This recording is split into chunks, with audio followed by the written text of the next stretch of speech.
Hey guys! This is part 5 of What If Naruto Was the Heir of the Senju clan. Hit like and subscribe if you like this one, and don't forget to check the author in the description. Let's start!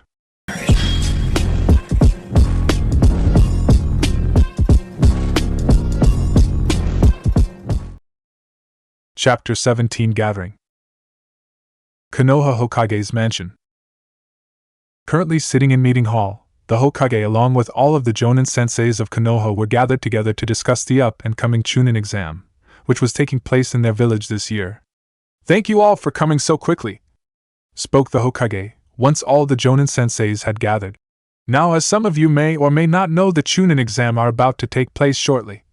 Upon hearing this, there was a large amount of muttering in the hall as many of the Jonin senseis were surprised that it was time for the Chunin exam already. Fortunately though, after a minute or two, things settled down again, where the Hokage then continued to speak. "So I would like to hear any recommendations from those of you who believe that their team is ready to compete in the exam." For the next few minutes a large number of Jonin senseis stood up and walked towards the Hokage, where they each recommended them their teams. The most notable of these teams that were recommended were the 3 rookie teams from this year's graduating class. Also to be recommended as well was Naruto, where both Kushina and Yamato went up to the Hokage to recommend him, which of course was no great surprise to the old Hokage, as he knew Naruto could handle himself in the exam. Naturally, after hearing that Naruto and the other rookies were entering the exam, many of the Jonin senseis began to talk amongst themselves on how exciting this year's exam was going to be, especially with both the Uchiha and the Senju heirs competing in it. As the Jonin senseis talked amongst themselves, Irika, who was currently sitting next to the Hokage, decided to voice his concerns about Naruto and the other rookie teams entering the Chunin exam. "Excuse me, Hokage-sama, but are you sure that it is wise to have 3 rookie genin teams, who only just graduated from the academy less than 6 months ago?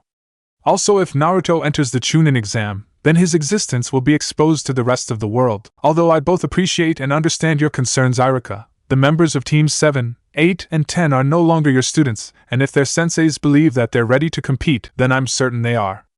As for Naruto being exposed, I'm afraid that it's already too late for that, as word is already spreading throughout the elemental continent of Naruto's existence," spoke the old Hokage. "But how?" asked Irika. "There are many different ways that it could have spread, for things like this are rarely kept secret forever. Plus the council has insisted that both Naruto and Sasuke enter this year's exam, and the shinobi elders are backing them up on this, as they know how much publicity our village would receive by having the 2 prodigy heirs of the 2 founding clans of Konoha compete in the Chunin exam, while it's being hosted in our village. Already now I've been told that ticket sales for the Chunin finals are already breaking all previous record sales. Yet we're still receiving many more requests, as daimyos, lords and influential clients from all around the continent are coming just to see Naruto and Sasuke compete, as the reputation of both the Uchiha clan and the Senju clan are well known. So the boys are being used to increase our village's status," stated Irika with a frown as he didn't like how the boys were being used. "I'm afraid that is how the world works, Irika, but even still I've faith that both of them are capable of handling themselves in the exam, as well as the other young rookie genin," spoke the old Hokage. At hearing this, Irika relented, as he knew there would be no point in arguing, as the decision had already been made. As soon Irika and the Hokage had finished speaking, one of the Jonin senseis decided to ask Sarutobi something. "Excuse me, Hokage-sama, but who exactly will Naruto-san be working with? As to enter the Chunin exam, he will have to be on a team." "Yes, I'm aware of that, which is why I've decided that during the exam Naruto will join up with Team 7.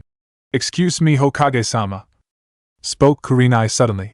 "But are you certain that is the correct decision, as in the Chunin exam a team needs to be able to work well together, and from what I understand out of all the genin teams he works with, Team 7 is the team that Naruto works the least well with. Would it not be better if he were to join up my team, as he works well with my team?"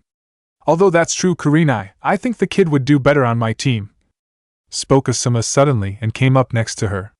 "Even though he gets on well with 2 of your students, he doesn't exactly see eye to eye with your 3rd student Kiba, which is why I think it'd be best that he join with my team, as he gets on well with all of them." After hearing both Kurinai's and his son's suggestions, the elder Sarutobi spoke up. "Although there is indeed merit in what you both are saying, I believe that Naruto being on Team 7 would still be the best option. For as you both have said, Naruto gets on the least well with the members of Team 7, But yet during their mission in Nami no Kuni, Wave Country, they were all able to put aside their differences and were able to work well together as a team. Hence why I believe that they can do the same again in this exam. Plus this exam gives them the chance to further air out their problems with one another and become a proper team, as the Chunin exam has shown that it can improve a team's teamwork.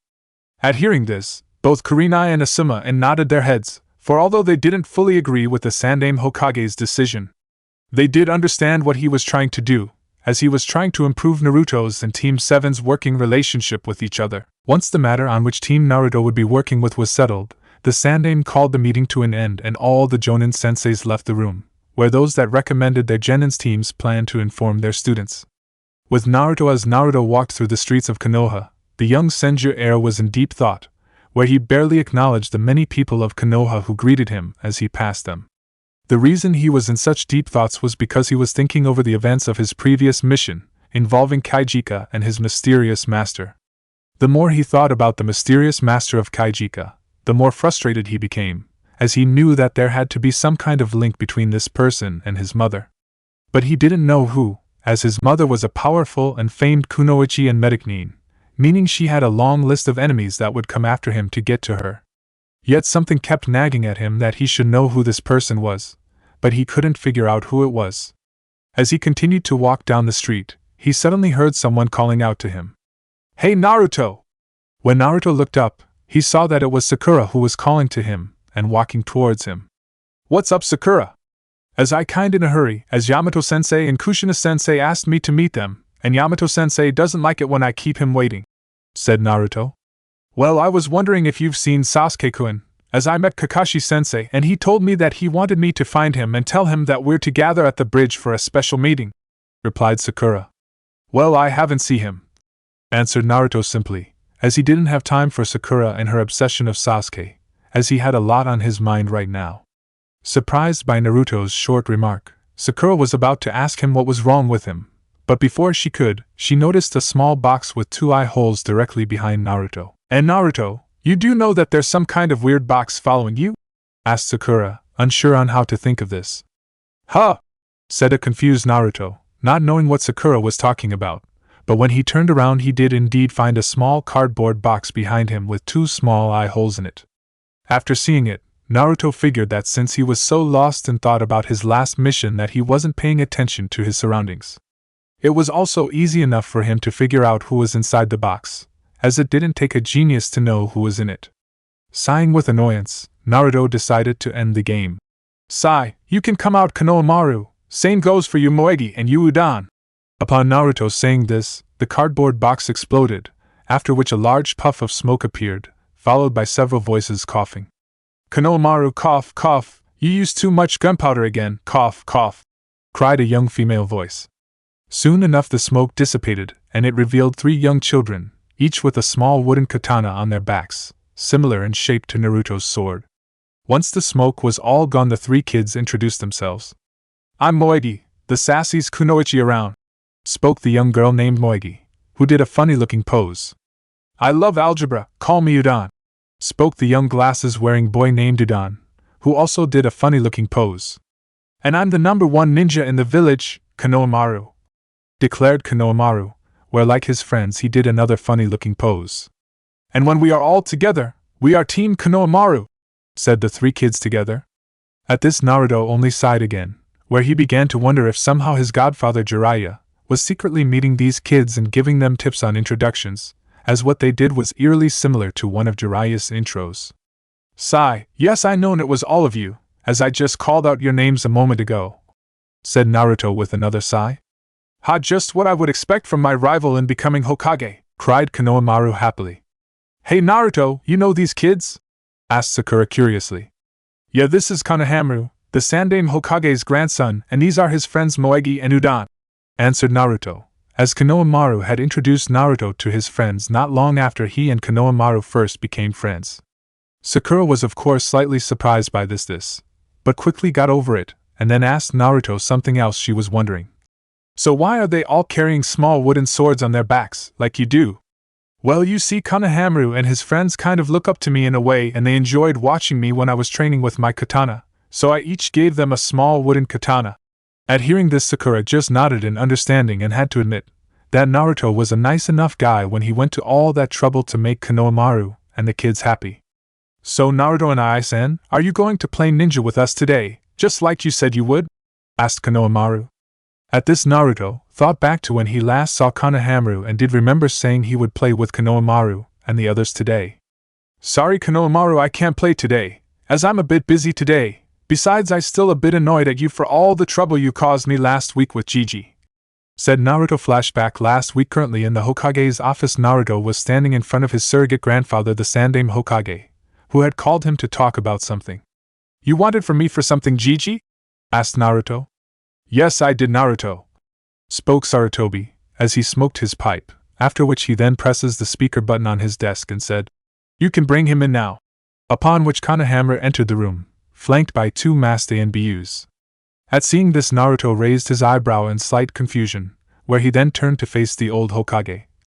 Gigi, why is Konohamaru being escorted by two ANBU, and what does he have to do with you wanting to talking to me?" "Well, Naruto-kun, it's quite simply really, I called you and brought Konohamaru here, because I wanted to discuss to you about a certain little jutsu you taught him," answered the Sandaime with a knowing smirk, which only grew when he saw Naruto's eyes widen in his surprise. "You told him?" cried Naruto, as he quickly spun around to face the Hokage's grandson. "Sorry, Nisan, I was just so excited about learning the improved version of the Oiroku no Jutsu, sexy technique, that I kind of let it slip that you taught me it," said an embarrassed Konohamaru. "Wait, an improved version?" spoke the elder Sarutobi in surprise at hearing this. Upon hearing the Sandaime's surprise, Naruto suddenly in a sneaky idea to let both him and Konohamaru escape. "Yeah, here, let me show you," replied Naruto, where he quickly made several shadow clones of himself in the room, and before the Sandaime or the two ANBU could stop him, Naruto did 5 quick hand seals and then cried, "Harima no Jutsu, harem technique." After which there was then a large puff of smoke that filled the room, where once it dissipated, the Sandaime and the others found that the room was now filled with multiple nude blonde-haired women, all in various intimate poses. Several others also had the arms wrapped around the old Hokage and the two male ANBU agents, pressing their well-endowed chest into their bodies. Within moments of all this happening, the legendary Kami no Shinobi, god of shinobis, Sarutobi Hiruzen, was launched up into the air by a geyser of blood from his nose and slammed right into the ceiling of his office, where he then crashed to the floor, with a happy and perverted grin on his face. The Sandaime was of course not the only victim of this jutsu, as the two ANBU that brought Konohamaru in were also launched into the air by their own geysers of blood from noses, although their masks hid their perverted smiles. After deactivating his jutsu, Naruto looked around the unconscious Kage and the two ANBU and was quite surprised at how effective his Harima no Jutsu could be on some people. Originally he had created the Oiroku no Jutsu and the Harima no Jutsu as pranks to use on Jiraiya and other perverts. He never liked using the jutsu much, as he felt like it made him a pervert, and only used it to have a little fun, which was why he taught Konohamaru the Oiroku no Jutsu, as a harmless prank on his surrogate grandfather. Upon seeing that the Sandaime and the two ANBU were knocked out, Naruto quickly turned to Konohamaru, where as soon as he did, he saw that the young boy had stars in his eyes. "Ni-san! That was so cool!" cried the young boy. "Can you please teach me that jutsu? Can you, please see?"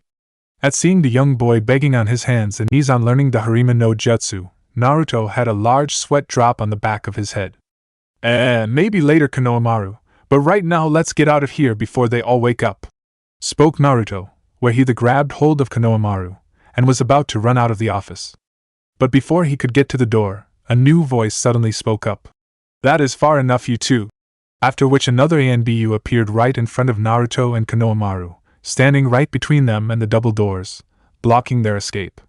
This ANBU was also different from the other two, as this one was a woman, given the sound of her voice, the shape of her body, and her long purple hair that went down to her lower back. When the female ANBU made her appearance, Naruto guessed that she had been hiding up in the rafters of the room and had seen the entire event. "Both of you will stay right where you are until the Hokage and those two wake up," spoke the female ANBU wearing a cat-shaped mask, where she indicated the Sandaime and her two comrades. Naruto of course obediently obeyed the female ANBU's order, for although he could not see the woman's face, he could tell that the woman was seriously ticked off, as given the number of times he had seen his mother beat up his godfather for his perverted habits. Naruto had formed a sort of sixth sense for such things and could sense when a woman was peeved, This fact was only highlighted further by the fact that the female ANBU had her sword drawn and was gleaming brightly, as if telling them that she was ready to cut both him and Konohamaru up. After a little while, as well as many tissues stuffed into noses, the Sandaime Hokage and the two ANBU woke. Upon which the Sandaime declared that Naruto's Harima no Jutsu was a forbidden rank jutsu. 1. Well, Naruto, considering everything, I've no choice but to punish you for not only what happened here, but also for all the trouble that your jutsu caused when you taught it to my grandson, spoke Sarutobi, as he remembered how much trouble Konohamaru caused him when he first used the Oiroku no Jutsu. For after using the Oiroku no Jutsu, Konohamaru had taken his, the Sandaime, hat and started to try and give orders out to the ANBU, stating that since he had defeated the Sandaime, he was now the Hokage. Naturally, the ANBU had thought that Konohamaru was only joking, but when he took them to the passed out Sandaime, they were shocked to say the least. That was until they found out how Konohamaru did it, after which the Sandaime had become the laughing stock of his own ANBU, where every now and again the Sandaime could hear the snickering of his ANBU. Ah, come on, Gigi, it was just a harmless prank, said Naruto as he didn't see the harm in the jutsu. Rules are rules, Naruto, and you have to be punished for your crime, replied Sarutobi, with a slight glint in his eyes as he had the perfect punishment for Naruto. Fine, so what is it I have to do? D-rank missions, E-rank mission, or do I have to do some kind of punishment exercise? Asked Naruto, not the least bit concerned, as he was certain that he could handle whatever the Sandaime could throw at him. Unfortunately, though, this confidence quickly fell when he saw a glint in the Sandaime's eye and an evil smirk that would have made a certain snake Sannin proud. As punishment for what you've done, I shall be informing your mother of what you've done. When the Konohamaru heard what his grandfather was going to do, he didn't think that was much of a punishment, but his opinion quickly changed after he saw Naruto's expression. For when the Sandaime said that he was going to tell his mother, Naruto almost immediately turned ghost white and started to shake like a leaf. Even the three ANBU spared sympathetic glances at the young blonde, as they did not envy the young blonde's position. Why yo UCC can't? Why you KK know what Kaa-chan would do TT to me? Said the panicking Naruto, as he remembered the last time he was punished by his mother. As he thought back to this, he began to shiver in fear, as horrific images of nightmarish training and punishment exercise, which his mother had put him through, where by the end of them there wasn't a part of his body that wasn't aching in pain or could move. Although all that would be considered child's play compared to the horrors she would unleash, once she found out about his Oiroku no Jutsu and his Harima no Jutsu. Oh, I'm aware of what your mother would do, Naruto-kun, said Sarutobi with a sadistic grin, as he enjoyed the look of horror that appeared on Naruto's face, as he found it fitting after all extra paperwork and the humiliation his surrogate grandson had caused him. When Naruto saw this, he knew that he had to do something quick or else his near future would be none too bright. As he began to think of different ways he could avoid his punishment, a spark of inspiration suddenly hit Naruto. Wait, what if I offered you something that would make you reconsider telling Kaa-chan about what happened here? Said Naruto, while praying that his idea would work. And what is it that you would be offering? Asked Sarutobi as he raised his eyebrow with mild curiosity. Well, in exchange for you keeping all this quiet from Kaa-chan, I will tell you the secret to beating all your paperwork within a few short hours, said Naruto. Within the blink of an eye of Naruto saying this, the Sandaime suddenly appeared right in front of Naruto on bended knees. It's a deal. Now please, Naruto, tell me how to get rid of this cursed bane. I can't take it anymore. It's going to be the death of me, I swear it, stated the begging Sandaime with anime tears falling from his eyes. At this sight, both Konohamaru and the three ANBU had large sweat drops at the back of their heads at seeing the former Kami no Shinobi like this. At hearing this, Naruto smiled. Okay, the secret is in two little words, which are Kage Bunshin. At hearing this, the sweat drops on the back of Konohamaru and the three ANBU grew even bigger, at how the famed professor had not thought of something so simple and obvious. After hearing this, the Sandaime quickly regained his composure and immediately returned to his desk, after which he then dismissed Naruto and the three ANBU. Although as soon as they left the Hokage's office and closed the large double doors behind them, they all heard the Sandaime yell out, "Why the hell didn't I think of that?" After which it was followed by a series of loud banging noises of something hard hitting a desk and the Sandaime repeating the words, "Baka, baka, baka," over and over again. Naturally, when those outside heard this, they all had large sweat drops on the back of their heads and decided to leave well enough alone and leave the building. End flashback as Konohamaru finished remembering he scratched the back of his head in embarrassment and laughed nervously. Yeah, sorry about that Nii-san, but still everything worked out in the end. Barely, muttered Naruto. But luckily for you, I don't believe in holding grudges for very long. At this Konohamaru smiled. So will you play ninja with us then? The young boy asked. Like I said Konohamaru, I can't, as I've important stuff to do today, replied Naruto. At hearing this, the young Sarutobi moaned, but as he did he finally took notice of Sakura, who was next to Naruto, where a saucy grin appeared on his face. Oh, I see you're a smooth operator, boss, so she is your important business. If you just told us that from the start we understand that you want to spend so time with your, said Konohamaru, as he held up his pinky finger, indicating that she was Naruto's girlfriend. What? Cried the pink-haired girl when she heard what Konohamaru said and saw his pinky finger raised up. Luckily though, before Sakura could scream out her denial of such an outlandish idea, Naruto spoke up. I'm afraid you're way off base there, Konohamaru. As Sakura is not my girlfriend, she is just someone I work with now and again, nothing more, as I've no interest in anyone like her, stated Naruto calmly. As the idea of having someone like Sakura as a girlfriend was ridiculous to him, not that Sakura was ugly or anything. It was just that she wasn't the type of girl he was interested in. He liked girls who were not only pretty, but who were kind, friendly, and if they were a kunoichi, that they were serious about their duties and were strong fighters, who spoke their minds and were unafraid to voice their opinions to him. Sakura lacked many of these qualities. Although she wasn't bad-looking, she did not take her shinobi duty seriously and was weak compared to other kunoichis like Hinata, or his female friends from Kumo Yujito, Karui and Samui. She also would flaunt over Sasuke and agree with anything he said like a loyal dog, something that of course greatly irked Naruto, as even Cheyenne and Rurikayo, who had no combat training, were better than her in that way, as they at least would not act like this and would be unafraid to voice their own opinions. Even Ino, who was like Sakura in many ways, showed more promise than Sakura right now, as she at least knew some jutsus outside the basics and could work well with her team and fight. The only thing that Naruto saw going for Sakura was her book smarts, her flawless chakra control, and the few small things that Kakashi taught her, which of course would not get her very far in the long run. After hearing what Naruto said, Sakura seemed pleased that Naruto denied that she was his girlfriend, as her heart would only belong to her true love Sasuke. But as she thought this, she suddenly realized what else Naruto said and grew slightly angry at the remark. Wait! What the hell do you mean by having no interest in a girl like me? What the hell is wrong with me? Spoke the annoyed pink-haired girl. Naruto of course would have answered this, but before he could, Konohamaru suddenly spoke up. Yeah, I guess I can see why. You can do way better than her, or at the very least a girl who doesn't have as wide a forehead as her. Upon hearing this, Naruto could not help but sigh, knowing what was going to happen next, especially seeing the dark aura that was now forming around Sakura. This was of course another reason why he didn't go for Sakura, as she reminded him, way too much of his mother, or at least in certain areas like temperament, since Sakura had a very short fuse, much like his mother. Whoa boy, Konohamaru, you seriously must have a death wish, thought the young Senju heir. As Naruto saw the dark aura around Sakura grow, he turned to his young friend, who remained oblivious to the danger he was now in. Konohamaru, if I were you right now I would run. What do you mean, boss? Asked Konohamaru. His question was of course quickly answered, when he heard the sound of cracking knuckles, which Naruto remarked was similar in the way he and his mother would do when they were about to lay a beat down on someone. When Konohamaru turned to Sakura, he saw that the pink-haired girl was glaring daggers at him, while she cracked her knuckles.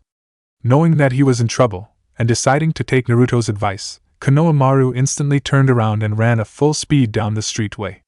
Not letting her prey get away, Sakura quickly sped after Konohamaru with speed that Naruto had to admit was rather impressive. Seeing that Konohamaru was in trouble, Moegi quickly turned to Naruto. Boss, you gotta save Konohamaru, she might actually kill him. At this, Naruto only sighed again. Although he knew Sakura wouldn't actually kill the young Sarutobi, he would be fairly bruised up. But even still, he really didn't want to go and explain to the Sandaime why he'd let Konohamaru get beaten up, as he was in enough trouble as it is with the Sandaime. Sigh, I really don't have time for all this shit, thought Naruto. Fine, let's go. If we're lucky, by the time we get there Konohamaru will only have a few lumps on his head, said Naruto as he, Moegi and Udan went after Sakura and the fleeing Konohamaru. As Konohamaru continued to run from the monster known as Sakura, he quickly made a sharp turn to the left and entered a different streetway. After which he then looked back to see if Sakura was following him, but as he didn't notice the two people that were walking in that streetway, one of whom he crashed into.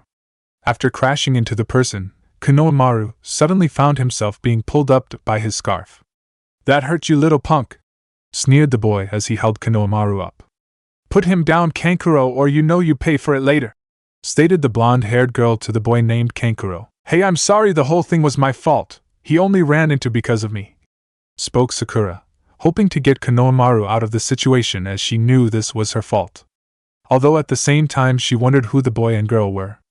Ignoring Sakura, Kankuro quickly turned to the girl next to him.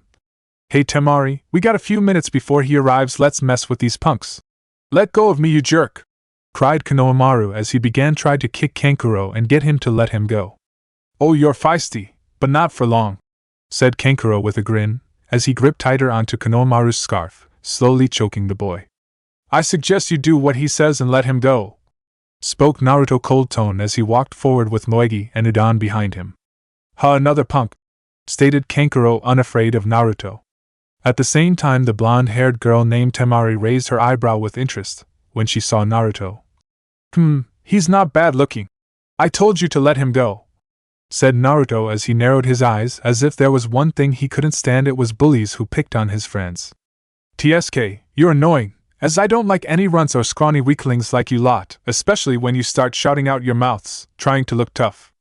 For whenever they do, I just want to snap them all in 2-inch, spoke Kankuro with an evil-like grin. "Huh, fine, do what you want, but I'm not getting involved in any of this, as it's all on you," spoke Temari, not caring what her younger brother did. "TSK, don't worry sis, this won't take long. First I going to take care of this one, then I take care of the rest of them," said Kankuro, as he raised his fist to hit Konohamaru. Seeing this, Naruto was about to make his move, but before he could, he suddenly saw a small pebble fly through the air out of the corner of his eye and hit Kankuro's wrist. After being hit, Kankuro almost immediately dropped Konohamaru, as he held his wrist in pain from being hit so suddenly and hard. When everyone looked to where the pebble came from, they saw Sasuke sitting up on the thick branch of a nearby tree.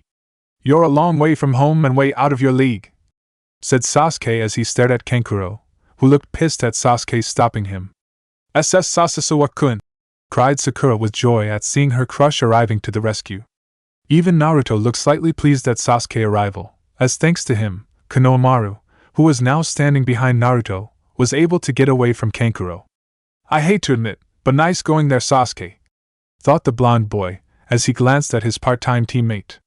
Well, another local hottie. It seems Konoha has quite a few cute boys in it," thought Temari as she glanced at Sasuke. "Tisk, another punk to piss me off," muttered Kankuro as he held his wrist and glared at the young Uchiha. "I suggest that you get lost," spoke Sasuke with a cold stare, where he then crushed the small pebble that he was holding in his hand. "SSS so kukul," tried both Sakura and Miyogi, with heart-shaped eyes. Ignoring the girls ogling at Sasuke, Naruto stared at the two siblings. "For once I agree with the team over there, so get lost. Tisk, punks like you two really tick me off. You're all talk and have nothing to back it up with. That's why the shinobi of this village are so weak," said Kankuro with a sneer. "Is that so?" spoke Naruto, gaining everyone's attention. "Because if that's the case, then what does that make you lot? As everyone knows that out of all the 5 great shinobi nations, Suna is the weakest. Although if you asked me, that's giving you lot too much credit, since if the shinobis of Suna have taken up bullying little kids to make themselves feel big, then they aren't worth even being called third-rate shinobis."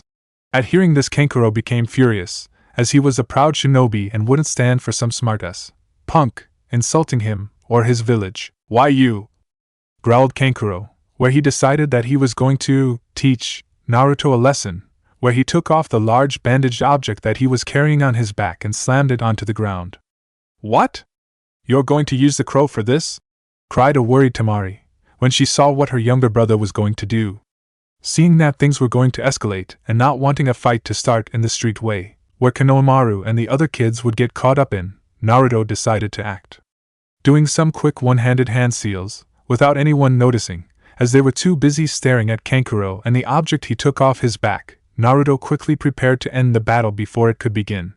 After finishing the hand seals, his fingerless gloves and his boots began to glow a soft white, telling Naruto that the seals on them were deactivated. These seals, which were on his gloves and his boots, were put on my Jiraiya so to help Naruto's training. These seals were for a special jutsu called the Fuinjutsu, Shurshuro Mamazukshiru, sealing technique, for limbs weighting seal, which increased the weight of the objects exponentially, weighing down the target's limbs. Normally these seals were placed on prayer beads, which would be wrapped around the user's ankles and wrists, but Jiraiya had improved on this technique, where he could place the seals on article of clothing. Jiraiya had also later on taught Naruto how to do the jutsu, so that he could increase the weight on his gloves and boots once he got used to the weight, or when he wanted to deactivate the seals. Once the seals were deactivated, Naruto immediately acted, where he disappeared right in front of everyone's eyes, but before anyone could react to Naruto disappearing. He reappeared right behind Kankuro, kicking the back of his legs and forcing the Suna Genin down on his knees and then holding his katana, which he had drawn, in a reverse sword grip against Kankuro's neck. "What the?" cried Kankuro in surprise, as he couldn't understand what had just happened, as Naruto had been right in front of him 1 second and the next second he, Kankuro, was on his knees with a katana at his throat. "So fast!" thought Temari with shock, as she couldn't track him until he appeared behind her brother and forced him to his knees. Even Sasuke, Sakura and the kids were surprised at Naruto's sudden show of speed. Sasuke was especially surprised, since even his keen eyes weren't able to keep up with Naruto's speed. Quickly enough though, Temari recovered from her surprise of Naruto's speed and went for her fan that she carried on her back. But before she could lift her fan off her back, she suddenly found a kunai blade pointed at her jugular.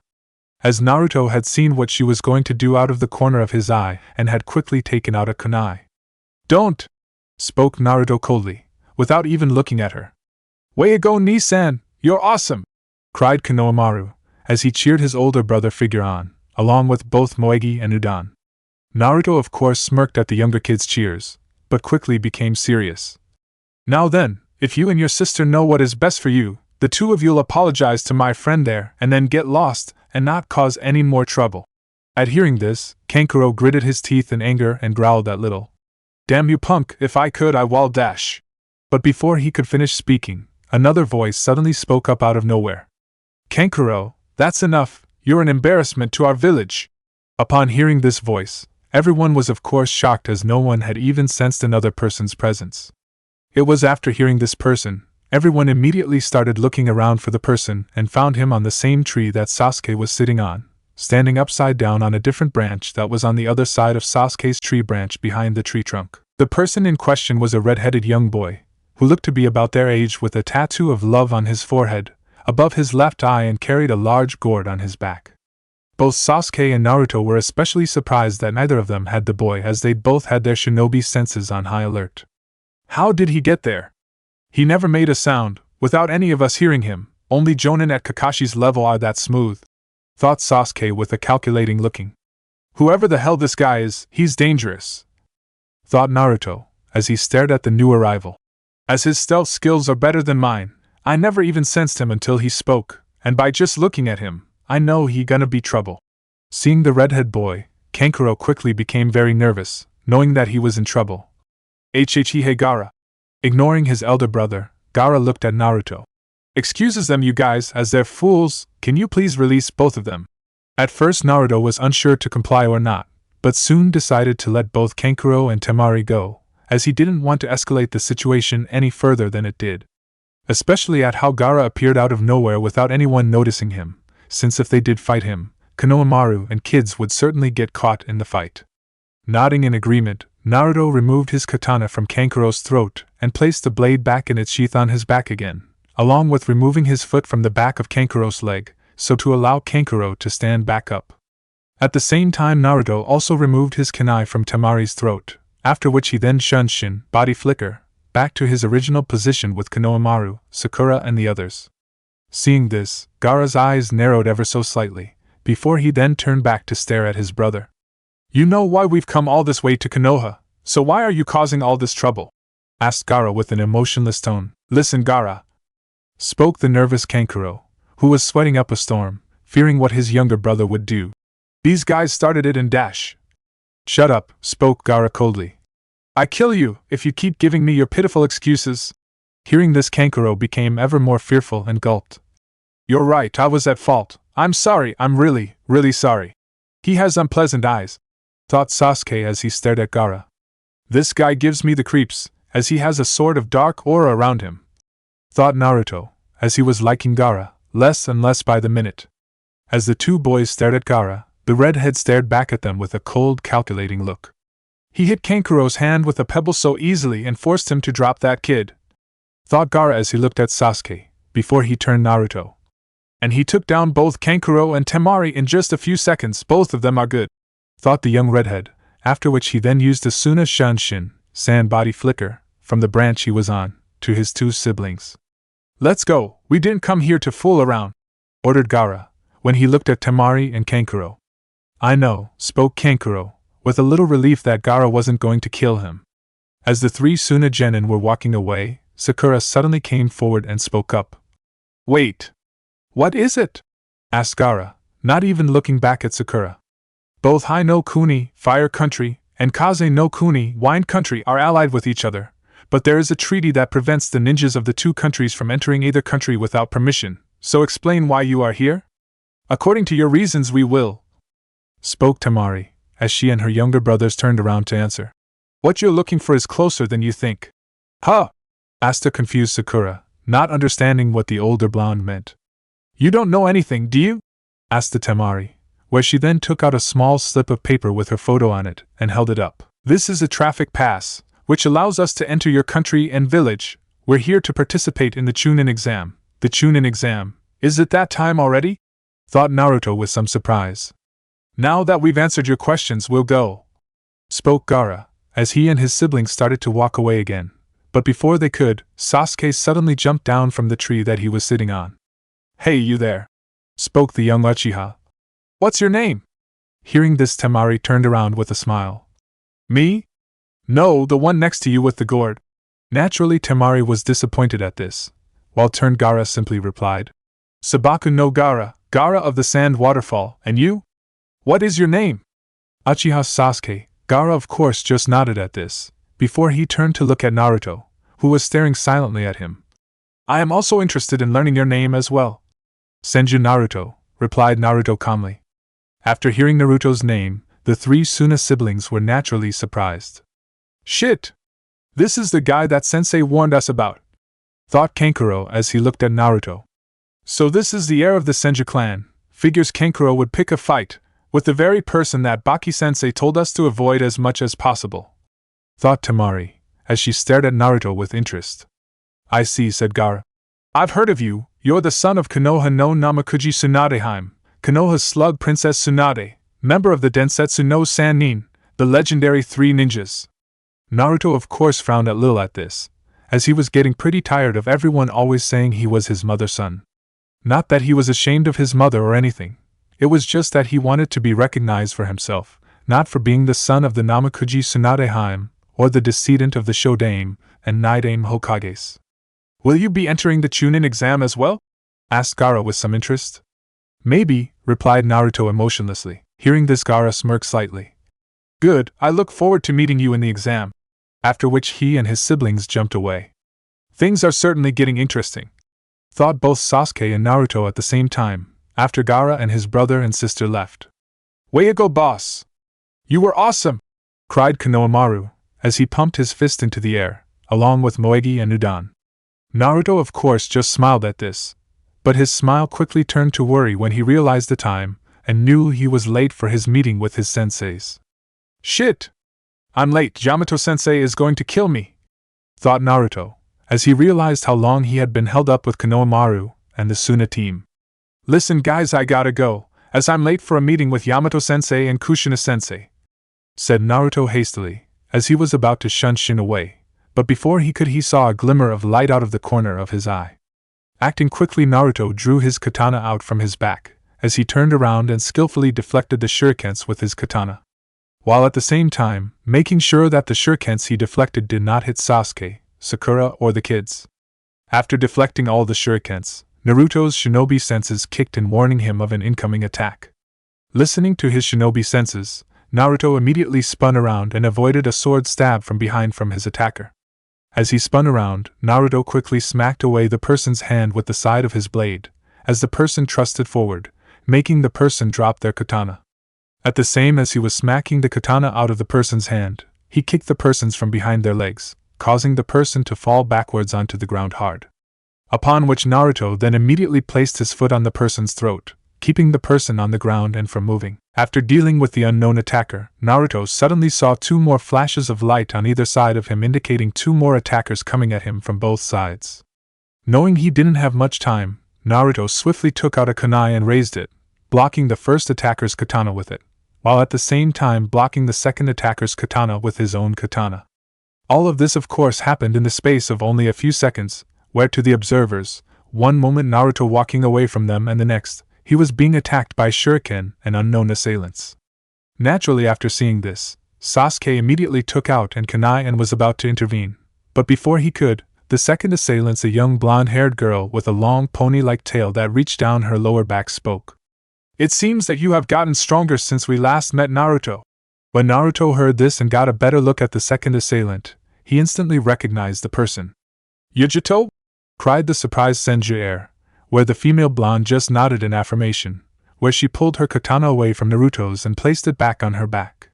Yujito had grown up quite a bit. Although she was still the same in many other ways, she was now taller than she was before, where she was about half a head taller than Naruto. Naruto also couldn't help but notice that not only had she grown taller but also developed a more curvaceous build than she had before. Yujito wore a tight black and white shirt and standard black shinobi-style pants, and her kunai holster was tied to her right thigh.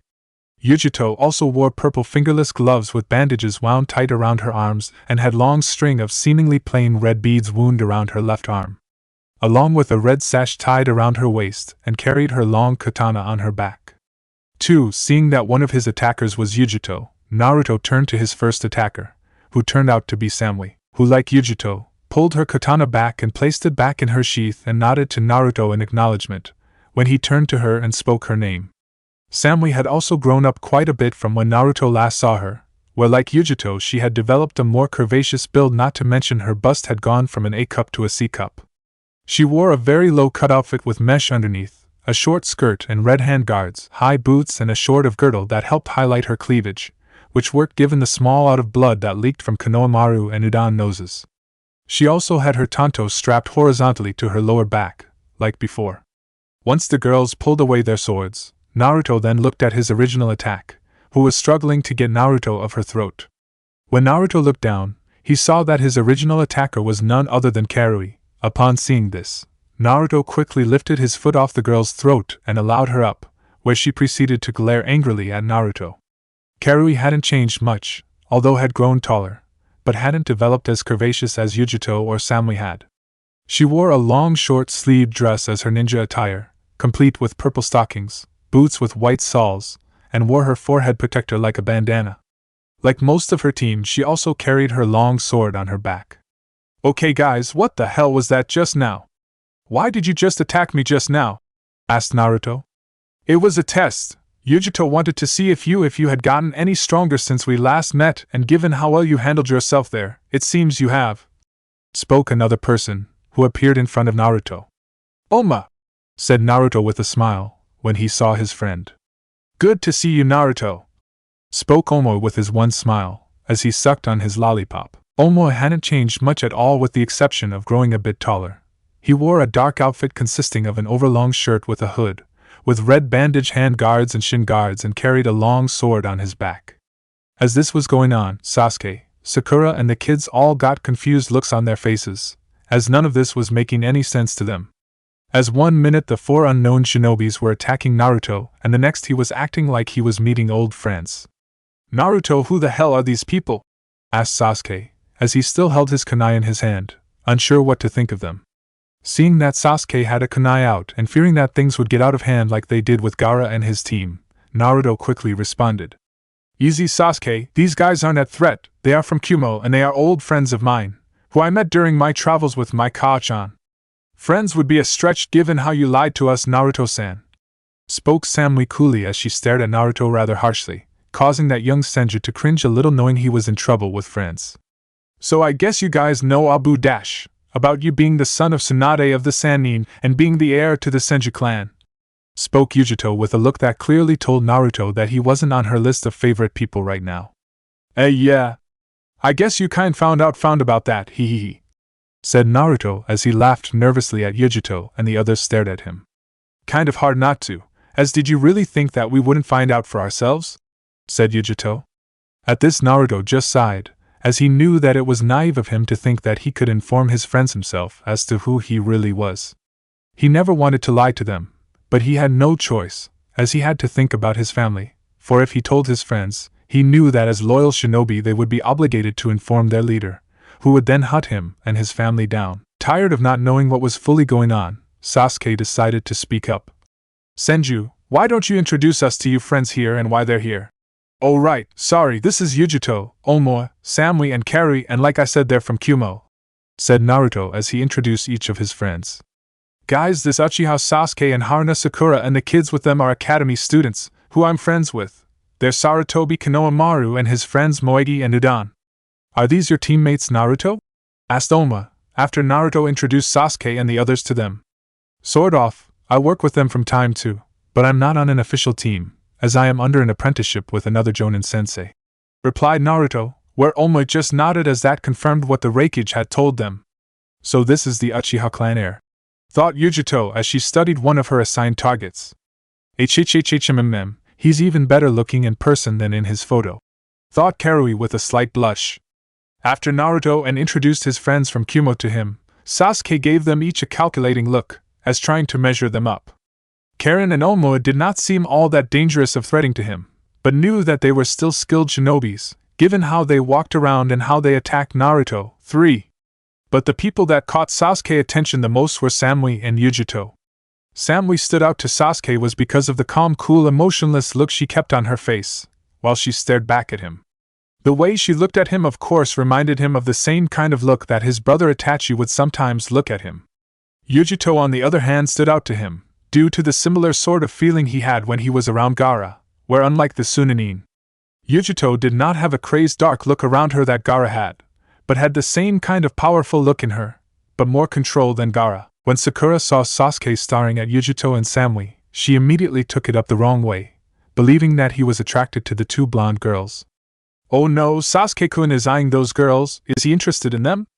Does he prefer blondes or does he prefer girls with big chest? Thought the worried pink-haired girl, where the sinking feeling of being inadequate began to sink in. When she compared her chest size to Samui and Yujito, who although was not as big as the other blonde, was still more developed than Sakura was. I say we kick their butts and show them who's boss, cried inner Sakura, when normally in such situations like this, Sakura would agree with her inner personality. But fortunately for her, her more logical side told her that there was a better way to stop the girls from stealing Sasuke from her. Deciding to gain the Kumonin's attention and away from her, Sasuke-kun, Sakura spoke up and asked them a question. So are you guys here for the Chunin exam as well?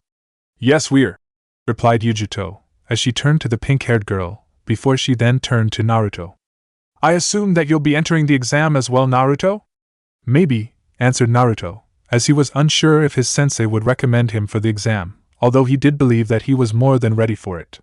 So where is Killer B? I'd like to see him again, asked Naruto, as despite B being a bit weird, Naruto still liked the man, as he was the one who first taught him how to fight with a sword.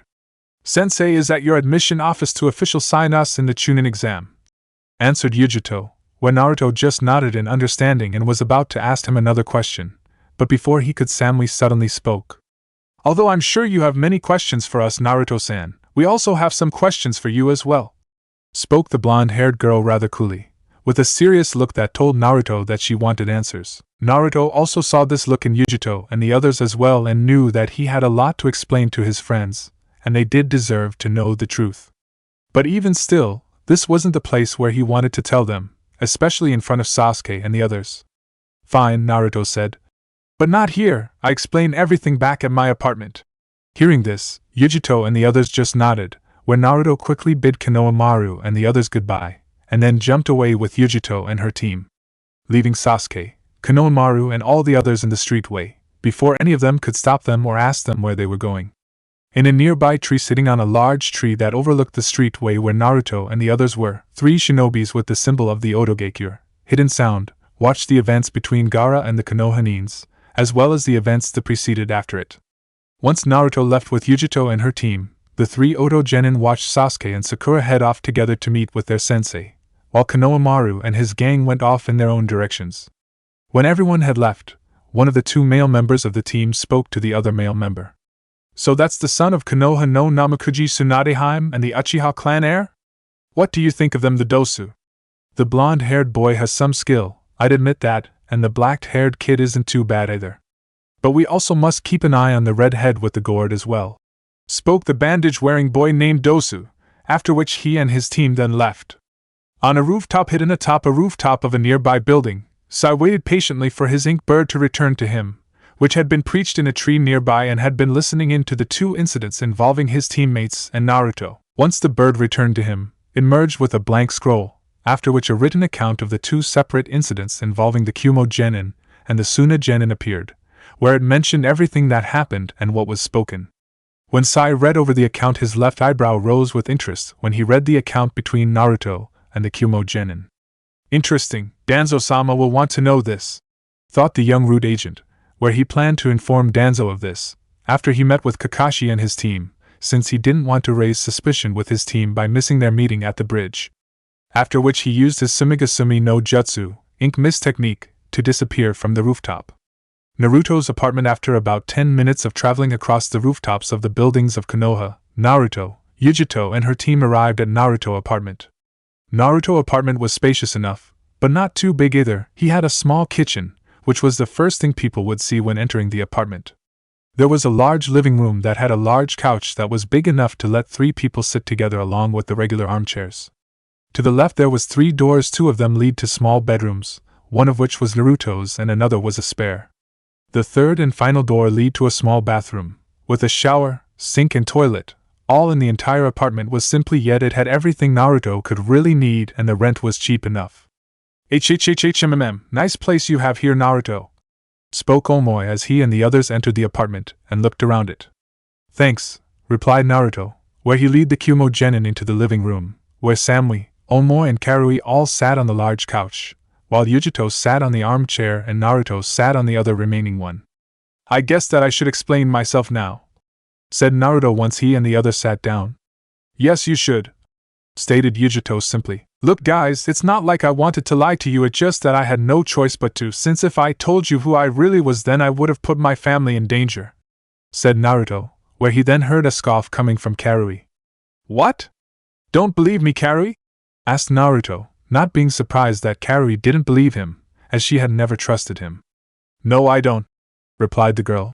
"Well, it's the truth, please. You actually want us to believe that you had no choice but to lie to us?" "Yes, because it is the truth," answered the young blonde boy. Karui of course would have remarked on this, but before she could, Omoy interrupted her. "Hold on, Karui, I think Naruto is telling the truth." "Oh please, that's what you said last time, and look how that ended," retorted the annoyed Karui. "Well, this time I'm certain," replied Omoy, which gained everyone's attention. "Think about it, no one knew that Naruto was Tsunade-sama's son, let alone he even existed until recently. No one had ever seen or heard anything about Tsunade of the Sannin in 12 years, meaning that she was in hiding with Naruto when she was raising him. Since given how he would be the heir of the Senju clan and her son, a lot of people would be interested in him and go after him." At hearing this, Naruto smiled, as he was glad that Omoy understood, as he really didn't want to lose his friendships with Yujito and the others. Although that is true, he still could have trusted us enough to keep his secret, since we never reported him to the Raikage," spoke Samui.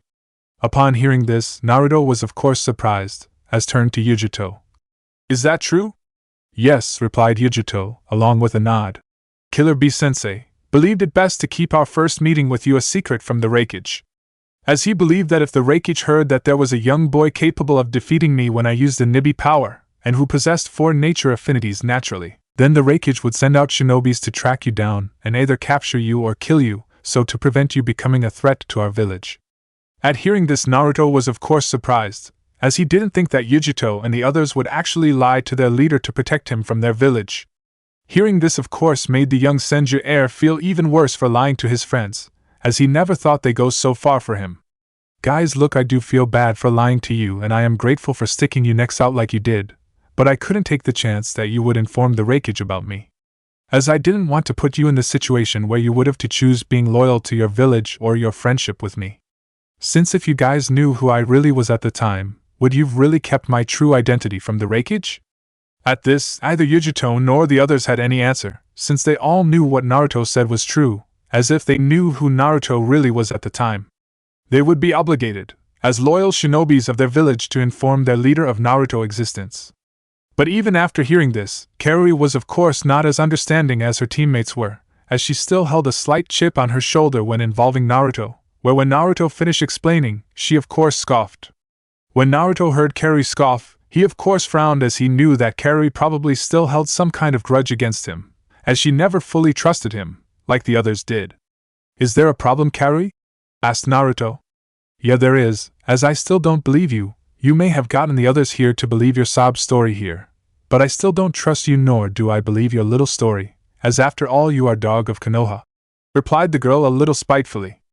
At hearing this, Naruto of course frowned and stood up in anger, as even though he was an easy enough going person, there was still several things he would not stand for, one of these things being that he would not stand for anyone insulting his village, since to Naruto, if someone insulted his village, then they were insulting his clan along with his father the Yondaime, and disgracing the sacrifices they made to protect Konoha. He also would not stand for anyone calling him a dog. "Look, Karui, I get that you never really liked or trusted me all that much, but I suggest that you get over your petty little grudge over me beating you, as I won't stand for you or anyone else insulting my village," said Naruto angrily. At hearing this, Karui also became angry, where she then stood up and glared at Naruto. "The fact that I never trusted you proves that I was right all along, as you did lie to us, as you were with another village just like I said," retorted the dark-skinned girl, as she didn't want to admit to the others that still held a slight grudge against Naruto over him humiliating her, both at the time of their first meeting and what happened earlier on when they met Naruto again in the street. "If you expect me to be sorry for lying to you and the others, Karui, then I'm afraid to disappoint you, because I'm not, as I did what I had to protect my family. Since you all know just as well as I do that if I had told you the truth, then you obligated to tell the Hokage and he would have then hunted both my family and me down. Also for your information, I was not with Konoha when I met you guys, as I only joined Konoha and started living here 6 months ago, as I was traveling with my mother for most of my life. Who doesn't even know about us either, as I haven't told anyone about meeting you guys either," responded Naruto. After Naruto said this, an intense staring match began between him and Karui, where the two genin glare angrily at one another. Seeing how things were starting to heat up between Karui and Naruto, Omo immediately became concerned. "Oh man, this is getting out of hand. What if a fight breaks out between Naruto and Karui? What if me and the others get caught up in the fight? What if I have to fight Naruto? I don't want to fight a friend. Okay guys, I think you both should step back and calm down, as there's no need for things to go overboard. Especially you, Karui, as we're not here to start a fight," spoke Omo as he stood between his teammate and his friend. "Stay out of this, Omo. This is between me and him," spoke Karui as she continued to glare angrily at Naruto, where she clicked her katana open, ready to draw it out and fight. Seeing this, Naruto frowned and prepared to draw his own katana. "I suggest that you think carefully about what you're about to do, Karui, and not do something stupid, because if you do I won't hold back like last time." Before Karui could respond to this comment, or before Yujito and the others could stop Karui from attacking Naruto, a new voice, which was clearly female, suddenly spoke up. "I suggest that you do what he says, girly." Upon hearing this new voice, the 5 genin suddenly saw 2 blurs coming through the open window on their right-hand side. After which 2 new figures appeared right next to Naruto. These 2 new figures were none other than Naruto 2 senseis Yamato and Kushina. Naturally, upon seeing the 2 Jonin senseis, the 4 Kumo genin became concerned, especially upon seeing that Kushina, who was well known for not only being a powerful and skilled kunoichi, but was also well known for her strong dislike of their village. "Burati Shinku no Ikari, Bloody Crimson Fury," thought Samui with some worry, as he recognized Kushina from the picture she had seen of her in Kumo's bingo book. "Shit," thought Karui, as she knew she was in trouble. "Crap, nice going, Karui," thought Oma. "Man, what are we going to do? Should we try to make a break for it, or should we give up?" And if we do, are they going to take us away and interrogate us and make us talk, or will they kick us out of the village and stop us from entering the Chunin exam? This is not good, thought Yujito, where she silently cursed her luck, as they didn't need to cause a situation right before the Chunin exam, where they could be denied entry into the exam for starting trouble in the village. Kushina-sensei, Yamato-sensei, what are you doing here? Asked Naruto, when he saw his two senseis. We came here looking for you, as you were supposed to meet us at the training ground half an hour ago, answered Kushina, making Naruto silently curse. Since he'd completely forgotten about his meeting with his senseis, after his meeting with Gaara, Yujito, and the others. Indeed, and I'm sure that you can also imagine our surprise when we saw you here with a group of Kumo Genin, where you were about to get into a fight with one of them. Yamato stated as he stared at the Kumo Genin. Care to tell us what is happening, Naruto? Asked Kushina, with a look that told Naruto that he better come clean or else. Crap! Moaned Naruto inside his mind, as he knew he was in trouble but had no other choice but to tell the truth. For the next half hour Naruto explained how he knew Yujito and the others, where when he finished both Kushina and Yamato had slight frowns on their faces. Naruto, you know you should not have hidden this from us, berated Yamato, where he then stared at the four Kumo Genin. I'm sorry, sensei, but if I had told any of you, you would have told Gigi, and he would have told Ka-chan, where she would have blown the whole thing out of proportion. Since I never told any of them who I really was and they only recently found out for themselves, said Naruto. Is this true? Asked Yamato as he stared at Yujito and the others, where they all nodded. Well, if this is indeed true, and if you are all such good friends, then why is it that you look ready to attack Naruto? Spoke Kushina with a serious tone and look, as she stared at Karui, since she had been the one that Kushina and Yamato saw ready to attack Naruto. Before Karui could reply to Kushina's question, Yujito quickly stepped forward. I apologize for my teammate's response to Naruto-san. When we met Naruto-san, we only wanted to talk to him and have him explain his reasons for lying to us when we first met him. Unfortunately, though, things got out of hand, as Karui had some unresolved issues when it concerns Naruto-san. And do the rest of you have any of these unresolved issues concerning Naruto? Asked Kushina. No, we have no issues with Naruto-san, replied Yujito truthfully, where both Samui and Omwa nodded in support, since after hearing Naruto's side of the story, they understood why Naruto lied to them. Good, now if you don't mind, we would like to talk to our student in private, said Kushina with an emotionless tone, as she still did not trust the Kumo Genin. Knowing that it was time to go, Yujito signaled her team to leave, where they all got up and began to walk out of the apartment. But before they could leave, they suddenly heard Naruto call out to them just as they were opening the door. Guys, wait! What is it, Naruto-san? Asked Samui coolly without a hit of emotion. Look, I know that lying to you guys about who I really was is not the best way to start a friendship, but I was hoping we could still be friends. At this Karui scoffed, but before she could make a comment, Yujito spoke up. Perhaps, after the exam has ended, but until then we're your enemies, so I suggest that when we face each other again, you not hold back, as we'll not. At this Naruto nodded in understanding and smiled a little. Well, I look forward to when we face each other, spoke Naruto, where Yujito just nodded and opened the door and walked out with her team. See ya around, Naruto, said Oma, before he followed his team out and closed the door behind him. Once Yujito and the others left the apartment, Naruto turned around to face his sensei, who were less than pleased. Not that they were angry that Naruto was friends with people outside their village. The reason they were displeased with him was that he kept this from them and risked his safety when he was in hiding with his mother. After discussing the matter with him for a few minutes, they told him that they would have to inform the Hokage of this, since he needed to know. Naruto of course understood this and sighed, as he knew that when his mother returned to Konoha, she would blow a gasket after hearing how he met with foreign shinobis and didn't tell her. After the matter was settled, Naruto decided to ask his senseis why exactly they wanted him. So why exactly did you want to talk to me? The reason we called you is because we wanted to give you this, spoke Yamato as he handed Naruto an application for entering the Chunin exam. When Naruto saw this, he smiled with excitement at having a chance at becoming Chunin, as well as the opportunity of finally proving himself to everyone that he was more than just the son of Tsunade the Slug Princess. But as he was getting excited over entering the Chunin exam, a realization suddenly hit him. But wait, sensei! How can I enter the Chunin exam? I need to be on a team, don't I? Yes, you do, but you'll be placed on a team and work with them, replied Kushina. Which team will that be? Well, given how well you and Team 7 handled yourselves during the mission in Nami no Kuni, you'll be working with them during the exam. Upon hearing this, Naruto groaned a little, as he'd hoped he would work with someone else this time, like Team 8 or Team 10, as at least he got on better with the members of those teams. Soon enough, Naruto got over his annoyance and signed the application, which Yamato took and then told Naruto that in 3 days' time, he would meet the rest of Team 7 at the academy, where the first part of the exam would be held. Nodding in understanding, Naruto then asked his senseis if he could do some extra training with them before the exam. As after meeting Gaara and seeing Yujito again, who he was certain was much stronger than she was when he last met her, he knew that he needed to be as strong as possible if he wanted to win in the exam. Naturally, both Kushina and Yamato agreed, where the three of them headed off to Training Ground 4. The next day, in a nearby training ground currently standing in Training Ground 12, two young genins were training hard in preparations for the Chunin exam which their sensei had entered them into this year. One of them was a tall young boy with dark bowel-shaped hair and very distinctive bushy eyebrows and wore green jumpsuit, orange leg warmers, and wore his red forehead protector as a belt.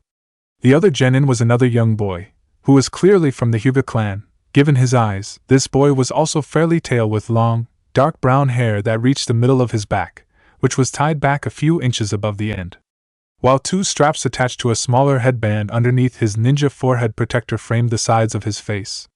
He wore a khaki shirt and dark brown shorts and had bandages wrapped around his right arm, chest, and right leg. Both boys were training hard in their own individual taijutsu styles, knowing that they need to be at top form to pass the exam. As they were training, they soon heard a female voice crying out their names to gain their attention. "Hey Niji, Lee!" When the boy turned around to where the voice was coming from, they saw their other teammate running towards them, with an excited look on her face. The person in question was a tall young girl with brown hair that was tied up in Chinese-style buns. The girl wore a pink sleeveless blouse and dark green pants and wore her headband around her forehead, underneath her fringe. "Yosh Tenten, the flames of youth are truly burning brightly in you today. What has made you so excited today?" asked the young boy named Lee. "For once I agree with Lee. What is the matter, Tenten?" asked Niji, as he too was generally curious about what had gotten his teammates so excited. Panting slightly from running so much, the young girl named Tenten spoke. Fant, I just overheard some of the Jonin talking in the Dango bar, where they said that several rookie genin teams are entering the Chunin exam this year." After hearing this, Niji raised his left eyebrow at the news. "Although that is interesting news, I still do not see why it has gotten you so excited." "Well, there is more to it. You know that young Uchiha kid named Sasuke that people talk about sometimes?" asked the young girl, which got a nod from her teammates. "Well, his team is entering the exam this yet. But that's not the best news of all. I also overheard the two Jonin say that Tsunade-sama's son, Senju Naruto, is also entering the exam," spoke Tenten, who was giddy with excitement at the possible chance of meeting and talking with the son of her idol. "Yash! The same Senju Naruto, who Gai-sensei says defeated his Entero Hatake Kakashi during his team test, which no one has ever passed before," cried Lee. "Do not be a fool, Lee, that is just a rumor. There is no possible way for a genin to defeat a veteran shinobi," scoffed Niji, as he had heard the same rumors as well and refused to believe them. "I gotta agree with Niji as well, Lee. I think Gai-sensei was just overstating things when he said that, as there's no way a genin fresh out of the academy can defeat a fully trained jonin, even if he is Tsunade-sama's son," spoke Tenten. "But still, I don't think we should underestimate him either, as the rumors do say that he was trained by Tsunade-sama herself." At this, Niji nodded, as that was indeed very likely since it made sense for Tsunade to train her own son. "Yash, then that only means that I'll have to train twice as hard to defeat such strong opponents as Uchiha Sasuke and Senju Naruto," cried Lee, where he ran off to train even more. Upon seeing the antics of their other teammate, both Tenten and Niji sighed in embarrassment, where Niji muttered, "Fool," and Tenten just shook her head. But even still, both genin knew their teammate had the right idea, as they still needed to train more for the exam. As Tenten walked over to the target posts, the bun-haired girl thoughts were full on a certain blonde-haired boy and began to think up ways in how she could introduce herself to said boy, where at some later point she could ask him to introduce her to his mother. Niji, on the other hand, just focused his full attention on improving his jukin, gentle fist, fighting style, as he believed this was all according to fate's plan for him and that it was his destiny to enter and succeed in the Chunin exam. Chapter 18 Chunin Exams. Konoha Academy. After meeting up with Team 7 outside the Konoha Academy, Naruto and the rest of Team 7 entered the building and headed for the room where the exam would be held. As they walked up the flight of stairs to the floor where the exam was going to be held, they saw a large crowd gathered outside the room on the second floor, where the exam was said to be held. As they got closer, they saw a boy in a green outfit being pushed back by two tall-looking genin, who were blocking the way into the room. "You're actually trying to take the Chunin exam at your level?" mocked one of the genin. "You kids should quiet while you still can, as you won't last in the exam," said the other genin. "Please just let us through," spoke Tenten as she helped Lee back up and then tried to walk though, only to be pushed back by one of the two boys. "Hey there, no need to do that," spoke another genin in the waiting crowd. "Huh! We're doing you all a favor by keeping from doing the exam, as it is extremely difficult, and we've seen people get seriously injured in it, since they weren't ready for it," spoke one of the two boys who had two bandages on his cheeks. "He's right, as the Chunin is a leader of the squad and it's his job to make sure that his subordinates come back alive from a mission, so what's wrong with weeding out the weaklings, as they aren't going to pass anyway if they can't get by us," said the other boy. "That's a pretty sound argument, but I'll pass," spoke Sasuke as he stepped forward. "Also undo this field that you created by using genjutsu, as I want to go to the third floor where the exam is being held." At hearing this, many people in the crowd grew confused, not understanding what Sasuke was talking about. "Oh, so you notice?" spoke the boy with the bandages on his face. "Yeah, you guys also noticed earlier?" said Sasuke, where he looked back at Naruto and Sakura. "As both of you have the best analyzing skills and genjutsu know-how on our squad." Naruto of just nodded, as he had indeed noticed upon coming to the second floor. While Sakura, who hadn't really noticed at all, just pretended to have and take any praise she could get from Sasuke. Sai had also noticed the weak genjutsu, but like Naruto had said nothing, not wanting to draw attention to himself. "You're pretty good, but just being able to detect isn't enough," spoke the boy with the bandages on his face. He quickly flipped forward to kick Sasuke, who saw it coming and prepared to block the kick with a kick of his own. But just as the two were about to hit each other, Lee suddenly appeared between them and caught both their legs. "He's fast," thought Naruto with some surprise, as he only noticed Lee right when he appeared between Sasuke at the other genin. "He's a completely different person that he was a moment ago. He must have been only letting those guys push him around so to keep his real skill level from everyone else so they would underestimate him.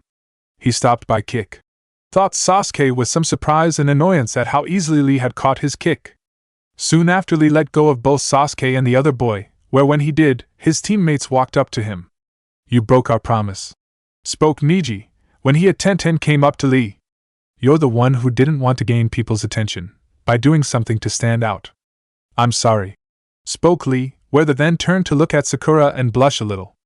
Upon seeing this, Neji scoffed as he figured Lee had done what he did to impress Sakura. After being scolded by Neji, Lee then walked up to Sakura.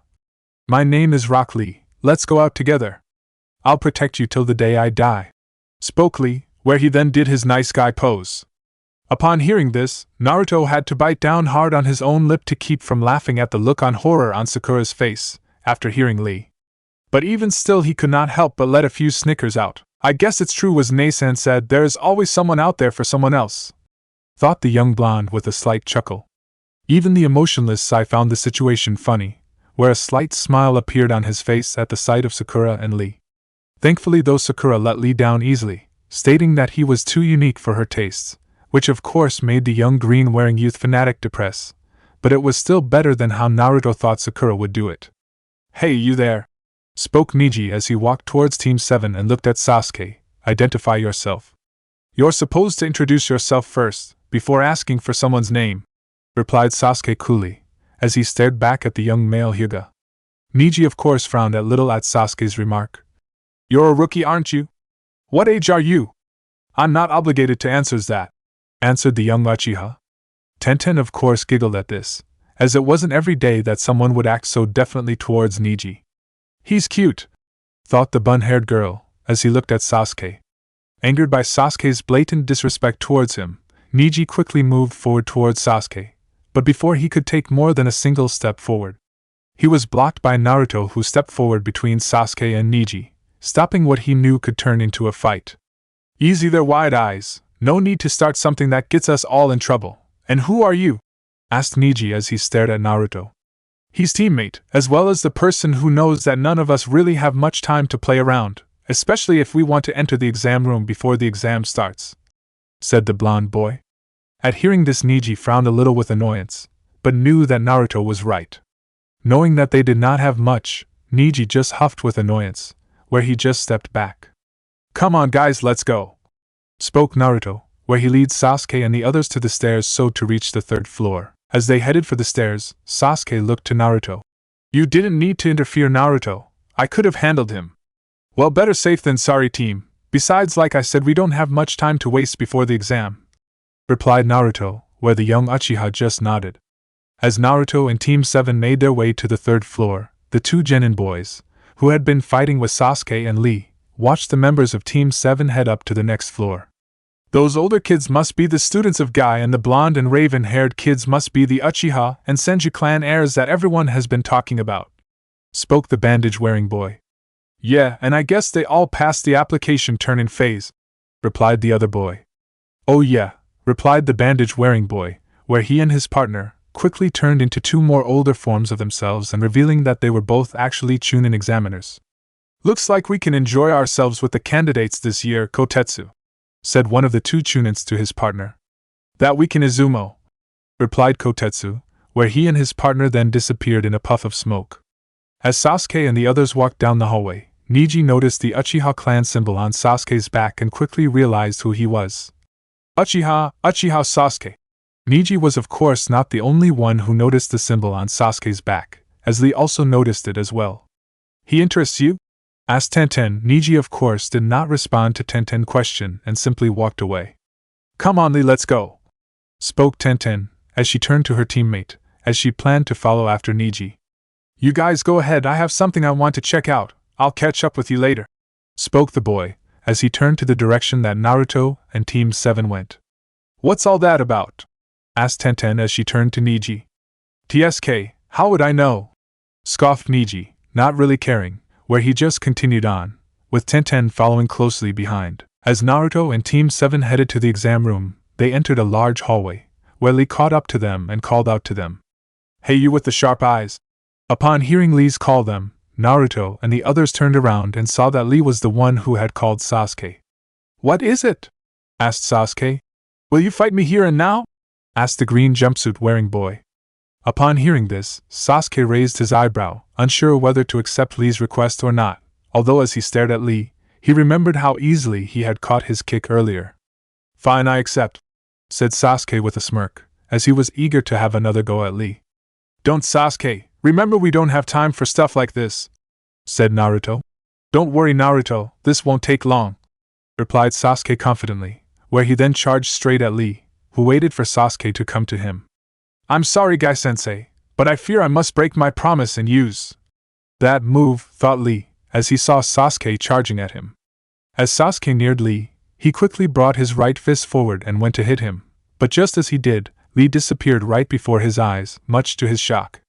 The next thing Sasuke knew, Lee appeared in midair behind him and cried out, Konoha Senpu, Leaf Whirlwind, as he did a spinning midair kick. Sasuke although quickly ducked under the kick, but as he did, Lee came around again with another spinning kick. Knowing he couldn't avoid the second kick, Sasuke quickly brought up his right arm to block it, but somehow Lee was able to pass through Sasuke's guard and hit Sasuke dead on the side of the face, sending him flying. Naturally, Naruto, Sakura and even Sai were surprised by this, as they had seen Sasuke bring his guard up. Damn, whoever this guy is, he's good, thought Naruto, as he couldn't tell how Lee did it. What the hell was that? Did he use some kind of ninjutsu or genjutsu to get by my guard? Thought Sasuke. He slowly picked himself up. Impressive, even after I delivered a direct hit, he is still able to stand up, but I expected this nonetheless, thought Lee as he watched Sasuke pick himself up. Humph. I guess this is as good a time as any to use to my things, stated Sasuke, where he then channeled chakra to his eyes and activated his Sharingan. Sharingan! Thought Sakura when she saw Sasuke's eyes. So Sasuke has finally learned how to activate his Sharingan at will, thought Naruto when he saw Sasuke's eyes. Intriguing, Danzo-sama will be interested to know this, thought Sai, as he knew that his master would be interested to know that Sasuke had learned to activate his Sharingan at will now. So those are the famed Sharingan I've heard about, thought Lee as he got ready, as he knew what to do next. Yes, Sasuke-kun can win now, as with the Sharingan he can see through whatever technique that bushy eyebrow guy is using, just like Kakashi-sensei, thought Sakura. You're amazing, Sasuke-kun. Now I will know your secret, thought Sasuke as he readied his eyes and charged at Lee again. But just as he neared Lee, the bushy eyebrow boy disappeared right before his eyes again. After which he reappeared directly underneath Sasuke and cried out, Konoha Shofu, Leaf Rising Wind! Where he kicked his leg upward and set Sasuke flying up into the air, much to the horror of Sakura and surprise of Naruto and Sai. His moves, I couldn't detect them with my Sharingan, thought Sasuke, as he floated in midair before landing back on the ground. After which Lee then charged at Lee, where he engaged Sasuke in a fierce taijutsu fight, where he was forced on the defensive, since Lee avoided every strike that Sasuke tried to hit him with. After a minute or so of fighting, Lee quickly ducked under another punch from Sasuke, where he then delivered a power elbow to the stomach, causing the young Uchi to stumble back a bit and hold his stomach in pain. As you can see, my moves are solely hand-to-hand, spoke Lee, where he once again disappeared and reappeared behind Sasuke, who spun around and tried to hit him, but missed again, as Lee jumped back to avoid the punch. I am well aware of the abilities of your Sharingan, where it can see through ninjutsu, genjutsu and taijutsu, but unlike the first two, taijutsu is a little different. As unlike ninjutsu and genjutsu, there is no requirement for forming seals or needing chakra. What do you mean by that? Asked Sasuke, who had gotten over the shock of Lee knowing so much about his Sharingan. What I mean is that although your Sharingan allows you to see my movements, your body does not have the speed to keep up with my moves, which is why you cannot beat me, spoke Lee confidently, which of course angered Sasuke. Naruto, on the other hand, found this little bit of information very interesting, as he was unaware of this limitation involving the Sharingan. This of course also made him wonder even more who Lee was. Infuriated at how Lee was beating him with little to no trouble, Sasuke charged at Lee, swinging wildly in the hopes of hitting the older boy. But each time Lee easily evaded Sasuke's attacks. Your Sharingan and my superior hand-to-hand fighting skills are a bad combination, spoke Lee as he avoided more of Sasuke's punches. After which he moved forward to attack Sasuke, who tried to block, but was too slow and once again was kicked into the air. After which Lee then used his Kagebuyo, Shadow of the Dancing Leaf, to appear right behind Sasuke. Now I shall prove to you with this move that hard workers such as myself can surpass natural geniuses like you, spoke Lee, where he then loosed his bandages around his arms. I win, stated Lee, where just as he was about to deliver the final blow, he noticed an object at the corner of his eye, flying through the air at great speed, where it pierced the ends of Lee's bandages and pinned them to the wall, stopping Lee from doing his final move. When the object pinned the bandages to the wall, those watching the fight saw that the object was a paper windmill. After which a person suddenly yelled out, "Stop right there, Lee!" Where when everyone turned they saw a large red turtle with a Konoha headband around its neck. Seeing the turtle, Lee quickly moved away from Sasuke and quickly reappeared on his knees in front of the turtle. At the same time, Sakura quickly jumped forward and caught Sasuke, who had been falling to the ground, after Lee moved away from him. Sakura of course asked Sasuke if he was alright, but the Uchiha did not acknowledge her question and just continued to stare at Lee, who was still kneeling in front of the large red turtle. Looking at Sasuke, Naruto could tell that he was still in shock over what just had happened, something that Naruto couldn't fault him for, since Lee had utterly overwhelmed Sasuke with his superior speed and combat skill. Even Naruto had to admit that Lee was an extremely dangerous person to fight, where he was unsure if he could beat Lee without going all out, given what he just seen. Quickly turning back to Lee, Naruto saw the large red turtle scolding Lee over using the move that he was about to do, saying how it was forbidden. This of course made Naruto all the more curious as to what the move was. At the same time that the turtle was scolding Lee, Sasuke was glaring daggers at the back of Lee's head, as he couldn't believe that he got beaten by a weird guy like Lee. After scolding Lee, the red turtle then said, "Guy-sensei, please take care of the rest." After which a large puff of smoke appeared on top of the turtle's shell. Once the smoke dissipated, an adult-like version of Lee appeared on top of the turtle, doing a ridiculous-looking pose, one that not even Naruto's godfather Jiraiya would do. "You guys are in the springtime of your life, aren't you?" cried the man named Guy when he appeared. Naturally, upon seeing Guy, all the members of Team 7, including Sai, were completely freaked out by the man. "This guy is an even bigger weirdo than that other guy," stated Sai, where for once Sakura, Naruto and Sasuke were in complete agreement with him. Hey, don't make fun of Guy-sensei! Cried Lee angrily, as he turned around for a look Naruto and the others. Kind of hard not to, with all these weirdos around, replied Sai with his normal emotionless tone. What did you say? Cried Lee out angrily, as Sai had a real knack for pissing people off. Lee, cut it out, said Guy, not really caring what Sai had said, where once Lee had turned around he slugged the U-boy right in the face, calling him an idiot and sending him across the room, which freaked the members of Squad 7 even more at what Guy had done. After punching Lee, Guy then went over to his student, where out of nowhere a sunset background appeared out of nowhere. Enter Naruto's sexy theme dash. Sensei, I, said Lee, who was crying anime tears of sorrow. It's okay, Lee, don't say any more, spoke Guy as he knelt down next to Lee. Sensei, cried Lee as he jumped into his sensei arms. Lee, cried Guy as he hugged his student, after which a giant wave appeared in the background. Naturally, upon seeing this sight, the members of Team 7 were horrified beyond words. Agug! What the hell is this thing? It has to be some kinds of genjutsu, cried the horrified Naruto, as he tried to cancel the cursed thing, but found he could not. I take back what I said, those two aren't weirdos, they're full-blown freaks, spoke an equally horrified Sai, who found this sight more horrible than his own training en route. Someone stop it, please, for the love of Kami, stop it, cried Sakura. I can't believe I actually lost this guy, thought Sasuke as he watched the horror show that he was witnessing right now.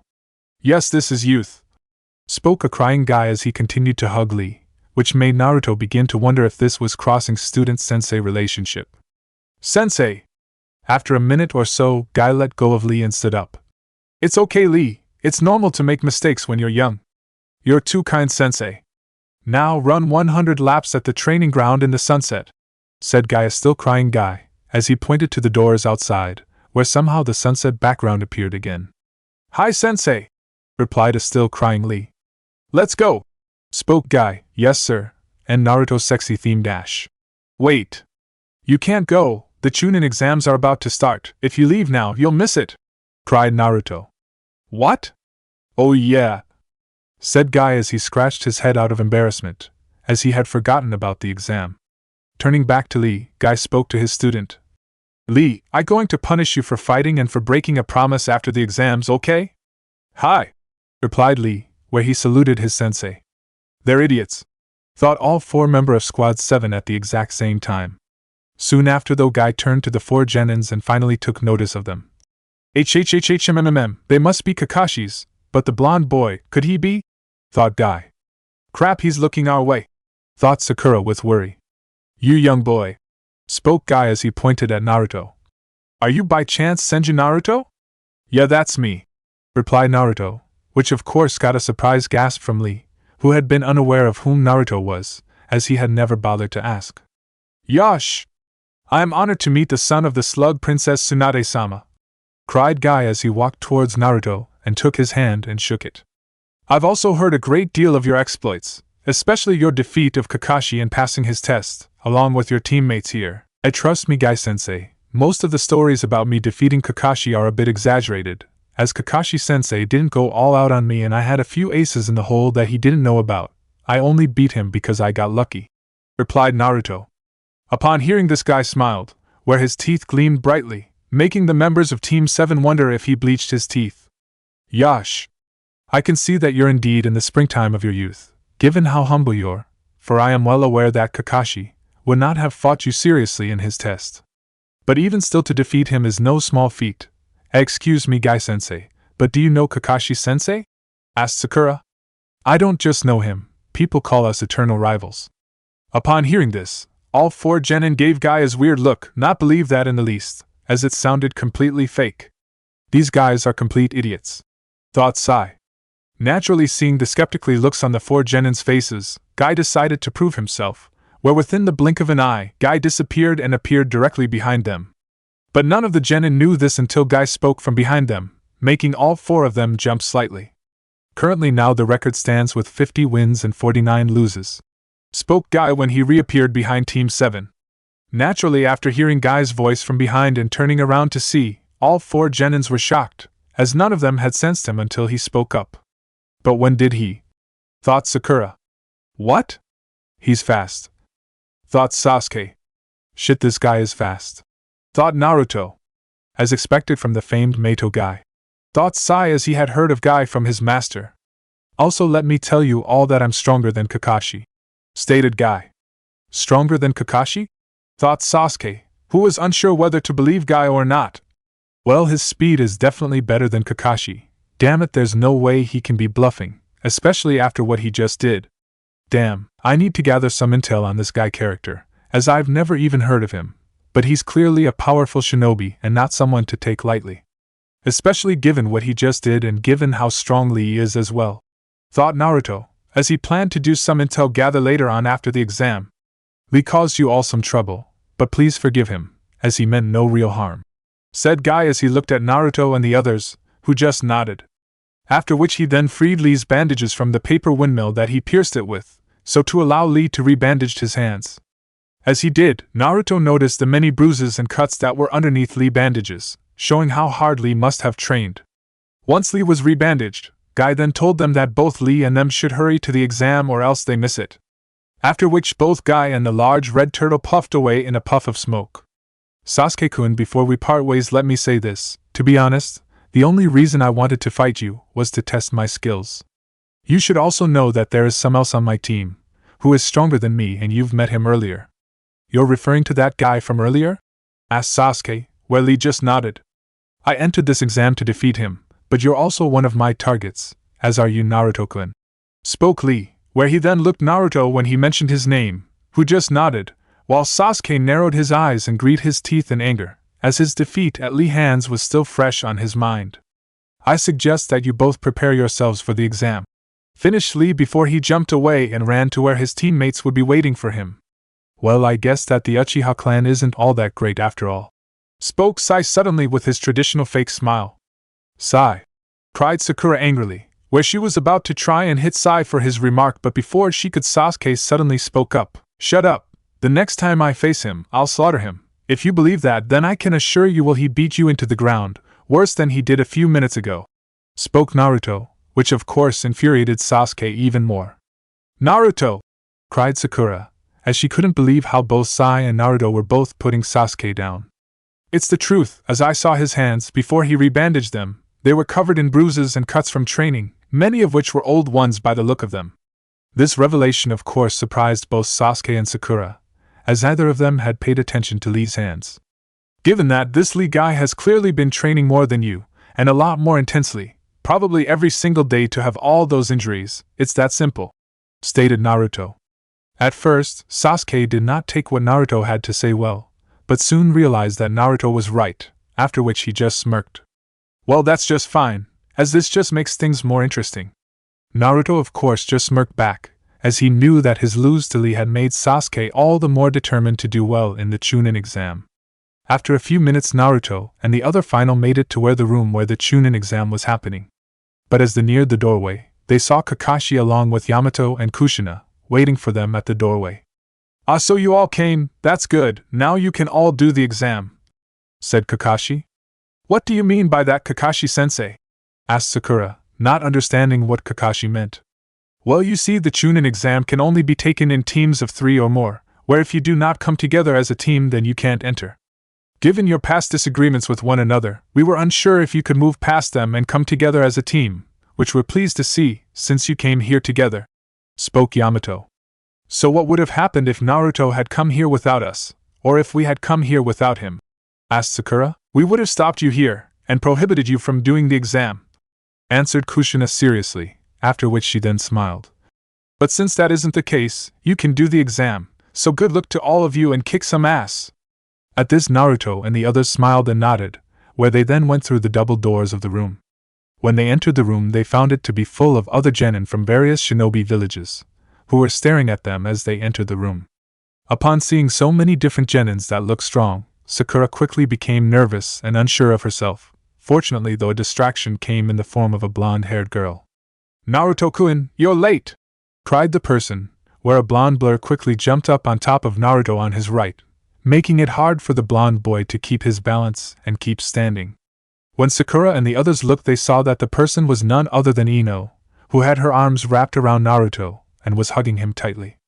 "I've been eagerly waiting for you, Naruto-kun, ever since I heard about the Chunin exams. As I knew you'd be in it for certain, as I haven't seen you in ages," said Ino as she hugged Naruto tighter. "But Ino, it's only been a fortnight since I last saw you," replied a slightly annoyed Naruto, since he didn't appreciate Ino jumping on top of him and nearly making him fall. "But that's still a long time, Naruto-kun," replied Ino affectingly, pressing herself closer to her crush. "Ino, get off Naruto, as he on our team and I won't stand for your sabotaging our team. You can cuddle up to him after the exam," cried Sakura. "Huh! As if I would do anything to Naruto-kun, you're just jealous that I'm closer to Naruto-kun than you am with Sasuke. No, to mention that Naruto-kun is way cuter than Sasuke is," said Ino as she let go of Naruto and got off him. "No way, Sasuke-kun is 100 times cuter than Naruto is," retorted Sakura, where the two girls got into an argument over who was cuter, much to the annoyance of said boys. "Don't tell me that you guys are also going to take this troublesome exam, too?" asked an annoyed Shikamaru, as he and Choji walked up to Naruto and the others. "Hey Shikamaru, hey Choji, you guys are all doing the exam as well?" greeted Naruto when he saw the two boys, who both greeted Naruto in response and acknowledged that they were indeed doing the exam. "Huh, so you guys are all doing the exam as well?" spoke a new voice, where when everyone looked they saw Kiba, Shino and Hinata walking towards them. Upon seeing Hinata, Naruto of course greeted the young Hyuga heiress with a friendly smile, a wave, like he always would. This of course made the young girl blush bright red and stutter out a nervous hello, while doing that thing she does with her fingers. "Are you doing the exam as well?" asked Shikamaru in his usual bored tone. "Yeah, it seems that we're all going to do the exam together," replied Kiba, where he then finally took notice of Sai. "And who are you? I don't know you." "This is Sai, he was the one who took Naruto's place on our team when he left it," said Sakura as she introduced Sai to everyone. "Hello, nice to meet you all," replied Sai with a seemingly friendly greeting and wave, which Naruto and the rest of Team 7 knew was fake, just like the fake smile he had on. "Humph, he's not bad looking and he's kinds of looks like Sasuke a bit, but still he's nowhere as near as cute as my Naruto-kun is," thought Ino, as she then wrapped her arms around Naruto's right arm, which made said boy roll his eyes at her antics. "Humph, you don't look like much," scoffed Kiba, as he wasn't impressed with Sai. "That's funny, I thinking the same thing, especially with the flea bag on your head," spoke Sai, who still had his fake smile on. "What?" cried Kiba, and he took a step forward and looked ready to attack, while Akamaru growled angrily at Sai at being called a flea bag. Luckily though, before things could get out of hand, Naruto intervened and stepped between Kiba and Sai. "Whoa, easy there Kiba, I admit Sai is a real jerk, but just let it go, as this isn't really the best place to start a fight." "Naruto-san is correct Kiba," spoke Shino suddenly as he placed his hand on Kiba's shoulder. "We cannot afford to start an incident here that would prevent from doing the exam." At this Kiba relented, but still glared angrily at Sai, who just smiled and ignored Kiba's glares. "It is good to see you again Naruto-san, I assume that you are ready for the exam," spoke Shino, as he turned to Naruto. "Yep, I'm as ready as can be, are you?" replied Naruto. "Of course we are," stated Kiba. "As we've been training like hell, especially when you weren't working with us, and we won't lose to you." "Good, because I hate to have trained so hard recently, for a first-round knockout," stated Naruto with a smirk. "So would that mean that you've become even stronger now, Naruto-kun?" spoke a new voice, that sounded familiar to Naruto and the members of Team 7. When everyone turned around, they saw 3 Kiri Genins walking towards them, one of whom Naruto and Team 7 immediately recognized. "Haku?" spoke Naruto in surprise when he saw the apprentice of Zabuza, who just nodded when she heard her name. Haku of course hadn't really changed much since Naruto and the others last saw her. The only real change was her outfit, although her hairstyle remained the same. Instead of wearing the same uniform that she had at Nami no Kuni, Wave Country, Haku now wore an outfit that showed her feminine figure. She wore simple sandals and knee pads along with a short skirt, which just stopped below her hips. She also wore a loose shoulderless top, with a fishnet shirt underneath it, and had a long black scarf around her neck, which fell down to her lower back. On her arms she also wore a pair of armbands, elbow pads and fingerless gloves. "1. It is good to see you again Naruto-kun, all of you," spoke Haku with a smile. "Holy crap, she hot." thought Kiba as he eyed Haku up and down. Are you entering the Chunin exam as well, Haku? Asked Sakura. Yes, both my team and I are participating in the Chunin exam, spoke Haku, where she then introduced them to her two teammates Chojuro and Saito. Chojuro had short tufty blue hair and dark eyes. He wore square, black-rimmed glasses connected to what appeared to be headphones, a blue pinstriped shirt and camouflage pattern pants. Also, he wore his forehead protector on the front of his holster, which he uses to carry Hiramakerii. The sword itself is wrapped in bandages, leaving only the double hilt visible. He also has shuriken holsters strapped onto each of his legs. Saito had short spiky black hair and dark eyes. He wore a sleeveless dark blue coat and black long-sleeved shirt underneath it, and carried a medium-length Chikudo blade on his back. He wore a pairing of black gloves on his hands and wore his forehead protector around his waist, along with a long sash with the symbol of Kiri. He also wore a simple black shinobi pants and a pair of simple shinobi sandals. Saito of course greeted Naruto and Team 7 with respect, but studied Sai, Sasuke and Naruto closely, as he had heard how skilled they were from his sensei Zabuza and his teammate Haku. 2. Chojuro also greeted Naruto and the members of Team 7 nervously, as like Saito he had heard much about Sai, Sasuke and Naruto from Haku and Zabuza. He was especially worried he would have to face them in the exam at some point, since he was unsure if he could stand up to any of them, especially Naruto, as he had heard from both his sensei and Haku that out of the 4 genin, Naruto was the strongest among them. As he was able to use the superhuman strength of his mother Tsunade to a great degree, and could use the sword fighting style of his sensei, the famed Burati Shinku no Ikari, Bloody Crimson Fury. Naruto-kun, who exactly are these people? Asked Ino as she held tightly onto Naruto's arm and narrowed her eyes when she saw Haku and heard her use the kun suffix, and although Ino wouldn't admit it, she was also slightly threatened by Haku, especially given her beauty, which rivaled her own. Even Hinata, who was a few feet away, became concerned, as she already doubted herself in trying to get closer to Naruto, since Ino was also after Naruto. The reason why Hinata doubted herself when compared to Ino was because she did not think she could compete with someone like Ino, who was attractive, popular and confident, everything that she, Hinata, wasn't. But now with Haku, Hinata's fears of losing her chance with Naruto only grew, as Haku was extremely beautiful, and by the way she held herself, Hinata could tell that Haku was both a confident and strong kunoichi. Oh yeah, everyone, this is Haku. We met during our first mission outside the village, where we fought each other, explained Naruto. So you guys were enemies, stated Choji, as he munched on some crisps he was eating. Yeah, that is until Haku and her sensei were betrayed by their employer, who tried to have them killed along with us. Obviously he failed, and after he was dealt with, we called a truce and came to an understanding, and we became friends, and later on Haku and her sensei returned to their village. After hearing this, many of the others had curious looks and looked to Sakura and Sasuke to see if it was true, where the two just nodded, confirming what Naruto had said. Once the others knew the story behind Haku and Team 7, Naruto decided to ask Haku something he had been wondering. So Haku-chan, if you're here, am I right in assuming that Zabuza is your team sensei? Asked Naruto, as he highly doubted that Zabuza would allow anyone other than himself to train Haku, and Haku would only recognize Zabuza as her sensei. Hi, Zabuza-sama is our team sensei, replied Haku, after which Naruto nodded and then introduced Haku to the rest of the rookie genin and got to talking with her. With Yujito and her team, as Naruto continued to talk with Haku and her team, Yujito and the rest of her team watched them from the other end of the room. As they watched them, Omo spoke up. Man, Naruto's certainly popular with the girls here. How so? Asked Karui. Well, look at how that Kiri girl is chatting him up, and that Hyuga girl staring at him, not to mention that hot blonde girl who literally jumped him when he came in, humph. As if he'd be interested in a floozy like that blonde, scoffed Yujiro with a slight frown on her face. Agreed, replied Samui, with her usually cold and emotionless tone. At this, Omo smirked a little. How would you two know what Naruto's type is? We would not, but given Naruto's personality it seems unlikely he would be interested in girls like her, responded Samui.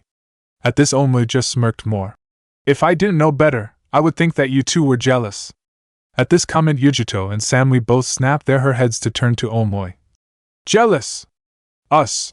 Spoke the Yujito in surprise, while Samui just stared emotionlessly at the dark-skinned boy. Well, it's just an observation, since before we found out the truth about Naruto, Yujito often talked about him and how you like to see him again and how you admire him. I only said that, as I wanted to fight him again and I admire his fighting skill, as he is the only person around our age that has ever really challenged me and the only person other than B-sensei to beat me," stated Yujito. "Well, I'm just saying that's how it looks," replied Omo. "You know he has a point, kitten," spoke the Nibi inside Yujito's mind. "The boy is strong, kind, loyal, and has an essence of mystery about him, where I can still sense that familiar power from within him.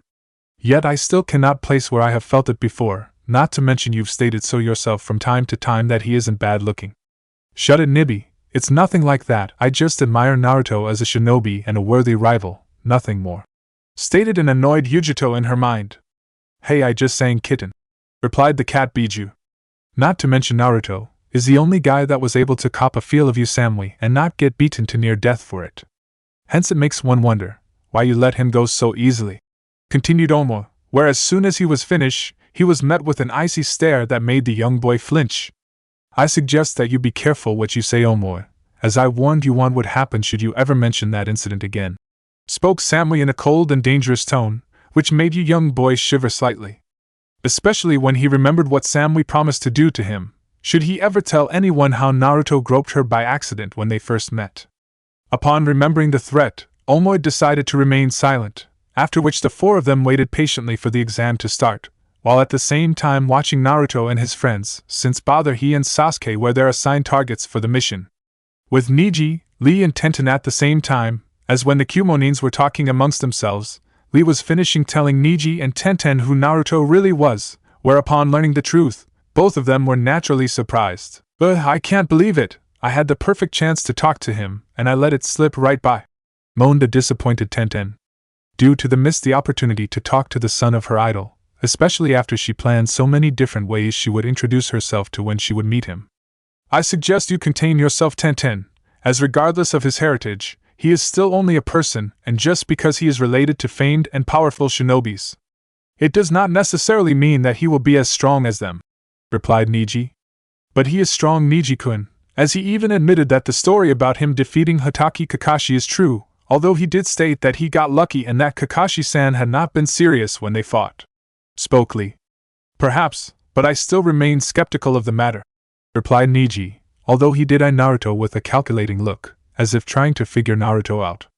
"Well, regardless, you've to admit, he is an interesting person," said Tenten.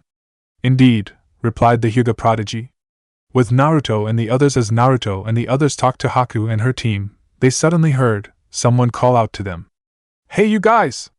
When the group turned, they saw a tall, silver-haired young teen with glasses walk up to them.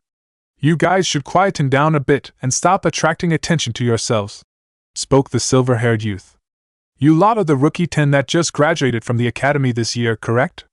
Geez, the way you're all yapping it up and chatting away without a care, you'd think you were on a field trip or something. And I can tell right here and now that if you think this exam is easy, you're fooling yourselves," replied the boy. "Who the hell do you think you're, to talk to us like that?" cried Ino, where she finally let go of Naruto's arm. "I am Yakushi Kabuto, and just look around you," spoke the boy named Kabuto. When the rookie genin looked around, they saw many of the other genin in the room, staring at them with cold and serious looks. "Everyone here is tense, since the exam is going to start soon," said Kabuto, where he then pointed to the left of the rookie genin and Kiri genin. "Those genin over there are all from Amigakure, Hidden Rain, and most of them have short tempers. The reason I'm warning you is because I don't want any trouble to start before the exam," explained Kabuto. "Although I guess it can't be helped since you're all new here and don't know anything." "So does that mean you have done this exam before?" Sakura asked when she turned to look at Kabuto. "This is my 7th time doing the exam," replied the older boy, which of course surprised most of the group. "This exam takes place only twice a year, and this is my 4th year doing the exam." "So that would mean that you know a lot about what happens in this exam?" asked Sakura, where the boy just nodded. "Yet you haven't passed?"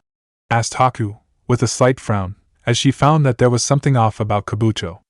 Yeah, that's true, I'm afraid," replied the seemingly embarrassed boy. "Does that mean that the Chunin exams are that difficult?" asked Shikamaru. "Pretty much," replied Kabuto, where the young Nara heir began to mutter how troublesome this all was. "Well, since you're all new and all, and since I feel sorry for you, I give you so tips, with ease," spoke Kabuto, as he took out a deck of cards from his pouch. What are they? Asked Ino.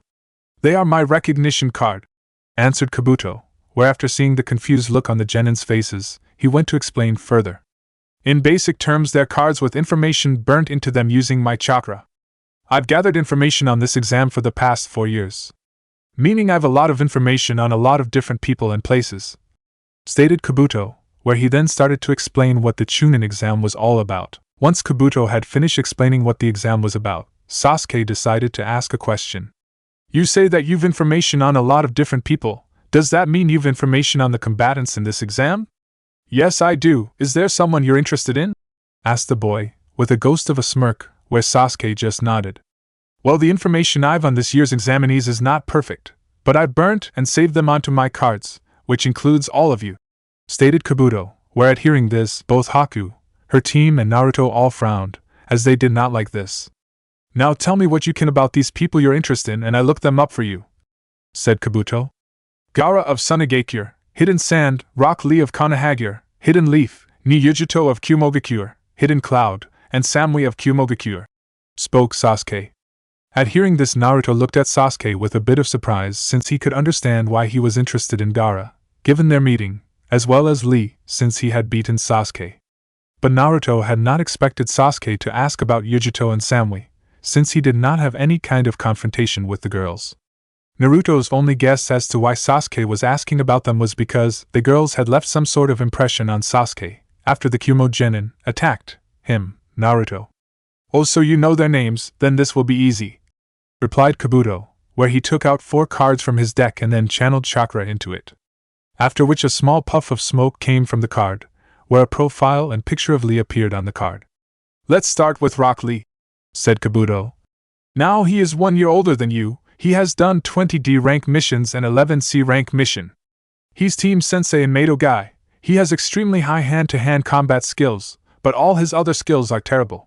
He gained a lot of attention last year, as a highly skilled rookie genin, but didn't take the Chunin exam. Like you, this is his first time taking the exam. His teammates are last year's top Kunoichi Tenten and last year's Rookie of the Year Hyuga Niji, who is rumored to be a highly gifted prodigy like yourself. At the mention of Niji's name, a worried look appeared of Hinata's face, although no one noticed it, due to everyone listening to what Kabuto was saying. Next, Sabaku no Gaara, Gaara of the Sand Waterfall, spoke Kabuto, and he got another card and channeled chakra into it. Now he is the same age as you and has done 8 C rank missions, and this is amazing, he has done a B rank mission as a genin, said a surprised Kabuto. Naturally, after hearing this, the entire rookie genin along with Haku and her team became very concerned. He is a foreign shinobi, as you know, and like all of you, this is his first time doing the exam, hence I've no other information about him, continued Kabuto. But there is one thing, he has returned from every single one of his mission, without as much as a scratch.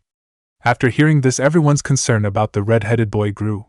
He did a B rank mission as a genin and came back from it unharmed? Spoke Shikamaru with surprise, as he had trouble believing what he'd heard. Crap, I knew this guy would be trouble, but not this much, thought Naruto with frown, where he was not alone, as many of the others like Haku and Sasuke also had frowns. Now the Kumo needs, continued Kabuto as he channeled more chakra into the card, where a profile and picture of Yujuto appeared. Niyujuto, she is about 2 years older than you, and like Gaara, Lee, and the rest of you, this is her first time doing the exam. She gained quite a bit of attention for herself 2 years ago, when she first became a genin, where she graduated top of her class as Rookie of the Year and top Kunoichi. Her skill level is unknown but is believed to be very high. She is on one of only 2 4-man teams, the other being you, explained Kabuto, where he looked at the members of Team 7. Her teammates are Karui, Omoe, and Samui, and they have done 7 D rank missions, 20 C rank missions, and, oh my god, stated Kabuto with surprise again and gaining everyone's full attention. Shion has done 5 B rank missions and 2 A rank missions. At hearing this, there were several more gasps of shock heard from the rookie genin, as they were naturally all shocked. She could be trouble, thought Haku, as she looked at Yujuto's picture on Kabuto's card. Damn, I knew Yujuto-chan and the others had gotten stronger since we last met, but I didn't think she had become this strong, to be able to do 2 A rank missions? Thought Naruto with surprise. Sasuke of course frowned even more when he heard this, as it was quite possible that Yujuto was even stronger than Gaara. This is getting ridiculous. What kind of monsters are in this exam? Muttered Shikamaru. After finishing, with Yujito, Kabuto then went channeled chakra to his last card, which had Samui's profile, which didn't tell much about her or her skill level. As like with Gaara and Yujito, the information was fairly limited, although it did state that Samui was highly skilled, where in her class she was second only to Yujito. The only other thing worth mentioning was that she did the same number missions as Yujito, which was of no surprise since they were on the same team. But it still proved that she was a highly skilled shinobi, since she did accomplish them with Yujito, along with the others. Once Kabuto had finished telling about Samui, Kiba decided to speak up and ask Kabuto something. What have you got on Senju Naruto? At the mention of Naruto's name, the entire room went dead silent, where every eye was on the rookie 10 and the 3 Kirinins. Damn you, Kiba! Thought Naruto as he cursed Kiba for attracting so much attention on him, since he could feel all eyes were on him. Well, let's see, said Kabuto as he took out another card and channeled chakra into it, showing a profile and picture of Naruto on it. Senju Naruto, son of the famed Konoha no Namakuji Tsunadeheim, Konoha's slug Princess Tsunade, who is also a member of the Densetsu no Sannin, the legendary 3 ninjas. Also is the direct descendant of the Shodame Hokage and Naidame Hokage and sole heir to the Senju clan. He has done 22 D-rank missions and 2 C-rank missions. He is the apprentice of Uzumaki Kushina, better well known as Barati Shinku no Ikari, and another Jonin sensei, whose identity is classified.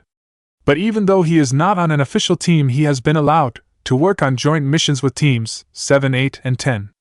His skill level and ability are also classified by order of the Sandaime Hokage himself, hence are unknown. He is rumored though to be highly skilled in taijutsu, kenjutsu, and medical ninjutsu.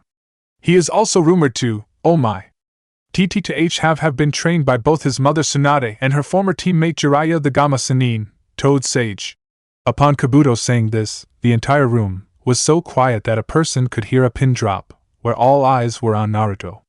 Many of course were not surprised that Naruto was trained by Tsunade, as she was his mother after all.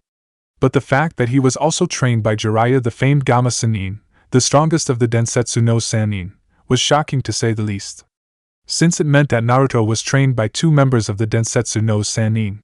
Sasuke, Sakura, and Sai were of course not surprised by this revelation, as they already knew this, as did Yujito and her team. Everyone else though was shocked at the news. Naruto-kun, is this true? Were you also trained by Jiraiya the Toad Sage?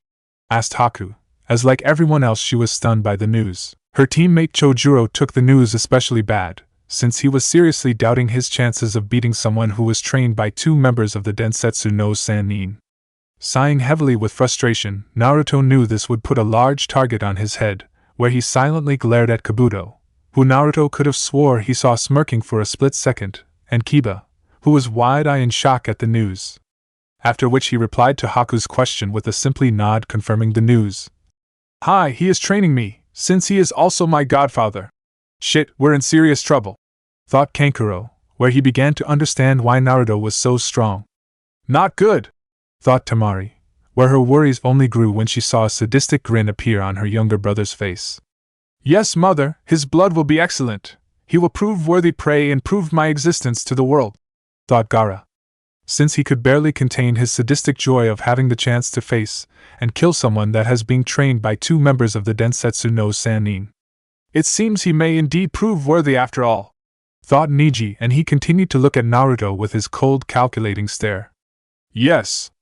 This proves that my Naruto-kun is better than your Sasuke, Sakura, cried Ino inside her mind.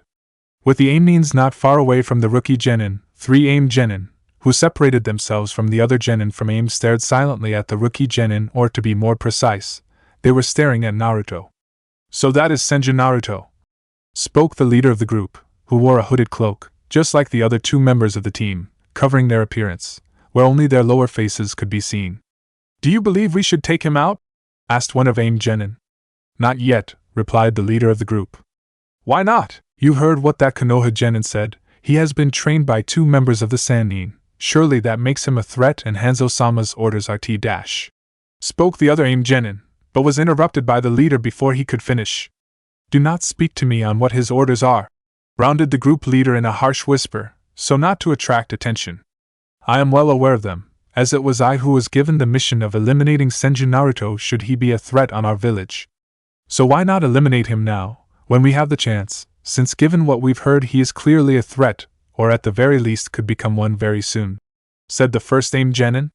"Because the exam has not started yet, where if we attack him now, his teammates may come to his aid. Not to mention if we did indeed succeed in killing him now, Konoha will know that our village specifically targeted him, and could declare war on us for doing so," explained the team leader. "No, it is better to wait until the time is right. Besides, I want to know what his abilities are, so that we know what he's capable of, and what we're up against when we do attack him." At this, the other two Aims just nodded and continued to observe Naruto and the other rookie Genin. With Naruto and the others, after everyone had gotten over the shock that Naruto had been trained by both his mother and Jiraiya, Kabuto then went on to explain how the top Genin from Konoha, Kiri, Kumo, Suna, Ain, Kusa, Taki, Getsu, and a small recently new shinobi village Oto were here. After hearing this, some of the others like Hinata were beginning to doubt their chances in the exam. Seeing that Hinata was losing confidence in herself, Naruto placed his hand on the young girl's shoulder. "Hey, don't worry, Hinata-chan, you do great in this exam, I know it." Upon hearing this and how Naruto was touching her, the young Hyuga girl blushed brightly and thanked Naruto for his kind words and for believing in her. But it was after Hinata thanked him that Naruto noticed several blurs out of the corner of his eye, which were heading for them. Discreetly taking out several Saban needles, Naruto readied himself on the chance that they were coming after him. He was of course not the only one, as Haku had also seen the blurs coming, and like Naruto she discreetly took out several Saban needles and prepared to defend herself, although those beliefs quickly diminished, where one of the attackers, a young boy with spiky black hair, jumped up into the air and threw two kunai at his real target, Kabuto, who quickly jumped backwards to avoid them. After seeing that the attacker's target was Kabuto, both Haku and Naruto quickly placed their Saban needles away. Normally Naruto would have helped a fellow Konohanin when he was being attacked by someone, but the fact was that Naruto did not like Kabuto, especially since he made him, Naruto, a target to everyone in the room. But even still, that would normally not be enough for Naruto to not help him. The other reasons why Naruto didn't intervene was because he didn't want to draw any more attention on himself than there was already on him. There was also the fact that there was something off about Kabuto. He didn't know what it was just a gut feeling, which told him not to trust Kabuto. After Kabuto avoided the first attack, another of the attackers appeared right in front of Kabuto. This attacker was another young boy, who had gauze covering most of his face, except for his left eye. When the boy appeared, those watching immediately realized that the ones that were attacking Kabuto were from Otogakure, Hidden Sound. When the gauze-wearing boy appeared in front of Kabuto, he swung his fist to hit Kabuto, who took a step back to avoid the punch. But after Kabuto avoided the punch, his glasses suddenly shattered into pieces. "What's going on? You definitely avoided that punch. Why did your glasses break?" spoke Sasuke as he stood forward, with an annoyed and confused expression on his face. This question was of course shared by many of the others, who were watching the incident. But just when everyone thought that was it, Kabuto fell to his knees and threw up, which received many more worried and confused looks from all the different Genins. "It seems that you're not as good as I thought you would be, given that you are a veteran of the Chunin exam," spoke the gauze-wearing boy named Dosu, who stood in front of Kabuto with the rest of his team. "Write this in your card, the 3 from Otogakure will definitely make Chunin," spoke the black spiky-haired boy named Zaku. As Zaku said this, many of the others in the room stared at Dosu and his teammates, with some curiosity over how Dosu took Kabuto out, after he dodged Dosu's punch. "Bakas," thought Naruto, as she simply stared at Dosu. "They're clearly amateurs trying to make names for themselves. They should have left well enough alone and let people underestimate them, since it gives them an extra advantage. But instead, like fools, they draw attention to themselves by attacking someone and then showed off one of their techniques in front of everyone, just because of a simple comment. Now people will be on the watch for them, especially that guy in the bandages and that trick he used to take Kabuto down." It was after Naruto thought this, that a large puff of smoke appeared in the front of the room, where a male voice shouted out, "Quiet it down! You punks!" Once the smoke appeared, an intimidating man wearing a long black trench coat appeared with a large group of Konoha examiners behind him.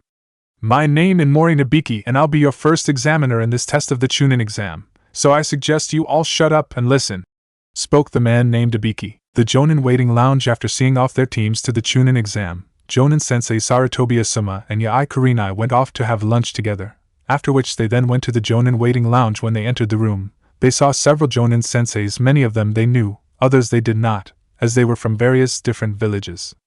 After looking around, they saw Kakashi, Kushina and Yamato together, where the two of them decided to go to them.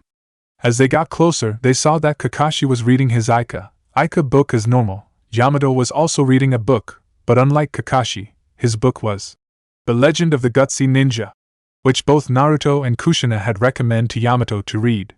Kushina, on the other hand, was silently staring at something at the other end of the room. "Hey guys, been a while," greeted Asuma, as he and Kurenai walked up the three and sat next to them. "Yo!" greeted Kakashi with a wave, as he looked up at them, before going back to read his book. Yamato of course greeted them both respectfully, after which he went back to reading his book. Kushina replied with a simple, "Hey," before going back to staring at the other end of the room. Deciding to see what Kushina was looking at, both of them turned to see who Kushina was staring at. When they turned, they saw that Kushina was staring at a tall, dark-skinned, muscular man, with a Kumo forehead protector, sunglasses and 7 swords on his back. The person in question was seemingly writing on a notepad book and muttering out rhymes. Upon seeing who Kushina was staring at, both Jonin-senseis raised their eyebrows. "Excuse me, Kushina-san, but why are you staring at that man?" asked Kurenai curiously. "Yeah, Kushina, don't tell me you're actually into that guy," mocked Asuma. At this remark, Kushina scoffed. "Please, I do have certain standards. Beside, I would never think of dating a Kumonin." At this Asuma just nodded, while Kurenai had a confused look on his face, until Asuma explained how back when she was younger, Kushina was kidnapped by Kumo, who kidnapped her so to use her unique chakra abilities that allow her to subdue Biju. After hearing this, Kurenai nodded in understanding, before she then turned back to Kushina. "But that still does not explain why you're staring solely at him, as there are several other Kumo shinobis here. The reason why I'm watching him is because he is no ordinary Jonin. His name is Killer Bee and he is the adopted younger brother of the Yandame Reikage as well as the Jinchuriki of the Hachibi no Kyogyu, 8-tailed giant ox." "You're kidding?" Asuma asked in shock while Kurenai gasped. "I'm afraid it's true," spoke Yamato as he looked up from his book. "Not only that, but he is also considered by many as the perfect Jinchuriki, as unlike most, he has complete and utter control over his Biju. Man, who would have thought that Kumo would have let one of their Jinchuriki come here with his genin to take the Chunin exam? They're usually paranoid when it comes to one of their Jinchurikis. Normally they them stay nearby their village as much as possible," stated Asuma. "I'm afraid it's much worse than that," spoke Kakashi, as he looked up from his book. "What do you mean?" asked Kurenai. "He means that there is a rumor we heard from our intelligence. They say that the Jinchuriki of the Hachibi no Kyogyu is also training the Jinchuriki of the Nibi no Bakaniko, 2-tailed monster cat. Meaning that one of Killer Bee's students is the Jinchuriki of the Nibi no Bakaniko," said Kushina with unusual seriousness in her voice. "Ah hell," muttered Asuma. "Does the Hokage know about this?" "He does," replied Yamato. "But why would Kumo risk sending both their Jinchurikis into the Chunin exam?" spoke Kurenai, as having more than one Jinchuriki in the Chunin exam was just inviting a disaster to happen. "My only guess is that it's about Naruto," replied Kushina. "Do you mean that they know that Naruto has the Kyubi or he has Mokuton ability?" asked Kurenai. "Neither, since besides us, only the Sandame, Jiraiya, Shizen, Swanda and Naruto himself know about Naruto being the Jinchuriki of the Kyubi no Yoko, 9-tailed demon fox. I also do not believe that they know about Naruto having Mokuton, as none of us have mentioned it to anyone. The Sandame has also made certain that the council has kept quiet about it, so I don't think we've to worry about them," said Kushina. "So then why are they sending one of their Jinchurikis into the Chunin exam?" asked Asuma. "My best guess is that they sending the Nibi Jinchuriki to take Naruto out, as they fear that he may one day become as strong as Tsunade-sama or the Shodame Hokage or the Nidame Hokage, if not stronger than them. Hence they want to take him out before that happens," explained Kushina. "But they can't. If they do that, they could start a war," said Kurenai. "That would be unlikely, as remember Kurenai, killing is not forbidden in the exam, so they could easily kill Naruto in the Forest of Death without incident or during the finals. As if they did kill him, they could easily just say it was an accident, where there would be nothing we could," stated Kakashi.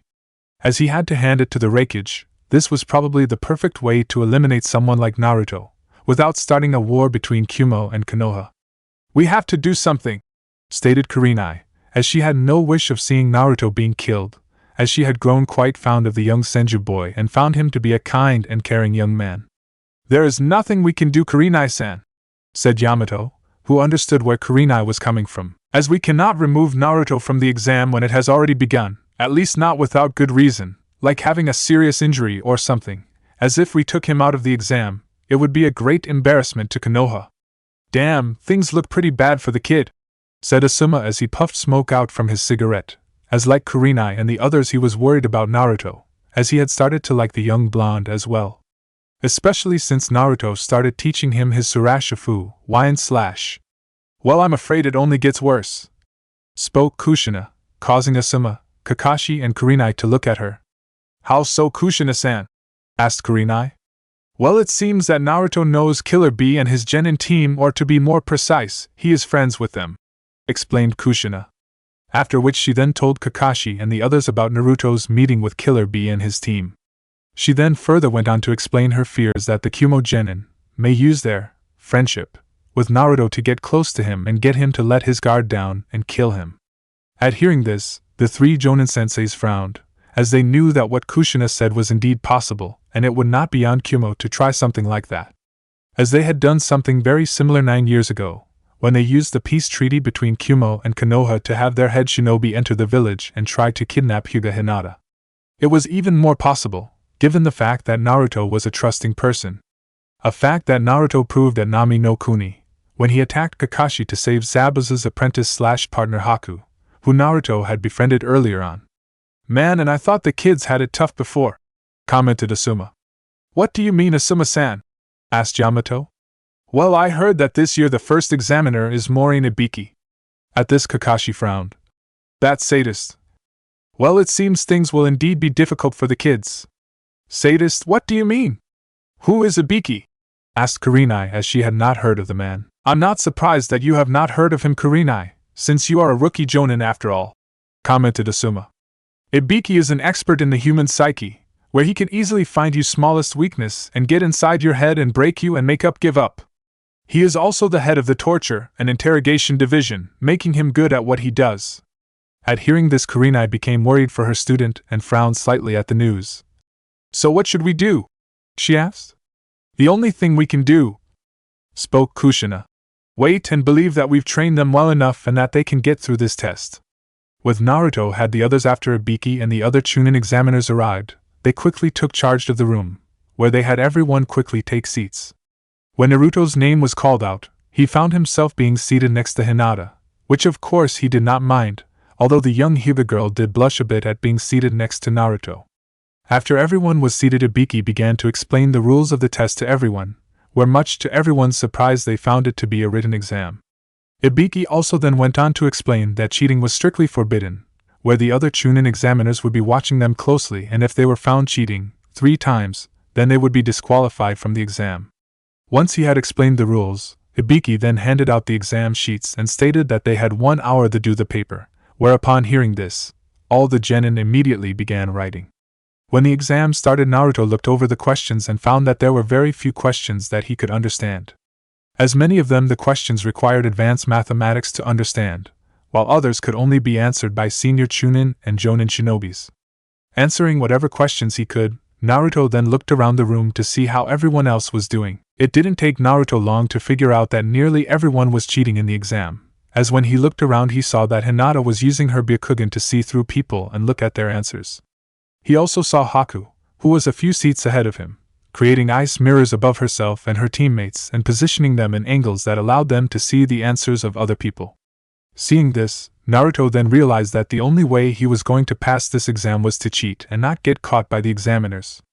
After thinking for a few minutes, Naruto finally thought of a way for him to get the answers without getting caught, where he asked Ibiki to use the bathroom. Ibiki of course nodded, but had one of the Chunin examiners accompany Naruto, so to make sure he didn't cheat. When he reached the bathroom, Naruto stated he needed to use one of the stalls. The Chunin of course checked the stall that Naruto was going to use, so to make sure that there were no communication devices or sheets with answers in the stall. Once the Chunin had finished checking the stall, Naruto went into it and locked the stall door behind him, where he then pretended to go be in the toilet. After a few minutes, Naruto then silently created a wood clone of himself, where he then had the wood clone quickly merge with the wooden wall of the bathroom. After the clone had merged with the wall, Naruto then pretended to finish up and leave the stall, where after washing his hands he and the examiner returned to the exam room. For the next few minutes Naruto pretended to do the written exam, all the while silently waiting for his clone to return to him, which was merged with the ceiling of the room and looking down on the examinees and their answers. Once the clone had gathered all the needed answers, the wood clone then fully merged with the ceiling, after which it then re-emerged from the floor underneath Naruto's desks and touched his leg, where Naruto reabsorbed the wood clone and received all the information it had gathered. When he received all of the clone's information, Naruto immediately began to write down all the answers to the questions. As he did this, he silently thanked his sensei Yamato for telling him about the unique abilities of the Moku Bunshin no Jutsu, wood clone technique. After finishing writing down that answer, Naruto then patiently waited for the 10th and final question, which was left blank, as Ibiki had explained that it would not be answered until the last few minutes of the exam. As Naruto waited, he watched several other teams being caught by Ibiki and the Chunin examiners, where they were automatically failed and sent out of the room. By the time of the last 5 minutes of the exam, about a third of the room had been emptied. When the time had come for the final question had come, Ibiki spoke. Well, now it seems that it's time for the final question, although I've to say there are more of you than I thought there would be. But still there is one thing that I did not mention earlier when I explained the rules of the test to you, that rule being that you can choose to take the 10th a final question or not. Upon hearing this, the examinees were of course surprised and slightly confused at what Ibiki was saying. Choose? What the hell do you mean by that? Asked Temari. It's simple really. If you choose not to take the exam, your points from this exam will be reduced to 0, where both you and your teammates will automatically fail the test, explained Ibiki. Then what's the point of giving us the choice? Of course we're going to take the question, stated a genin from Kusa. Well, you see, there is actually more to this rule, replied Ibiki, which made the examinees more nervous. For if you do the 10th question and you get it wrong, you'll not only just fail the exam, but you'll also lose your privilege for taking the Chunin exam forever. What the hell kind of dumb as rule is that? Cried Kiba as he stood up and pointed accusingly at Ibiki. There should be those here who have taken the Chunin exam in the past. At this, Ibiki just chuckled darkly, making many of the genin nervous.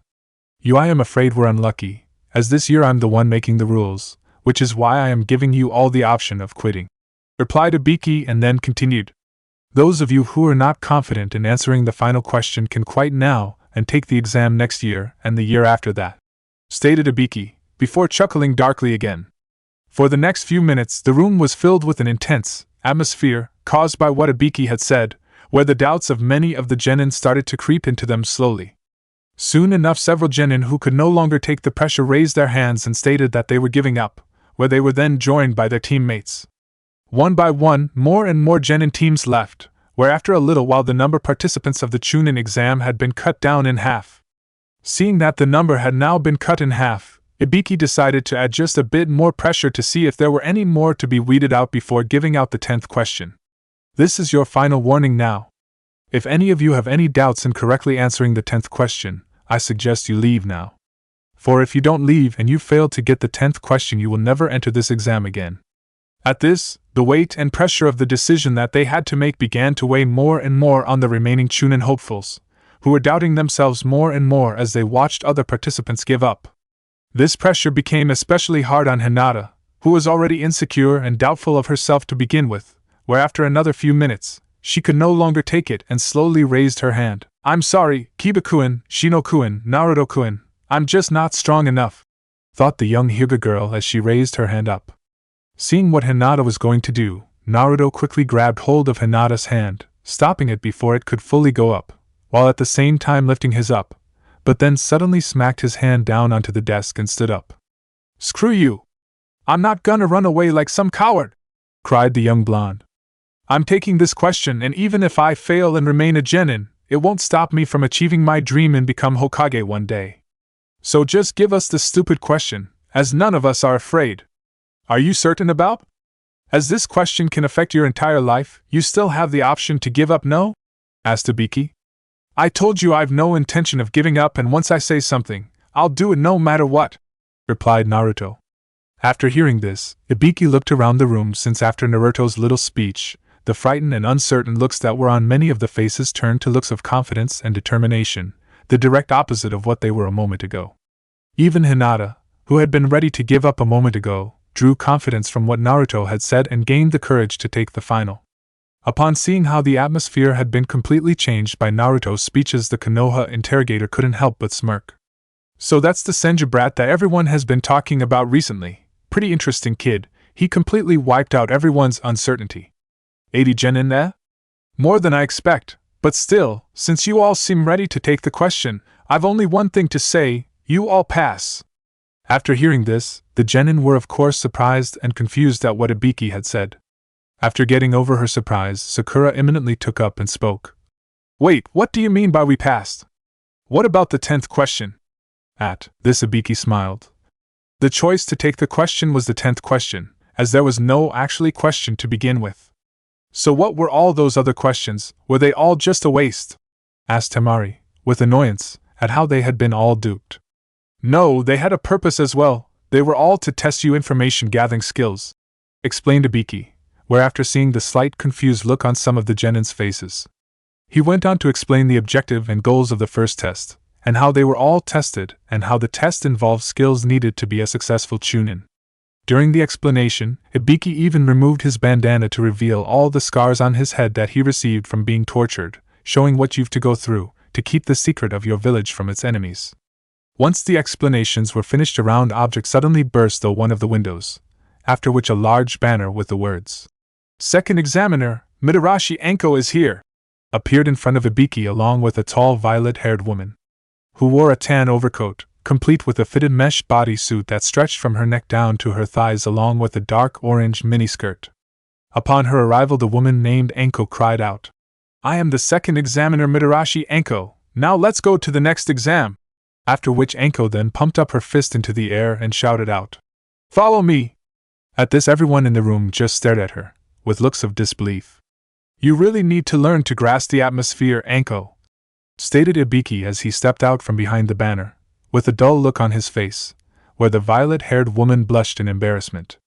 Naruto of course could not believe it when he saw Anko, as the way the woman had introduced herself, with crashing through the window with the banner behind her, would be just like something a certain Sannin he knew would do. Not to mention the way she was dressed, made Naruto wonder if she had modeled herself after one of Jiraiya's female characters in his Aika books, as it was definitely skimpy enough to be. At this same time, Naruto also had a nagging thought at the back of his mind, as the name Mitarashi Anko had rang a bell with him, since he was certain he had heard the name somewhere before. After getting over her embarrassment, Anko counted the number of remaining genin, where she found that there were 8 genin left. Ibiki, you let 26 teams pass? Your test must have been too soft, or that there were quite a number of excellent genin this year, replied the scared head man. Huh! Well, it doesn't matter, replied Anko, as I'm going to make more than half of these teams fail the next test.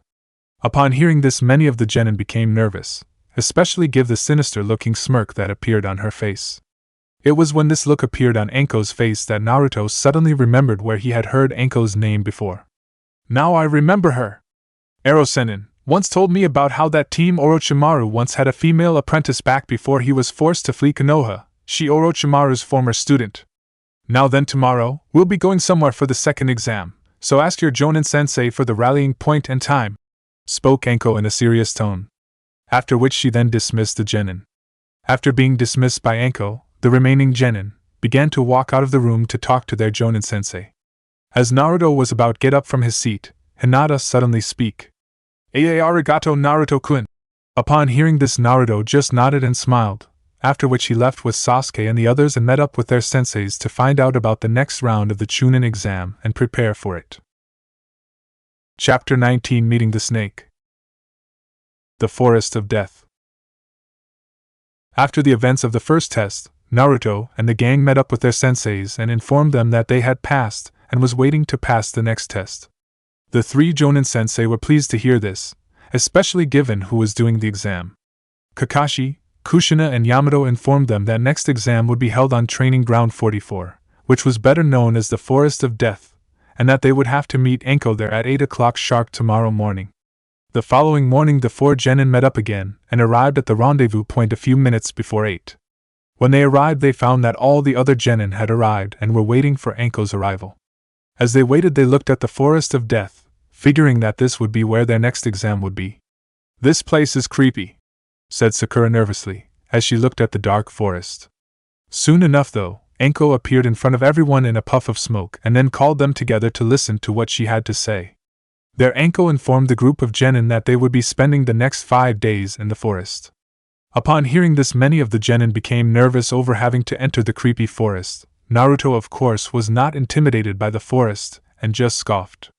Since he had been terrified by the best, hence it would take a lot more than this to scare him. Hearing Naruto scoff and seeing that he was unafraid of what she had said, Anko decided to have a little fun with the young Senju. Upon which a kunai suddenly appeared out from her sleeve and into her hand, where she threw it at Naruto with frightening speed. Seeing the glint of Anko's kunai, Naruto quickly moved his head slightly to avoid the kunai, although was unable to do it fully, where he received a shallow cut on his cheeks, which bled a little. When Naruto avoided the kunai, Anko then suddenly appeared right behind him. "Oh, I'm sorry, am I boring you?" Anko asked almost childlike, where she pressed her ample chest onto Naruto's back and wrapped her arms around Naruto. At this Naruto just smirked. "Sadly yes, as I find such intimidating tactics rather dull and would like to get on with the exam." "Oh, confident are we? Well, you need more than just confidence to survive this exam. Since overconfident ones like you are normally the first to die, and I do so love to see nice red blood being spilled all over the place," Anko said as she leaned forward to lick the blood off Naruto's cheek. But before she could, she suddenly felt the sharp point of a kunai blade poking into her left armpit. "Well, if you like blood so much, then I'm certain you like this," Naruto stated with a smile and pressed his kunai a little harder into her armpit. "There's a vein just here that goes straight to the heart. If cut, it would bleed so fast that you wouldn't live long enough to decide how to curse me. So if you would, could you let go of me, as there are rules about examiners molesting the examinees." Naruto was gratified with the sight of the former Sanin's apprentice eyes widen in surprise before she grinned. She was impressed with Naruto. "Humph. Not bad, brat, but you only wish I was molesting you," Anko replied with a saucy smirk when she let go of Naruto. Although when she did, her shinobi senses suddenly warned her of danger from behind, where she immediately let go of Naruto, and another kunai appeared out of her sleeve into her hand. But before she could fully turn around she saw Kusa Genin was behind her, and that he was holding her kunai with his long tongue, which Naruto found disgusting. "I believe this is yours," the Kusa Genin said as he gave Anko back her kunai. "Why thank you, but you shouldn't sneak up on me from behind like that," Anko said with a cheery grin. "That is, if you don't want to die young." "I apologize," the Kusa Genin replied, though she sounded anything but sorry, as she retracted his tongue and smiled, after Anko took her kunai. "It's just that I get excited when I see blood. Also, my precious hair was cut, so I got a little bit more excited." "What's with that guy?" Naruto thought, as he got a bad feeling off the Kusa Genin. "Well now, it seems that we have quite a few lively genin today," Anko commented, as she walked back in front of the group of genin. "Now before we start the second test you need to sign all these," Anko explained as she held up a large bunch of forms in her hand. "What are they?" a genin from Suna asked. "These are consent forms, which you must sign to participate in the second test," Anko replied. "But why?" asked Ino. "Simple, in this test people will die. Therefore, we need your consent before we can continue, otherwise I'd be held responsible," Anko answered, where she then laughed, as if the whole thing was funny. Naturally, no one found it funny and many people became nervous at hearing how people would die in this exam. Soon enough though, everyone signed the sheets and handed Anko back the forms. Once the forms were signed, Anko went on to explain how the second test was going to work. She explained that they would all be given a scroll, where one half would be given a scroll with heaven on it and the other with earth on it. Extra scrolls would also be hidden in the forest. She also explained that to pass they would all have to make it to the tower in the center of the forest, and could only enter it when they'd both have an earth and heaven scroll and were with their entire team. Anko then went on to explain that the only way they could pass this exam was to get an opposite scroll to the one they had in 5 days, which was the time limit to the exam. She even explained that if they failed to get the scroll in the time allowed, lost a teammate, or opened the scrolls before entering the tower, they would automatically fail the exam. After finishing explaining the rules of the exam, Anko then spoke up again. Also there is one final thing, which is for the genin of Hatake Kakashi, Uzumaki Kushina, Yamato and Killer Bee of Kumo. Upon hearing this, Yujito, her team, along with Naruto and Team 7 listened up. Due to the fact that your two squads each have 4 members in it, and in the interest of fairness to the other teams, who all only have 3 members, your squads will have to gather twice the number of scrolls and in the same amount of time as everyone else. What? Cried Karui. But that's not fair.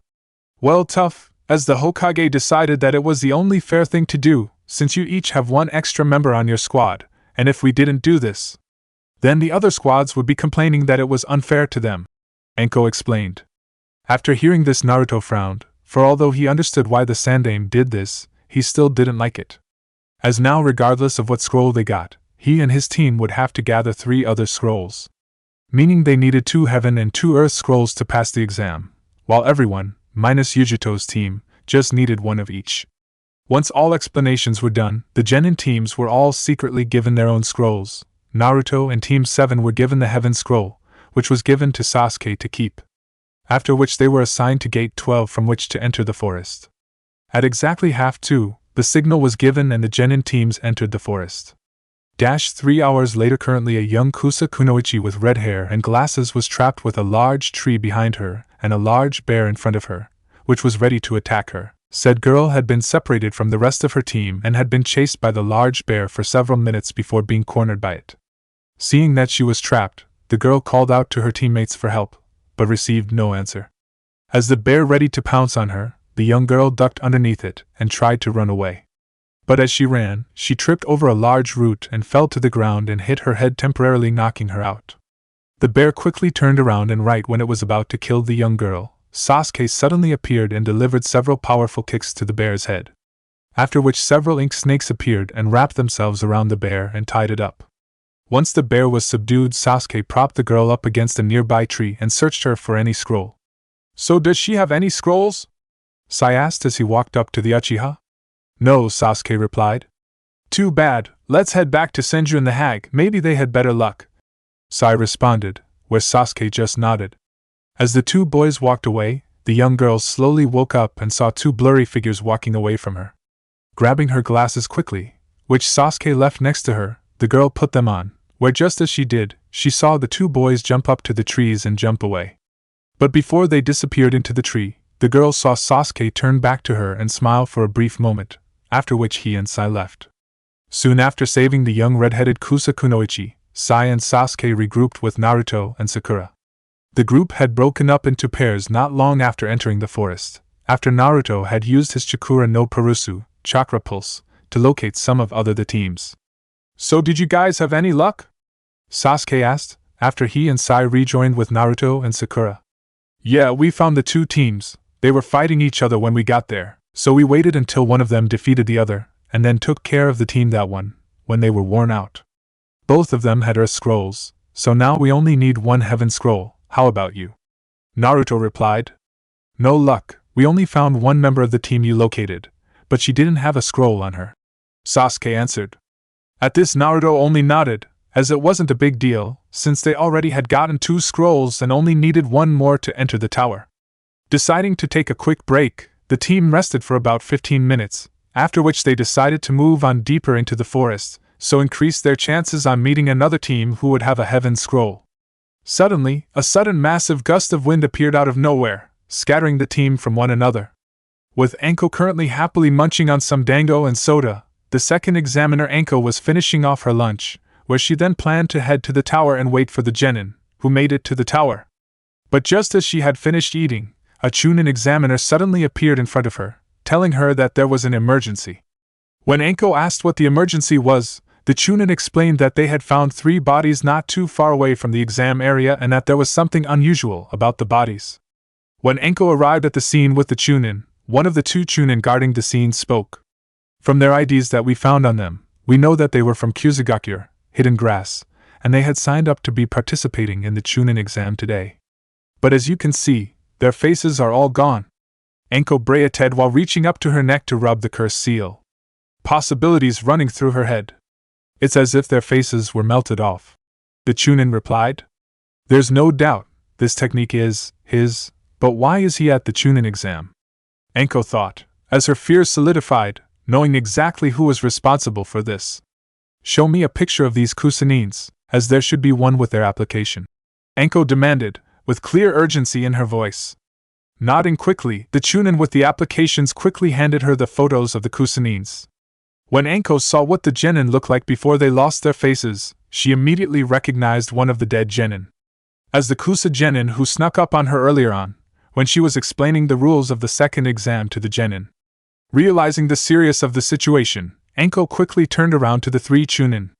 Quickly, you three inform the Hokage of what has happened here, and tell him we need at least 2 A and BU squads mobilized and sent into the forest of death, said a concerned Anko. After which she then stated that she would enter the forest and try and track the intruders herself.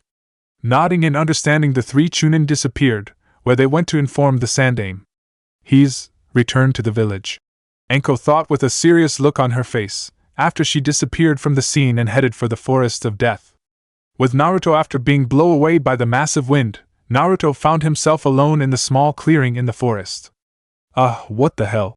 Naruto groaned, as he woke up in the clearing and held his head in pain, as he guessed he hit his head when he had been blown away by the gust of wind and it knocked him out for a short while.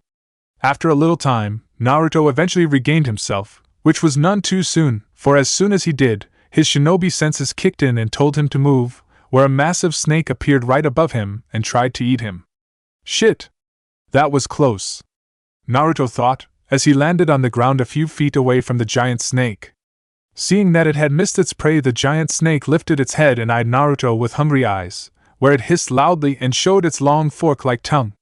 Seeing the snake looking at him, Naruto quickly realized what the massive serpent was thinking and readied himself. After a moment or two, the giant snake struck and charged at Naruto. Seeing the snake coming at him, Naruto quickly raced forward and ducked under the snake's mouth. After which he then jumped upward and used his enhanced strength to punch the snake right in the chin, sending its head flying upward.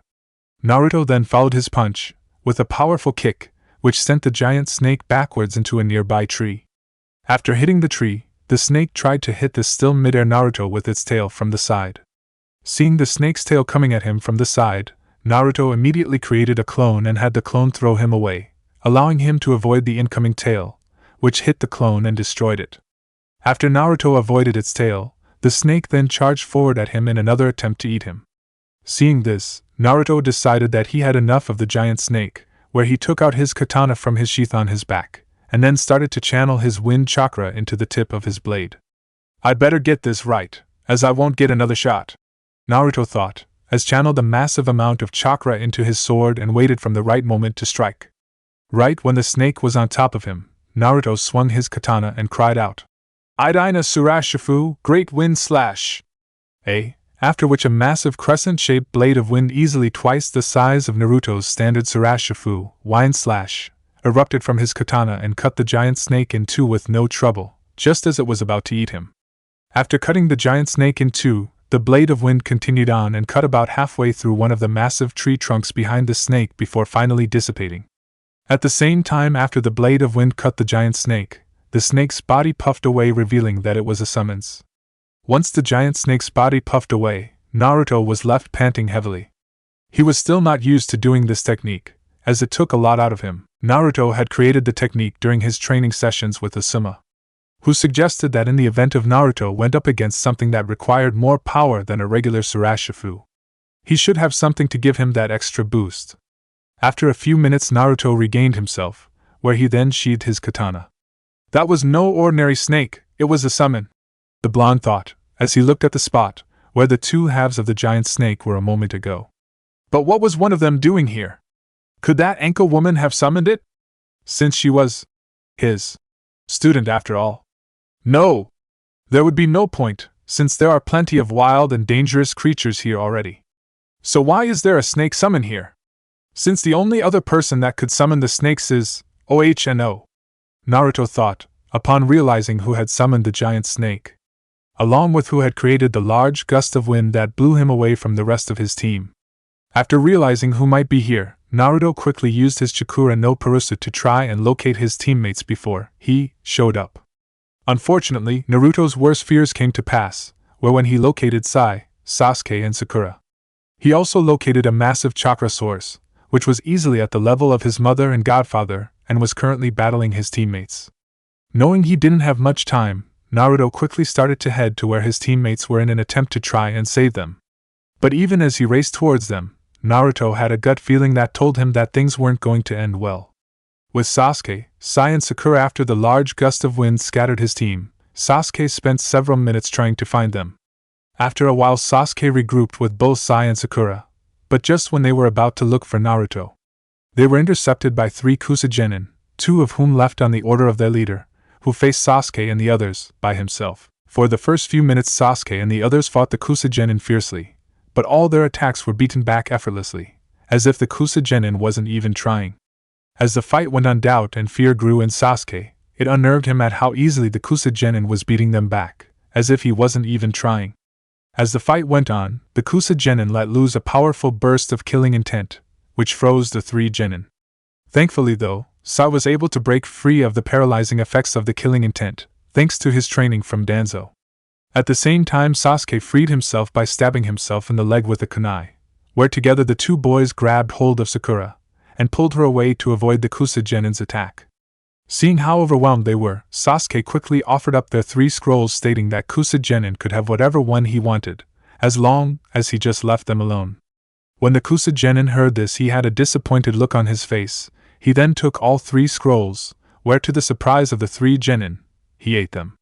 After which he stated how disappointed he was with them, and said he had no more use for them. At hearing this Sasuke stated that they should run away, since they stood no chance against the Kusa Genin. Sai on the other hand ignored Sasuke's advice and used his Kajujuga, Super Beast's imitation picture, and created several ink lions to attack the Kusa Genin.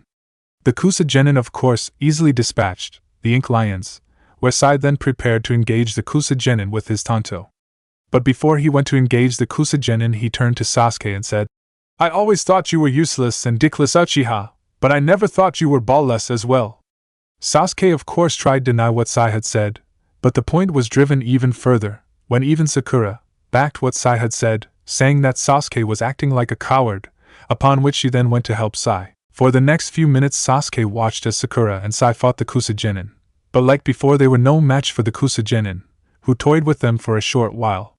Sakura was the first to be taken out, where the Kusa Genin sent her slamming into a nearby tree. Sai on the other hand lasted a bit longer, and put up a good fight, but was eventually overpowered and sent flying into another tree. But not before receiving 4 broken ribs, a dislocated shoulder and several other bruises for his trouble. After dealing with Sai and Sakura, the Kusa Genin jumped next to Sasuke and mocked him, where he asked him if he was going to abandon his teammates and run like a coward and keep his precious life.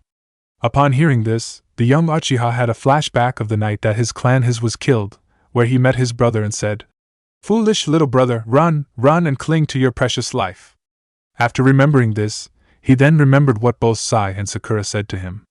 Upon remembering all of this Sasuke realized he had indeed been acting like a coward, where he then decided wasn't going to run anymore. He then activated his Sharingan and prepared to fight. When the Kusa Genin saw this, he smiled and decided to have a little fun with Sasuke and test his abilities. For a moment or two, the 2 of them just stared off at one another, but once the moment ended Sasuke charged head-on and engaged the Kusa Genin. For several minutes the 2 fought fiercely, and despite putting up a fight worthy of praise from anyone, the fight came to an abrupt end for Sasuke, where after capturing the Kusa Genin with ninja wire and pinning him against a tree, Sasuke used his Keton, Ryuka no Jutsu, fire style, dragon fire technique, in attempt to kill the Kusa Genin.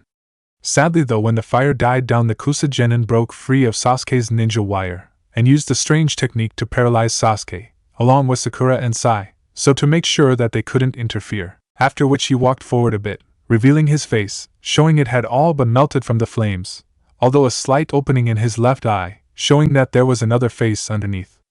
As if the face on the surface was just a mask and the Kusa Genin true face was underneath. When Sasuke looked into the opening in the melted face he saw amber eyes with slits as pupils and purple markings around the eyes.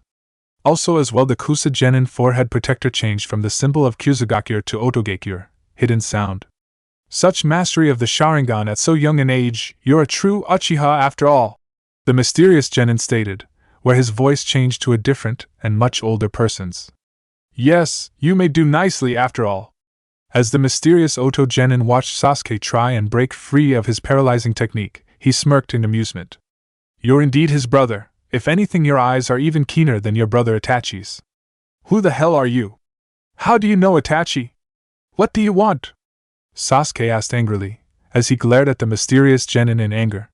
Who I am is unimportant, and as to what I want, well, that'll have to wait until we met again, which won't happen unless you finish this exam with one of the top scores. But still, you must first pass another test. You must defeat the Genin of Otogakure, who are under my command. I don't care what kind of twisted game you're playing, but I've no interest in being part of it. Sasuke yelled angrily, and he continued to try and break free. Oh, you will eventually, Sasuke-kun, I promise you that, the disguised Oto Genin replied. After which his neck extended to an inhuman length, and flew towards Sasuke and bit him right on the left side of his neck. Sasuke-kun, no! Cried Sakura, as she saw the disguised shinobi bite Sasuke like some kind of vampire, where she tried to go over to him and help, but couldn't move. After a moment or two, the mysterious shinobi let go of Sasuke and retracted his neck, after which 3 tomos appeared on Sasuke's neck, near where the mysterious shinobi bit him.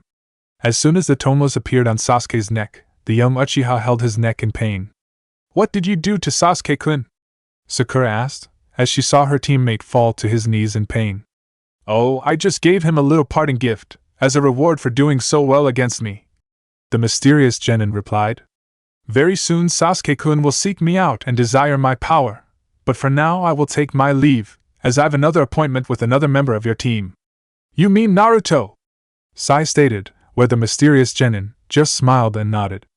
Correct, as like Sasuke-kun, I am also interested in Naruto-kun, so if you do not mind I will, the disguised Otonin said, but before he could finish, he heard the sound of something hard hitting wood.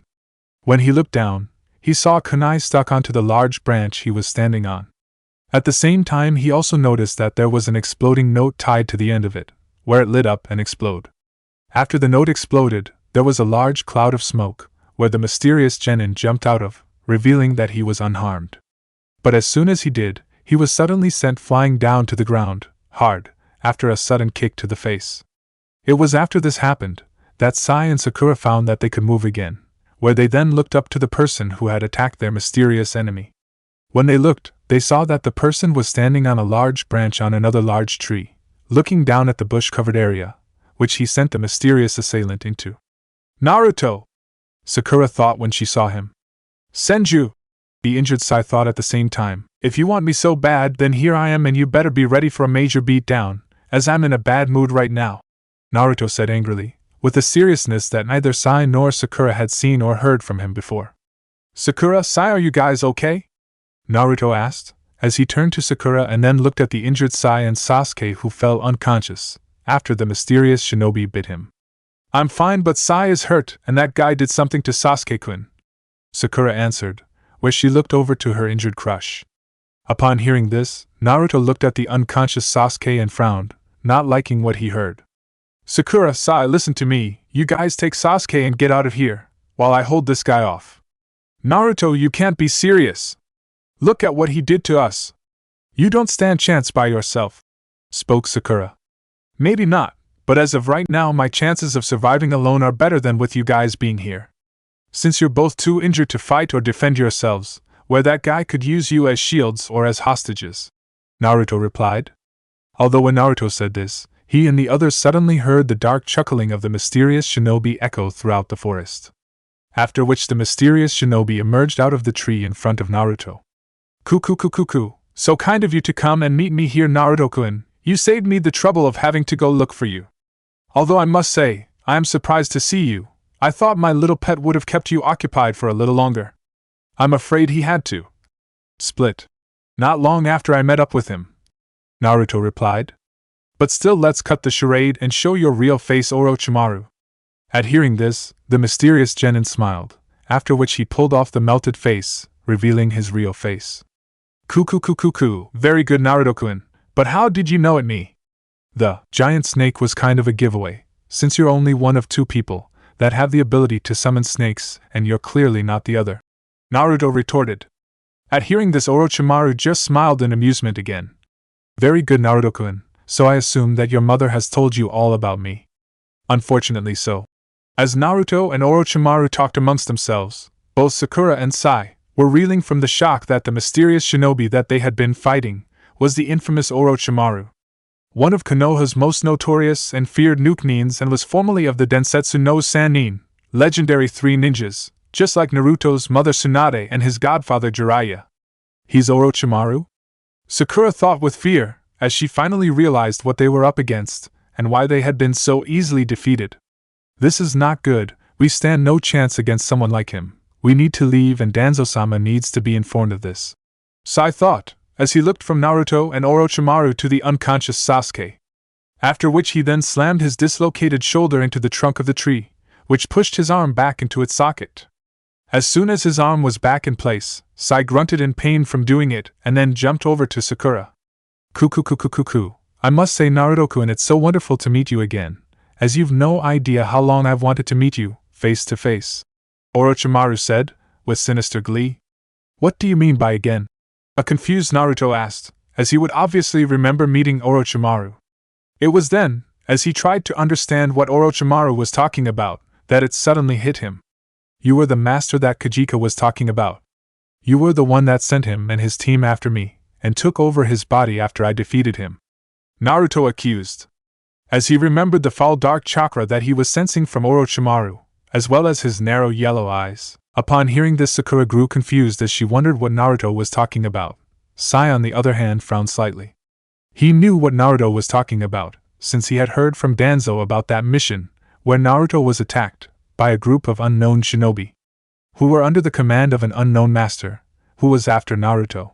So it was Orochimaru who sent those shinobi after Senju. The rude agent thought, as things were starting to make sense now. I'm pleased that you remember me, Naruto-kun. Kukuku. The chuckling snake Sannin replied. At this, Naruto just narrowed his eyes further. He knew that he stood little to no chance in beating Orochimaru, but he knew that he had no choice but to fight him, seeing as he was after him, for some reason. Sakura, Sai, take Sasuke and get out of here! Naruto shouted. Naruto, you can't be serious. You can't beat him. He's one of the Sannin. He's too strong even for you, cried Sakura. I know I can't beat him, but I can at least hold him off long enough to buy you guys some time to escape. Now get out of here, Naruto said forcefully, as he didn't know how long more it would be before Orochimaru decided to attack. Nor did he know whether Orochimaru would attack his teammates or not. The only thing he knew for certain was that the snake Sannin was after him, and if tried to run with Sakura and the others, Orochimaru would chase after them. Haruno, you heard what he said. We need to leave, now, spoke Sai. But what, Abu? Spoke Sakura, but was stopped by Sai. Senju should be fine, you know how strong he is. Beside, Orochimaru doesn't want us dead, since if he did, we would already be dead. He clearly wants Senju for something, but if we stay here, we'll distract him from focusing on the fight, which is something he can't afford when going against one of the Sannin. Also, if we stay here, we'll just get caught in the crossfire, stated Sai. When Sai finished, Sakura could not think of any argument, as she knew what Sai was saying was true. But even still, that did not mean she liked it, for although Naruto and her did not get along, it didn't mean that she wanted him to die. After a moment or two, Sakura then steeled herself, where together with Sai the two of them jumped over to where Sasuke lay and then quickly picked him up. But before they jumped off, Sakura turned her head to look at Naruto and cried out to him. Don't die, Naruto! We still need you to pass the exam. At this, Naruto just smirked, knowing what Sakura really meant. Don't worry, Sakura, I've no plans on dying anytime soon. Besides, if I did die, Kaachan would never forgive me. At this, Sakura just nodded, after which she and Sai jumped away, while carrying Sasuke. After seeing Sai and Sakura jump away with Sasuke, Orochimaru smirked with amusement. How noble, sacrificing yourself to save your comrades. It seems that Sarutobi-sensei's teaching have been passed on to you. Cut the crap, Orochimaru, I am in no mood for chit-chat. Are you here to fight me or not? Naruto retorted. Orochimaru of course just smirked at this. My, it seems that you're just as impatient as your mother, but still, you're correct, as I think it is indeed time that we get started, and I suggest that you not hold back. For if you disappoint me, I'll have to kill you, and that would indeed be a shame. Naruto of course did not respond this, although he did frown slightly, as he knew that he couldn't hold back against Orochimaru and would have to give him everything he had if he wanted to survive. Naruto Shippuden OST emergence of talents. For a few moments Naruto and Orochimaru just stared at one another. Soon after though, Naruto drew his katana from his back and took a kenjutsu fighting stance. Orochimaru of course responded by taking up his own fighting stance, all the while maintaining his smirk, as if this was nothing more than a game to him. After staring at one another for another moment or two, Orochimaru spoke. "Come Naruto-kun, show me how much you've learned from my former teammates." "With pleasure," replied Naruto with a slight growl, after which he charged straight at Orochimaru, who in turn raced towards Naruto. Within just a few seconds Orochimaru and Naruto crossed the distance between them, and began their battle. For the first few minutes of the battle, Naruto tried to slash at Orochimaru with his katana, but each and every time he tried to cut him, Orochimaru would avoid the blonde's slashes by mere inches with such ease, that it was as if Naruto movements were slow to him. "Come now, Naruto, I know that he can do much better than this," mocked Orochimaru, as he continued to avoid Naruto's attacks. Upon hearing this, Naruto frowned slightly with anger, but quickly focused himself and decided to change tactics, where he jumped back a bit and then channeled his wind chakra into his katana and swung it, as he cried out, "Surashifu, wind slash!" Seeing the crescent shape of wind coming at him, Orochimaru quickly jumped out of the way of the fast-moving attack, where it made a large and deep slash mark on the large tree behind him. But when Orochimaru jumped away to avoid Naruto's Surashifu, he immediately found Naruto directly above, falling down towards him with his katana, which was enhanced with the Hien no Jutsu, flying swallow technique, swinging downward and splitting Orochimaru's head in two. But just when Naruto thought he had won, Orochimaru turned into mud, revealing that the elder man had replaced himself with a Doton Kaige Bunshin, Earth-style, shadow clone. My, that was certainly close. I cannot afford to take you too lightly, now can I, Naruto-kun?" Orochimaru said from an unknown location, with a slight chuckle. Upon hearing this, Naruto silently cursed himself for thinking he could kill Orochimaru so easily. "Although I must say, I am surprised at how skilled you are at using your wind affinity. Not many shinobi your age can use an advanced chakra flow technique like the Hien no Jutsu. Let alone use the wind technique that you just used against me," continued Orochimaru from his hidden location. "Well, if you like that, I've got plenty more," Naruto replied, as he kept his guard up, waiting for Orochimaru's next attack. "I would be disappointed with anything less, Naruto-kun," Orochimaru said, where he suddenly appeared right behind Naruto, surprising the young Senju, who quickly spun around to face the snake Chunin, but was punched in the stomach just as he spun halfway around, causing him to double over and drop his katana, which fell to the ground below. The punch was followed by a strong kick to Naruto's side, which sent the young blonde falling to the ground. Naruto quickly recovered from his hit, where he took out a kunai with some ninja wire tied to it and threw it towards a thick tree branch nearby, where the kunai and wire wrapped themselves around the branch and allowed Naruto to swing safely over to another tree nearby. After landing on the branch of the tree that he swung to, Naruto did several quick hand seals and activated his Chakura no Mezu, chakra scalpels. Seeing where Naruto had landed, Orochimaru quickly jumped over to the branch where Naruto was, who then charged towards the former Sannin, and tried to strike at him with his Chakura no Mezu. Naturally, Orochimaru avoided the strike, as well as the others that followed it. But after avoiding another one of Naruto's strikes with his Chakura no Mezu, Orochimaru found himself on the defensive, as Naruto did a mid-air spin kick and attempted to kick the Sannin in the side of the head, forcing the Sannin to raise his left arm up to block the kick.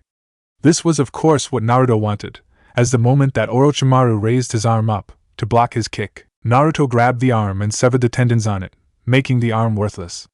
After which Naruto brought his other leg up and this time kicked the former Konohamaru on the side of the head, making him fall off the branch. Orochimaru of course quickly recovered and he did a mid-air flip, where he landed on another nearby branch. But when he did, Naruto immediately fired his wrist-mounted Senbon launcher on his left arm. Seeing the Senbon needles coming at him, Orochimaru quickly sidestepped most of the needles, but just when the last was about to hit him straight in the head, he caught the needle. After which he then brought the needle up to his nose and smelled it. "Ah, poison, it seems that your mother has indeed trained you well," Orochimaru said with a sinister smile. "The boy is indeed skilled. I don't think I've seen anyone other than Kabuto use Chakura no Mezu in combat as well as he can." And given a few more years, I'm sure he could even rival Kabuto's skill. But still, I'm certain Naruto hasn't shown me everything that he can do. After catching the needle, Orochimaru threw it away and then started to move his left arm, as thanks to the altercations that he had done to his body he could easily recover from such injuries. After seeing Orochimaru avoid his needles and recover from his earlier attack, Naruto released the Fuinjutsu, Shirshiro Mamazuke Shiru, sealing technique, for limbs waiting seal, on his clothing. When Orochimaru saw this, he got an interesting look, as he was intrigued that Naruto had weighing seals on his clothing. Upon deactivating the seals on his clothing, Naruto got into a loose fighting stance and charged at the snake Sennin, intending to take on him in a taijutsu battle. Seeing what Naruto was doing, Orochimaru smirked again, as the idea of fighting Naruto with taijutsu interested him. When Naruto charged at Orochimaru, he brought up his right arm in attempt to deliver a sharp strike to the side of Orochimaru's head. Orochimaru of course quickly brought up his right hand and caught Naruto's elbow. Not to be deterred, Naruto immediately brought up his left knee and delivered a sharp strike to Orochimaru's chin, which caught the snake Sennin by surprise and caused him to fall backwards a bit. But he stayed on his feet and quickly regained his balance, and was just able to raise his right arm up in time to block a powerful spinning back kick from Naruto, who cried out, "Uzuhando, whirling kick!" But what caught Orochimaru off guard was the speed and strength of the kick, as he had barely been able to block the kick, and it had been so strong that it forced him off the tree branch and down to the ground. Even then, when he landed back on the ground, his arm was still slightly numb from the strength of kick, but despite the numbness, he quickly brushed it off and smiled, as if he was having the time of his life. Naruto quickly followed after Orochimaru and re-engaged him. For the next few minutes Orochimaru remained of the defensive, blocking and avoiding Naruto's attack. This was not because Orochimaru was having a hard time with Naruto, but because he was intrigued with whatever fighting style Naruto was using and was interested in how well he could use it. As he had not seen a style like this before, since not only did it use speed and power and agility, but has used other parts of Naruto body, where he used not just kicks and punches, but also elbow strike and knee kicks. Soon enough though, Orochimaru had seen enough and could tell that whatever style Naruto was using he was still developing it. He then blocked a left elbow strike and kicked Naruto in the side, which sent the young Senju heir back a bit. Naruto of course recovered quickly and charged at Orochimaru and tried to deliver a left punch to the side, which Orochimaru easily avoided by moving his head, after which Orochimaru tried to deliver his own punch to Naruto with his right fist, which Naruto luckily ducked under, where he then tried a leg sweep and caused the former Sannin to fall on his back. Sadly, Orochimaru avoided the leg sweep by jumping up into the air and flipping over Naruto, who spun around to face the snake Sannin, only to be kicked in the stomach and sent flying. "Come now, Naruto-kun, don't disappoint me, as I know you can do much more than just this," spoke Orochimaru, as he saw Naruto struggle to get up. But when Orochimaru started to walk over, he found it difficult to move his right leg, the leg he kicked Naruto with. When he looked down, he noticed a small sticky note on his foot, and on the note was a weight seal, much like the ones Naruto had on his clothes for training. When he saw the seal, Orochimaru quickly realized that Naruto must have placed the note on his foot when he kicked him. At the same time, when Orochimaru noticed the seal, Naruto quickly got back on his feet and charged straight at Orochimaru, as he'd been faking having trouble getting up and was waiting for the right moment to strike.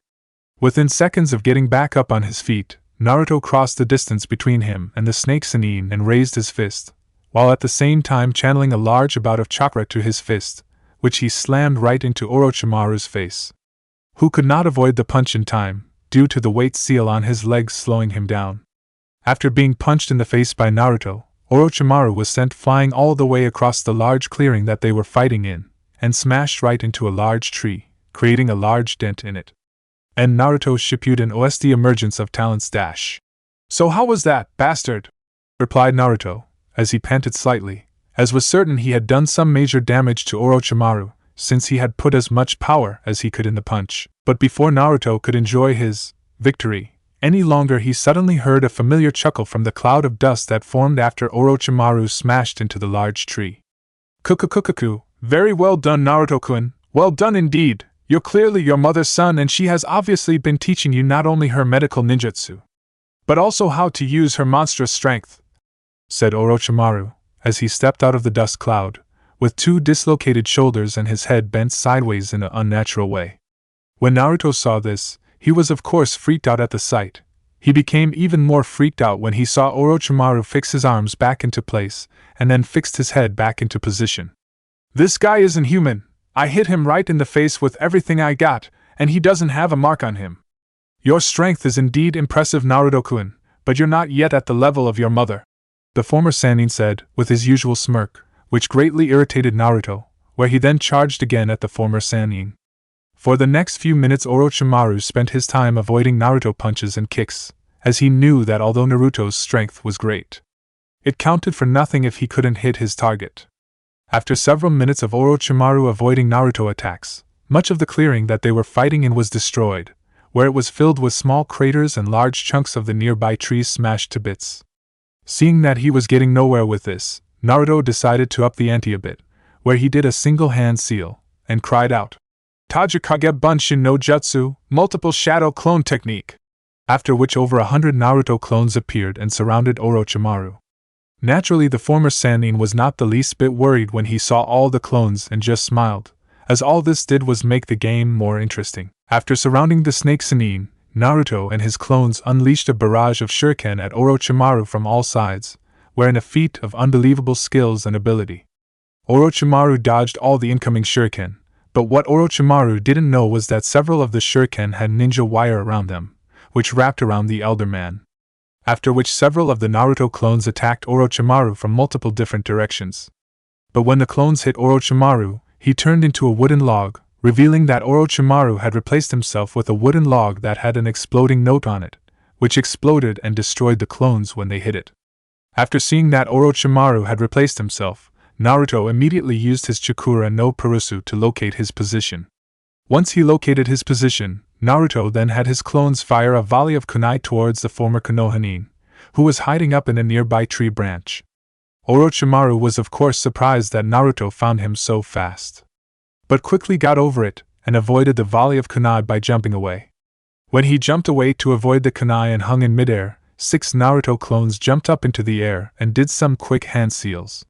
3 of them cried out, "Suetun, Teppadama, water style, gunshot," shooting out 3 large balls of water, while the other 3 cried out, "Doton, Doden, earth style, mud bomb," and shot out 3 large balls of mud. Naturally, after seeing Naruto's clones use an earth ninjutsu, Orochimaru was surprised that Naruto had 3 elemental affinities. Knowing how exceedingly rare it was for someone without an elemental bloodline to have more than one affinity. But as surprised as he was, Orochimaru quickly got over it, and used his Tsunade, hidden shadow snake hands, to eject several snakes from his wrist and intercept the attacks. After which the snakes then continued flying on towards the 6 clones, and bite them in the necks, causing the clones to poof away. After destroying the clones, Orochimaru landed back on the ground, where he immediately came under attack by several of Naruto's clones, who were using their superhuman strength. For the next few minutes the Naruto clones fought Orochimaru in a fierce hand-to-hand battle, but despite their great numbers and their immense strength, Orochimaru was decimating the small clone army without too much trouble, thanks to his superior skill and fighting abilities.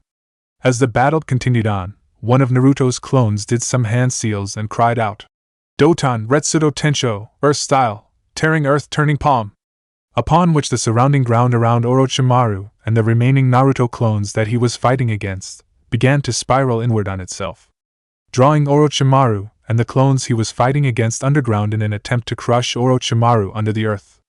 Unfortunately, Orochimaru was able to avoid being crushed by jumping up into the air, before he could be drawn underground along with the clones he had been fighting against, causing them to disappear after being crushed. When Orochimaru landed back on the ground, he quickly engaged the remaining Naruto clones and dispatched them without much trouble. But upon destroying the last of Naruto clones, Orochimaru lost sight of the real Naruto, who had disappeared when he was fighting with the clones. After realizing that Naruto was nowhere in sight, Orochimaru began to look around for the blonde Senju. Come out wherever you are, Naruto-kun," Orochimaru said in a childlike tone, as he slowly walked around the trees, knowing that Naruto couldn't have gotten very far. Orochimaru of course did not have to wait long, as Naruto suddenly appeared out from one of the trees with a kunai in hand and attempted to stab Orochimaru with it. Seeing this, Orochimaru stretched his hand out and used his Tsunade, where several snakes ejected from his wrist and wrapped themselves around Naruto and held him in midair. But as soon as this happened, Naruto exploded into a shower of flower petals which flew into the air and began to cover Orochimaru's entire body in an attempt to smother him. Realizing what was happening, Orochimaru slowly moved his hands in an attempt to form a hand seal. But due to his body being covered in the flower petals, he found it difficult. But despite the difficulty he was able to form a hand seals and cried out, "Kai!" where the flower petals around his body faded away, revealing they were a genjutsu. "An admirable attempt, Naruto-kun, but sadly such things won't work on me," spoke Orochimaru out loud, knowing that he was watching from somewhere. "How about this then?" Naruto replied from unknown location, where the next thing Orochimaru knew, a tree appeared out of the ground behind Orochimaru and coiled around Orochimaru's body, binding him and preventing him from moving. After which Naruto emerged out of the tree with a kunai in hand and went to stab the snake Sannin, but before Naruto could deliver the final blow, Orochimaru let loose a strong surge of chakra to overpower and broke Naruto's Magen, Jubakusatsu, demonic illusion, tree binding death. After which Orochimaru spun around and hit Naruto in the side of the head, who then puffed away, revealing that he was a shadow clone.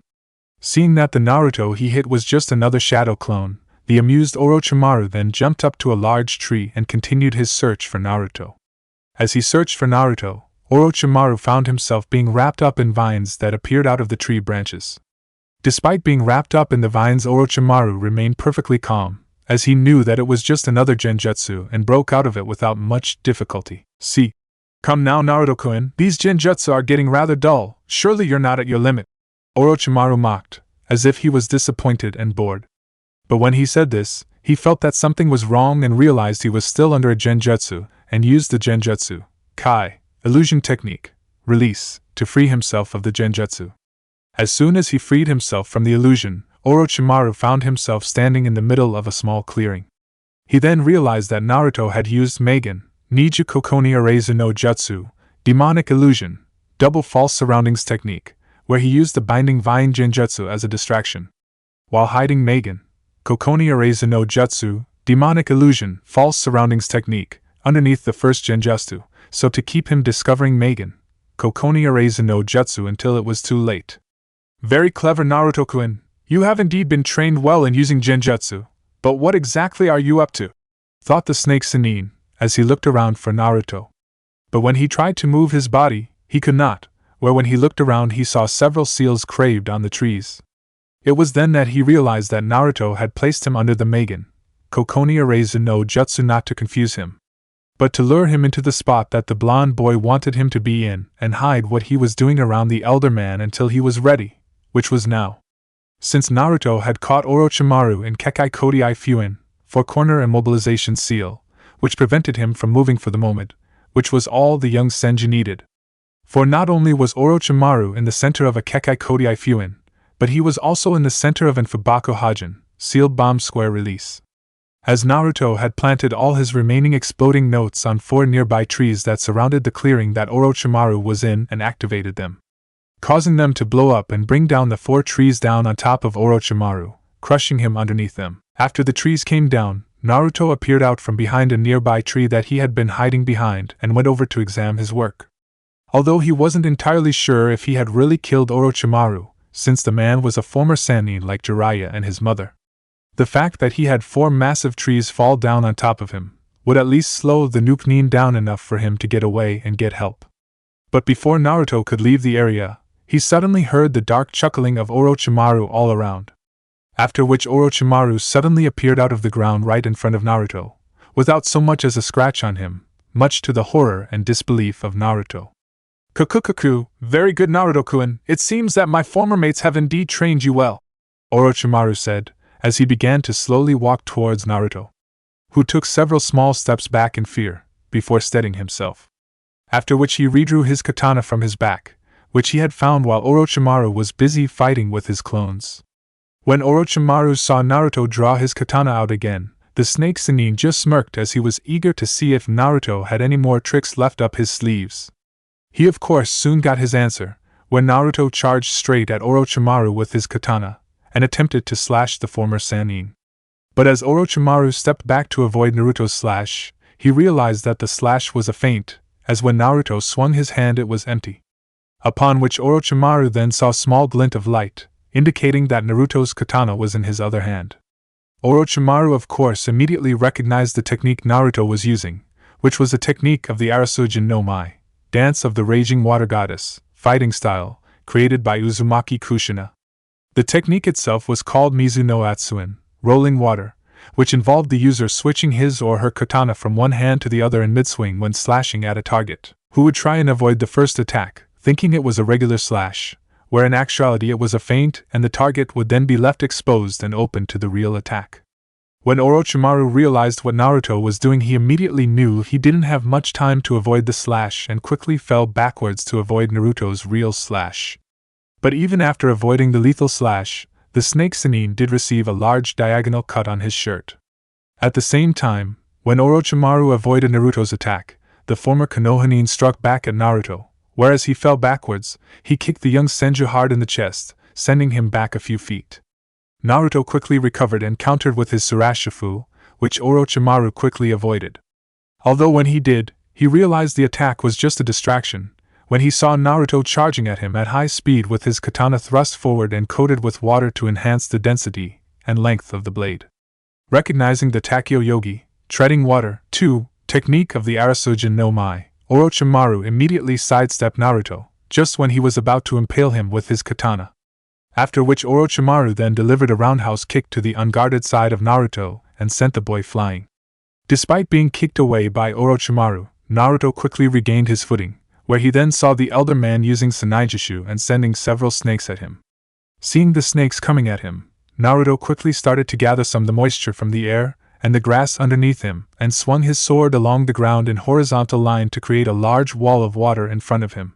When Orochimaru saw the large wall of water appear in front of Naruto, he was naturally shocked at how Naruto created such a large mass of water without a large source of water nearby. Due to his shock, he barely registered that his snakes went through the wall of water and right past Naruto, revealing that the Naruto behind the wall of water was an illusion created by the water.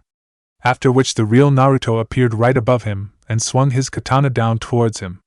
But when Naruto's katana sliced through Orochimaru's head, instead of there being blood, Orochimaru reverted into mud, revealing that the snake Chunin had replaced himself with a mud clone.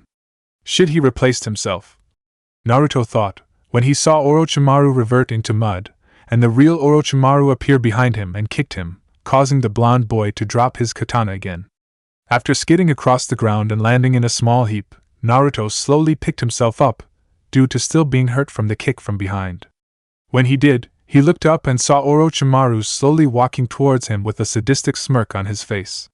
Kukukuku, you certainly are full of surprises, Naruto-kun. I had no idea that you had inherited the Nidame's high affinity for water or that you could use it to such an impressive level. Even though you're not quite at the Nidame Hokage's level yet, to be able to summon so much water from just the moisture of the plants and the air at your age is truly a remarkable. Not to mention you have a talent for genjutsu just like your mother and your ancestor Senju Toka.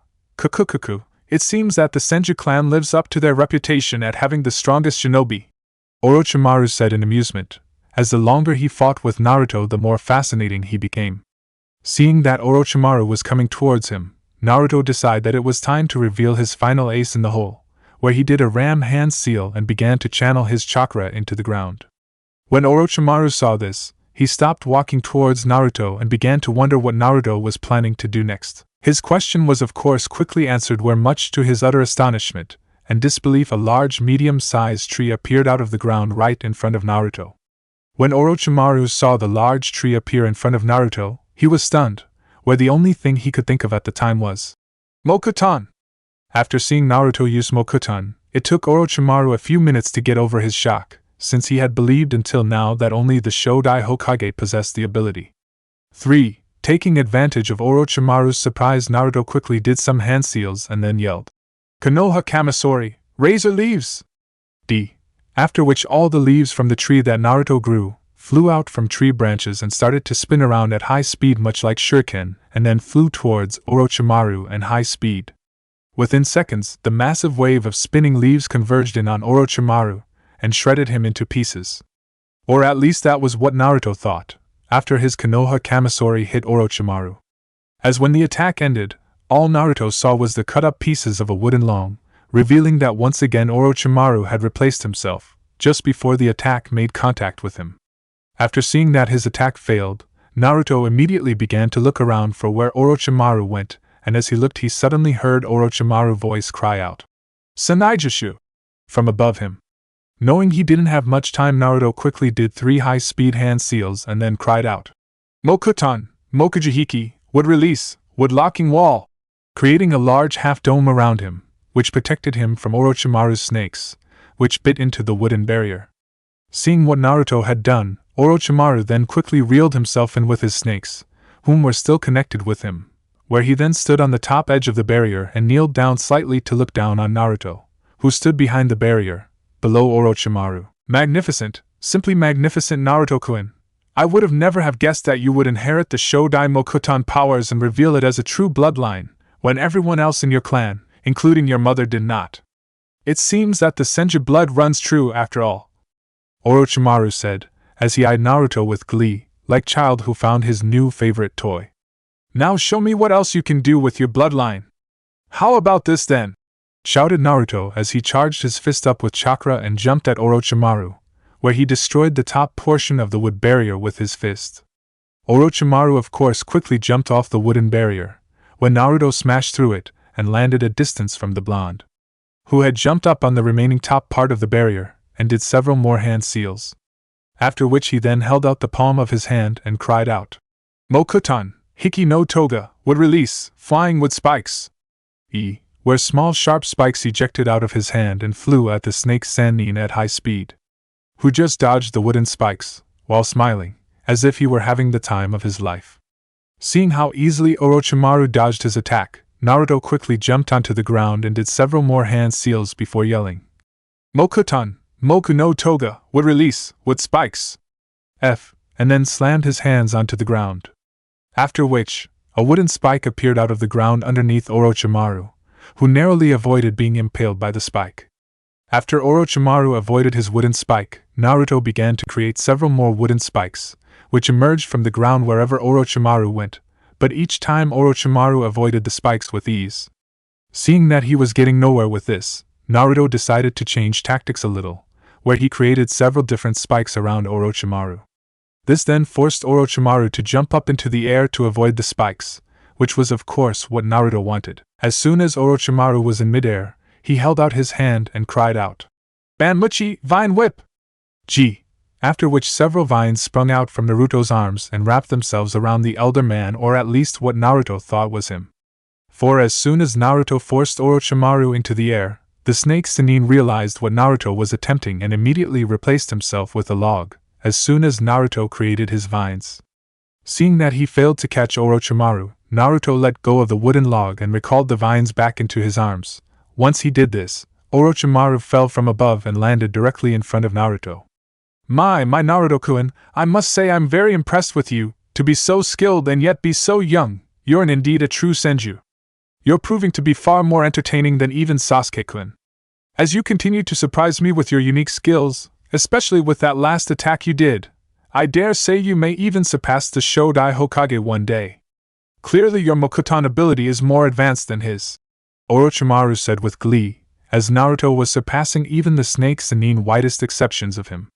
Naruto of course did not respond to Orochimaru's praise, as he focused more on what he should do next, where when the former Sannin finished talking, he had come up with a new plan. After coming up with his new strategy, Naruto immediately charged up his fist with a massive amount of chakra and then released it all when he slammed his fist into the ground and cried out, "Chikukuhendo, Earth Shaker Impact!" causing the ground to rise up all around him and scatter into pieces, causing massive damage all around the area. The force of the punch was of course so strong that it forced Orochimaru to once again jump up into the air and land a distance away from Naruto. This was of course what Naruto wanted, for when Orochimaru was forced up into the air, Naruto did several quick hand seals and cried, "Mokuton, Mokushiku, would release, wooden tentacles," and slammed his hands onto the ground. After which several wooden tentacles appeared underneath the Nukenin, just as he landed on the ground, and wrapped themselves around the snake Sannin, holding him tightly. Seeing that he had gotten Orochimaru this time for sure, Naruto quickly created 7 new shadow clones of himself, and sent the first 3 of them to the far right of Orochimaru. He then sent 2 of them to Orochimaru's far left, and kept the remaining other 2 with him. Once his clones were in position, Naruto then began some hand seals and gathered all the water he could from the air and the nearby plants. After which he then shouted out, Suiton, Suryudan no Jutsu, Water Style, Water Dragon Bullet Technique, creating a massive water dragon, where his first clone channeled its lightning chakra into the water dragon to increase its destructive power, whilst the second clone blew out a large amount of wind into the water dragon to increase its power and speed. Once the 2 other elements were combined with the water dragon, Naruto and his clones cried out the name of their combination attack. Mizufu, Kanbo Rakurai, Psycho no Suryudan Danaki, Water, Wind, and Lightning Combo, Supreme Electric Water Dragon. At the same time, Naruto's 3 clones that were on Orochimaru's far right began their own attacks, where the first clone did some hand seals and yelled, Suiton, Mizurappa, Water Style, Violent Water Wave, and gushed out a large amount of water.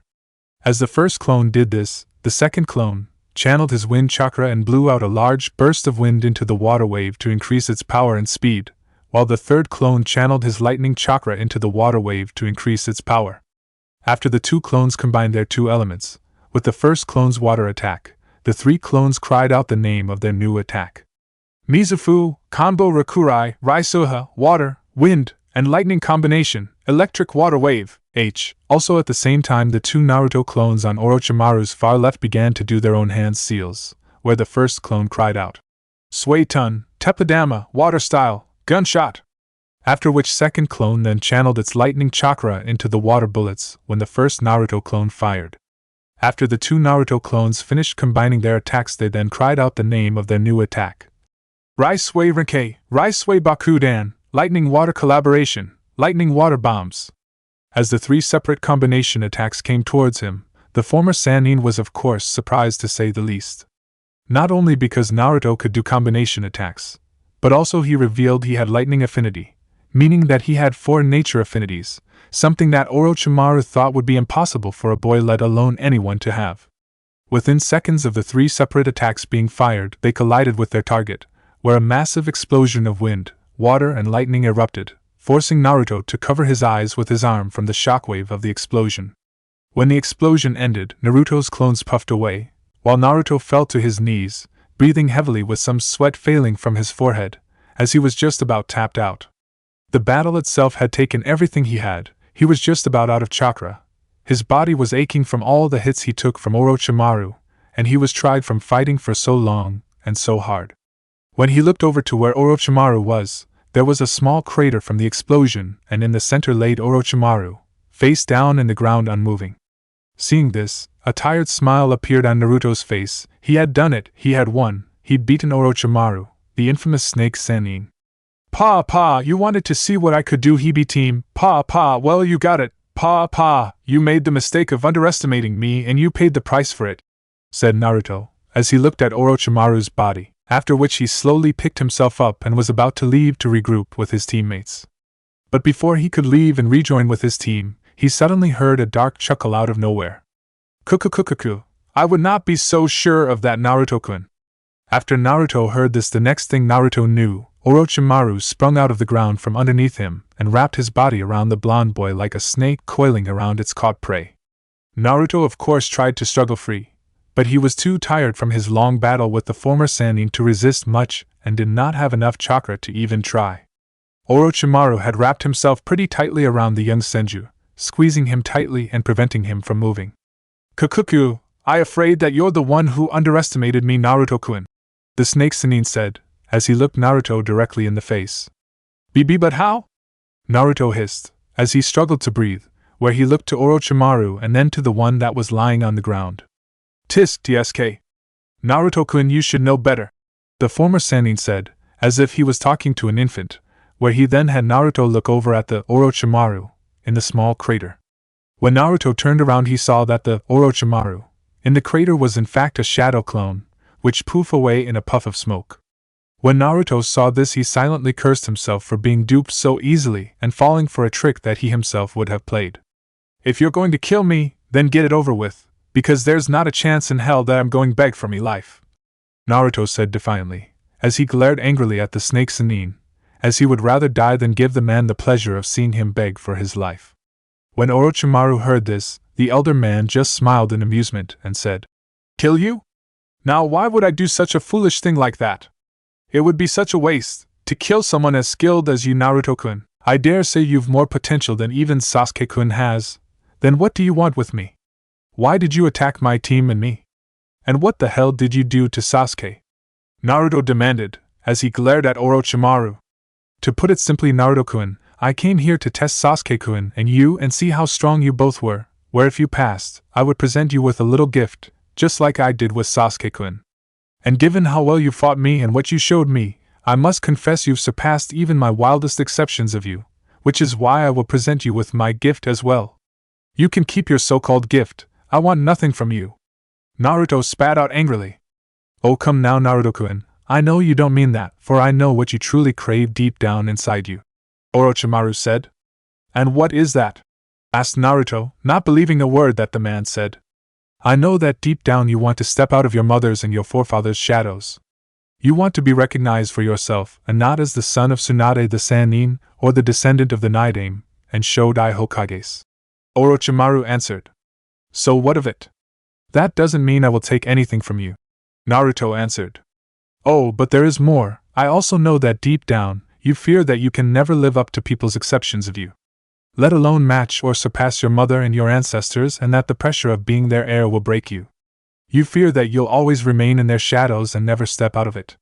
You fear that you will always be known as the son of Tsunade and nothing else. That is what I know, Naruto-kun," Orochimaru replied, where he was pleased to see Naruto's eyes widen in surprise, showing that he was indeed correct. At the same time, Orochimaru silently planned to thank Kabuto, as thanks to him, he knew how to get to Naruto. After seeing the surprised look on Naruto's face, Orochimaru knew he had hit his mark and decided to go in for the kill. "But you need not worry, Naruto-kun, for what I have to offer can help you finally achieve what you desire most and will help you to not only surpass your mother and your ancestors, but also become a shinobi like none before. Then everyone will acknowledge your strength." After hearing this for one singular moment, Naruto was tempted in taking what Orochimaru had to offer. But then he remembered what Jiraiya once told him, that Orochimaru was a master manipulator, who would promise you the sun, the sky, and the world, if it meant getting you to do what he wanted you to do, or to get what he wanted. "I told you before I don't want anything from you. As far as I care, you can take your gift and stuff it and go back to whatever hellhole you spawned from," Naruto answered. Orochimaru of course was unaffected by Naruto insults and just smiled. "Ah, so defiant, just like your mother, but I would expect nothing less from you. And regardless of your feelings, Naruto-kun, I will give you it, and you will eventually come looking for me and the power that I can give you, just like Sasuke-kun will," Orochimaru replied. After which he then bit down hard on the right side of Naruto's neck, just as he did with Sasuke earlier on. When Orochimaru bit down on Naruto's neck, Naruto suddenly felt an intense amount of pain flood his entire body. Naruto of course tried to resist screaming, but the pain became too much for him, and he began to scream, which was music to the snake Chunin. Soon after, though, Orochimaru released his teeth from Naruto and let go of Naruto, who collapsed onto the ground and fought to keep from falling unconsciousness. When Naruto fell to the ground, Orochimaru saw his curse seal take form, where 3 slightly curved lines appeared on the side of Naruto's neck. "Ah, the Earth Seal, how fitting, given your Mokutan ability, and how Sasuke-kun now has the Heaven Seal," Orochimaru commented, who was pleased with what happened, since in terms of power, the Earth Seal was on even terms with Sasuke's Heaven Seal. "WWWH, what are you planning to do to me now?" Naruto asked, as he struggled to stay awake. "Nothing," Orochimaru replied. "I've already achieved what I planned out to do, Naruto-kun, as I've tested both you and Sasuke-kun and given you both my seal. Now all that's left is for you and Sasuke-kun to survive and pass this exam. And I expect for you, Naruto-kun, to achieve the highest score of all," Orochimaru said, and began to walk away. But after only taking a few steps, he suddenly stopped and turned back. "Oh! Before I forget," the man said, where much to Naruto's disgust, Orochimaru regurgitated one of the Earth Scrolls that he took from Team 7 earlier and placed it next to Naruto. "Another gift from me, for providing a far more entertaining show than I ever expected," said Orochimaru, after which he began to sink into the ground. We'll meet again very soon, Naruto-kun. You will seek me out and join me, for what I can offer you.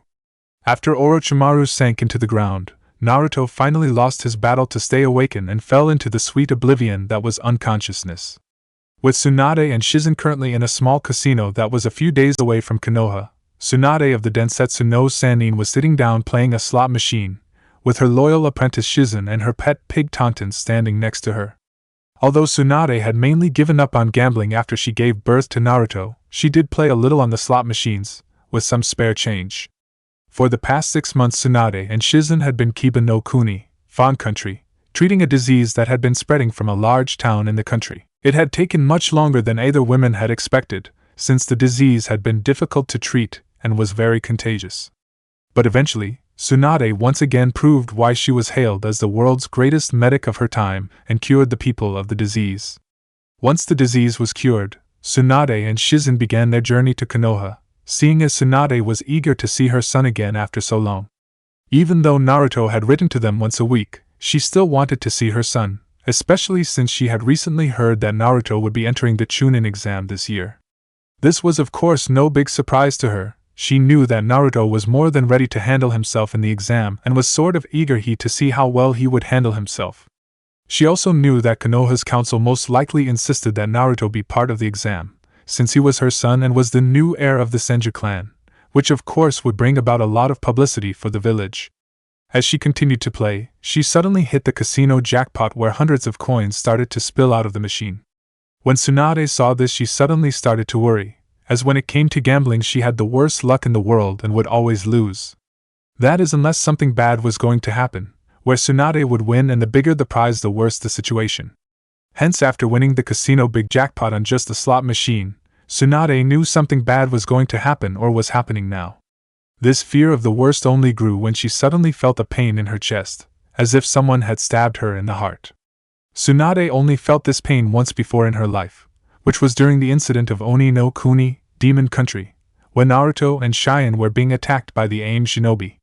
After this pain appeared, Tsunade immediately knew something had happened to Naruto, whether it was mother's maternal instincts or something else. She didn't know or care, all she knew was something had happened to her son and he needed her. At the same time, Shizen and Tauntaun became concerned at their mistress' actions. Like Tsunade, they knew what would happen whenever Tsunade won at gambling. Their concerns only grew further when they saw Tsunade place her hand over her heart, knowing that something was wrong. "Tsunade-sensei, are you alright? Is something wrong?" the worried Shizen asked. "No, I'm not alright. Something has happened to Naruto-chan," the worried Tsunade replied. "Naruto, but how?" asked Shizen, since she didn't understand how Tsunade knew such a thing. "I don't know how, I just know that something has happened to him. I can feel it in my heart," Tsunade answered, as she suddenly got up and told Shizen that they were leaving. After which, the two kunoichi start to race toward Konoha at top speed so to get to Naruto as soon as possible. Chapter 20 Inner Darkness.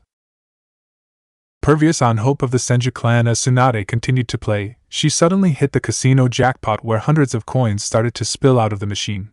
When Tsunade saw this, she suddenly started to worry, as when it came to gambling she had the worst luck in the world and would always lose. That is, unless something bad was going to happen, where Tsunade would win, and the bigger the prize the worse the situation. Hence, after winning the casino big jackpot on just a slot machine, Tsunade knew something bad was going to happen or was happening now. This fear of the worst only grew when she suddenly felt a pain in her chest, as if someone had stabbed her in the heart. Tsunade only felt this pain once before in her life, which was during the incident of Oni no Kuni, Demon Country, when Naruto and Cheyenne were being attacked by the Kusa shinobi. After this pain appeared, Tsunade immediately knew something had happened to Naruto, whether it was mother's maternal instincts or something else. She didn't know or care, all she knew was something had happened to her son and he needed her. At the same time, Shizen and Tauntaun became concerned at their mistress' actions, as like Tsunade they knew what would happen whenever Tsunade won at gambling. Their concerns only grew further when they saw Tsunade place her hand over her heart, knowing that something was wrong. "Tsunade-sensei, are you alright? Is something wrong?" asked the worried Shizen. "No, I'm not alright. Something has happened to Naruto-chan," replied the worried Tsunade. "Naruto, but how?" asked Shizen, as she didn't understand how Tsunade knew such a thing. "I don't know how, I just know that something has happened to him. I can feel it in my heart, answered Tsunade, as she suddenly got up and told Shizen that they were leaving. After which, the two kunoichi start to race toward Konoha at top speed and get to Naruto as soon as possible. With Enko later that night. As Enko traveled that night through the large forest looking for the intruder, she sensed a familiar chakra signature nearby and instantly realized who it was and headed straight for it. I feel him, thought the purpled-haired Tokubetsu Jonin, as she closed in on her target. Soon enough she landed on a large tree branch and found her target, the former Snake Sannin and S-rank missing ninja, Orochimaru, who was partially merged with the trunk of the tree that she was standing on. When Orochimaru saw her, he smiled in amusement at seeing his former apprentice. It's been a long time, Enko-chan. You can cut the pleasantries, Orochimaru, as you're a wanted S-class criminal and I am going to kill you, even if it costs me my life, spoke Enko with the utmost seriousness, where 4 Senbon needles appeared out of her right-hand coat sleeve and into her hand. It's my duty after all, given how I was once your student and I learned everything I know from you, continued Enko, where she then prepared to throw her Senbon needles at the former Sannin.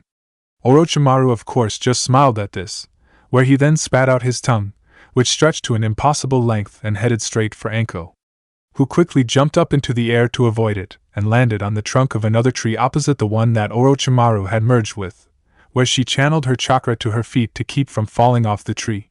Sadly though, Orochimaru's tongue followed after her, where it then wrapped itself around Enko's right arm and pulled her back onto the tree branch she was previously on. Enko, although quickly countered by holding out her left hand and cried out, Tsunade-shun, hidden shadow snake hands! After which several snakes erupted from the sleeves of her arms and flew towards the snake Sannin and pulled him out of the tree trunk. There's not a chance in hell that I'm going to let you escape, cried Enko as she pulled Orochimaru towards her and slammed him into the tree behind her and retracted her snakes. Once she had retracted her snakes back into her sleeves, Enko then pinned Orochimaru to the tree by piercing both their left hands together with a kunai, while at the same time she took hold of his other hand with her right and formed a seal with them. I have you now, said Enko with a smile, as she saw the realization dawn on Orochimaru when he recognized the seal. That's right, you and I are going to die together here, said Enko, as she prepared her jutsu and thought. Soujusosai no Jutsu, Twin Snake's mutual death technique. But before she could finish the jutsu, she suddenly heard Orochimaru speak from behind her. I'm afraid you will die alone here, Enko-chan. Surprised at this, Enko quickly turned around, where at the same time, the night moon came out from behind the clouds, showing Orochimaru standing directly behind her. Seeing the confused look on his former apprentice's face, Orochimaru decided to explain. I'm afraid all you have there is a replacement.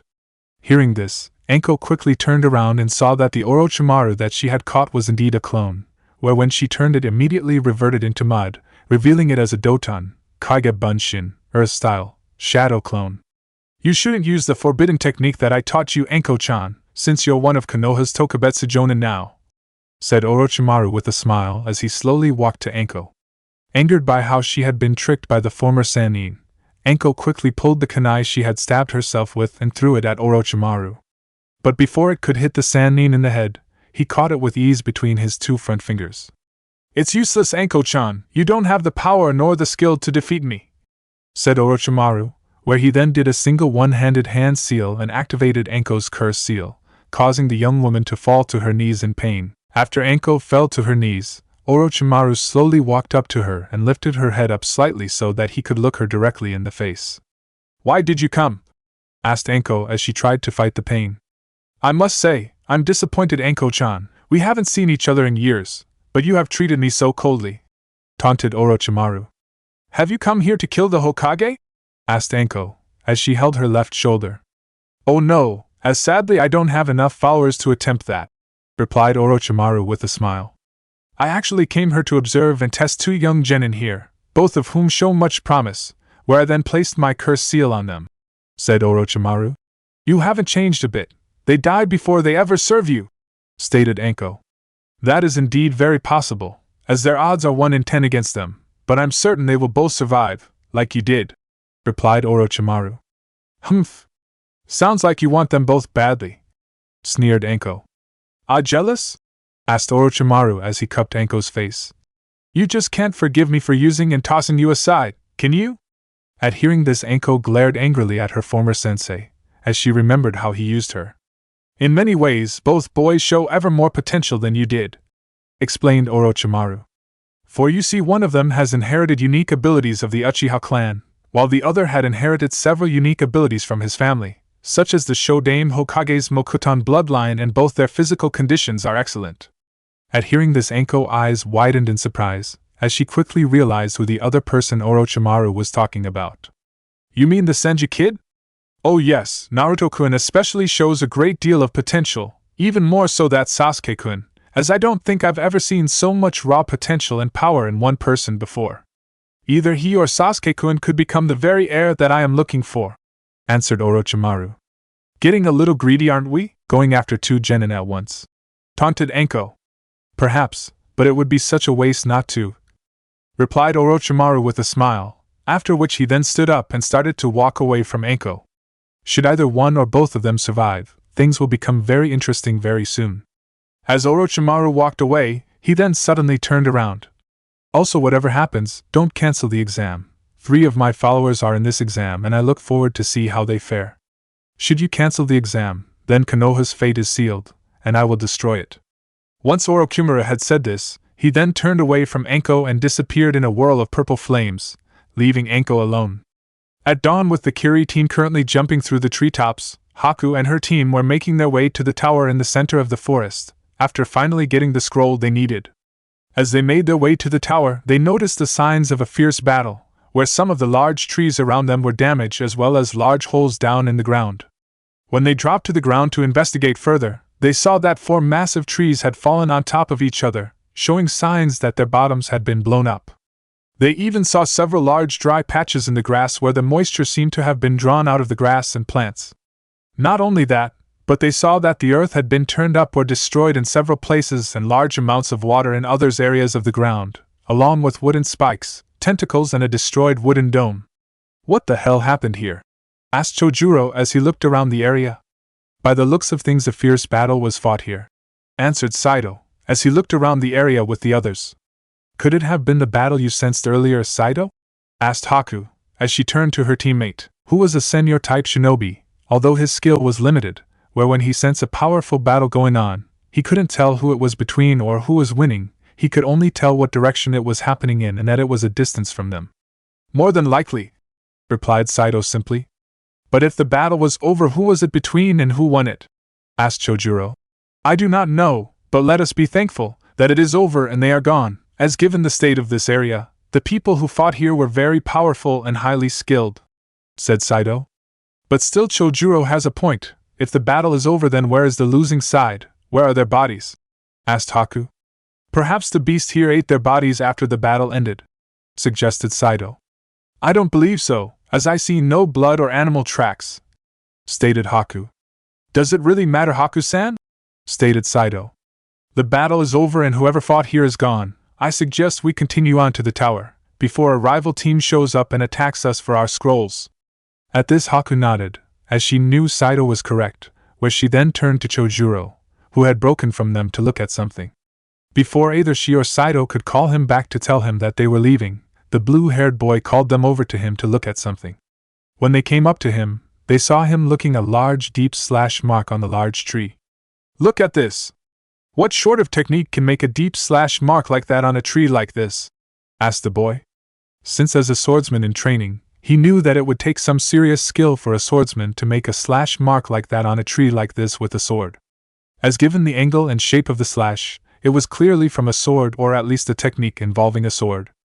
As interesting as that is, Chojuro, I believe we should leave this place before, spoke Saito, only to be interrupted by Haku. We're not leave, or at least not yet, stated the young ice user. What? Asked Saito, as he turned to his female teammate in surprise and confusion. I said we aren't leaving, and we are going to search the entire area. But why? Asked Chojuro, not understanding why the young Hayatan user wanted to stay here and search the area. It doesn't matter, just search the area, stated Haku forcefully, with concern in her voice and a worried look, as she recognized the slash marks on the trees, and could only think of one technique that could do that. Hence why she was searching the area and was hoping she could find proof that she was wrong, or at the very least find out what exactly happened here. Not really understanding what was up with their teammate, both boys decided not to argue and do what they were told, as they knew that when Haku acted like this, there was no talking her out of it. "And what exactly do you want us to look for?" asked Saito with a slightly annoyed and skeptical look on his face. "You know it when you see it," replied Haku, not really answering her teammate's question, where she then went off to look. Frowning at this, Saito just shook his head with annoyance, before he started looking for whatever Haku wanted them to find. Chojuro also decided to simply obey, where he shrugged his shoulders and sighed before he went in another direction to look for this mysterious thing. After a few minutes, Haku suddenly heard Sato's voice from her short-range radio. "Haku! I think I found what you had us looking for, over," spoke Saito over his radio. "Received. I will arrive at your location momentarily, over," replied Haku, as she headed to Sato's location. After a minute or two, Haku arrived and came up to Saito, who was standing over a person that lay face first on the ground. "I believe this is who you had us looking for," stated Saito, as Haku knelt down and turned the person over, revealing it to be Naruto, the very person she had hoped it not to be. "Naruto-kun," spoke Haku with concern when she saw her injured friend. "How did you know he was here?" asked Saito. "I wasn't sure, but I recognized the slash mark on the tree, as I know of only one technique that can make a slash mark like that," replied Haku, where Saito just nodded. "Haku, what are you doing?" cried Saito in surprise when he saw his teammate taking out her medical equipment and started to treat Naruto's injuries. "I'm healing him," replied Haku without even looking at Saito. "I can see that, but why are you doing it? He is our enemy."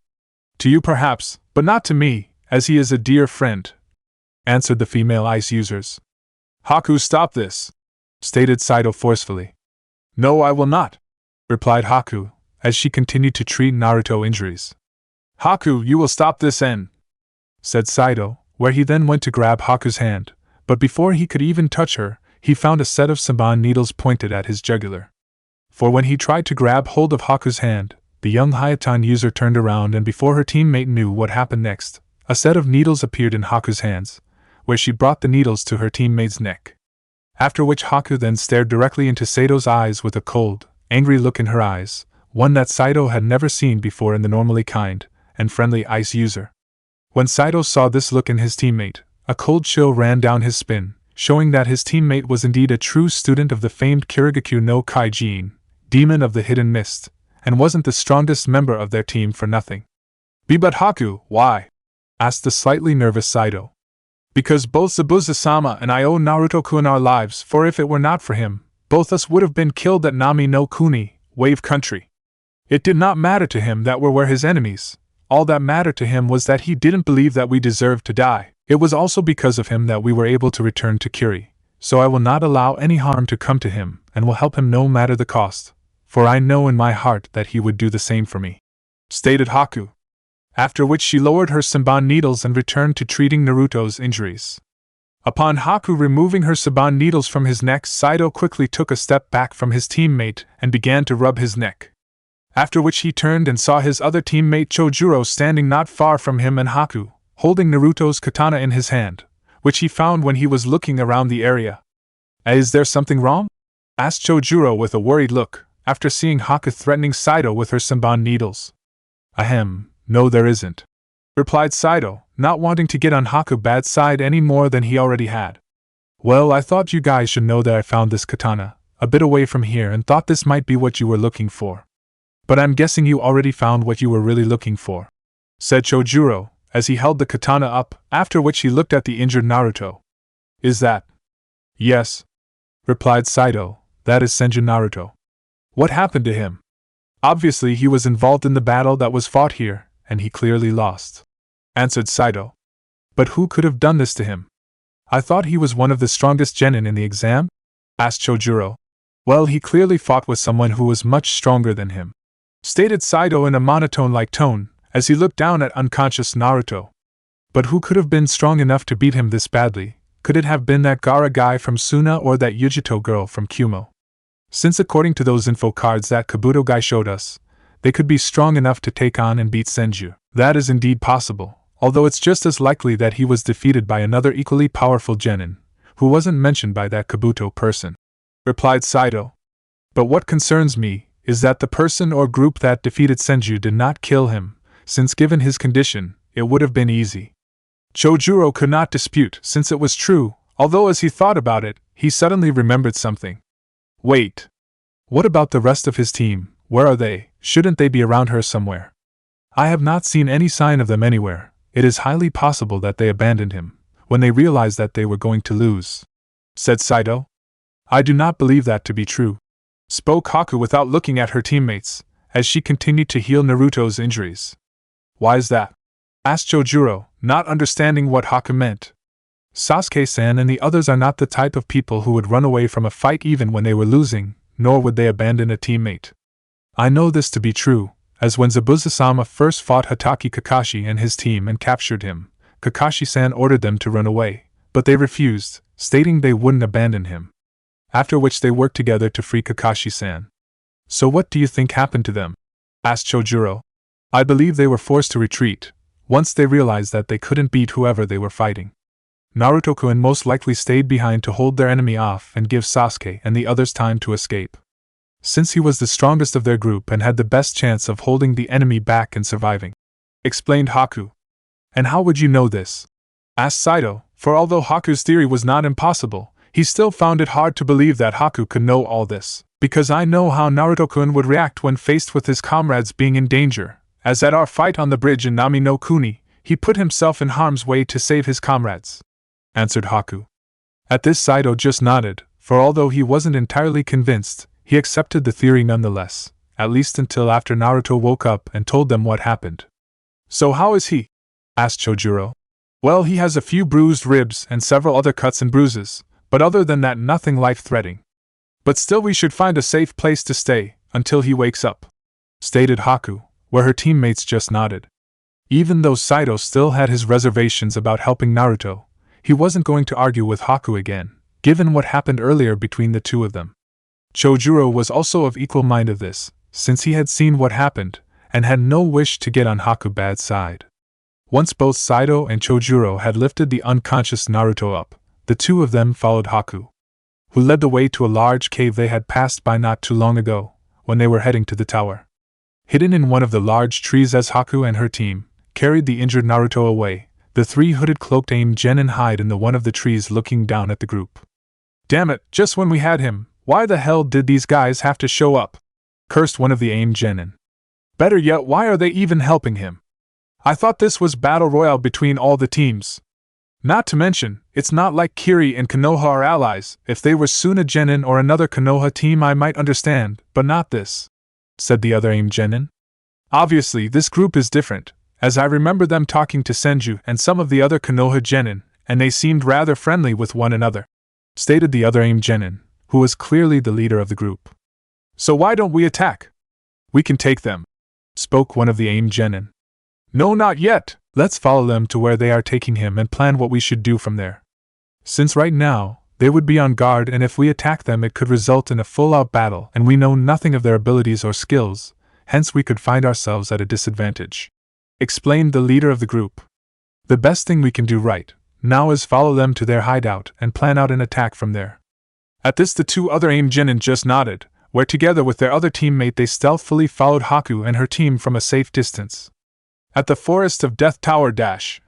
"How is the curse seal Anko? Does it still hurt?" asked the Sandaime Hokage, after he had finished treating Anko. "No, it's gotten better, thanks to you, Hokage-sama," replied Anko as she covered from the curse seal, although it still hurt a small bit. "So tell me what exactly happened and what did Orochimaru tell you?" asked the Sandaime, with a serious tone. For the next 20 minutes Sarutobi listened to what Anko had to say, where once she finished, a large frown appeared on the old Hokage's face. "I still can't believe that Orochimaru came here of all place," spoke Izumo with surprise and worry in his voice. "But still, why would he come here?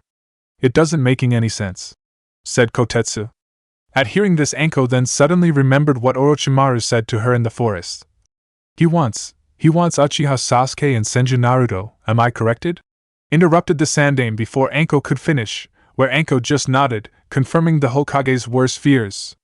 Upon hearing this, the Sandaime frown grew even deeper, where he then told Izumo and Kotetsu to leave the room, as he wanted to speak to Anko alone.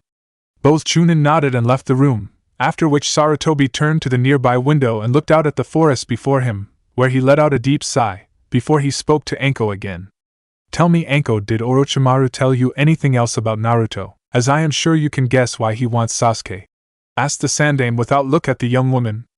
At this Anko nodded, as she already guessed that her former sensei wanted Sasuke, because of his bloodline.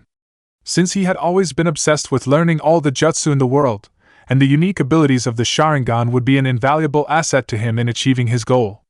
He mentioned that Senju Naruto had inherited several abilities from his ancestors, including the Shodaime Hokage's Mokutan powers.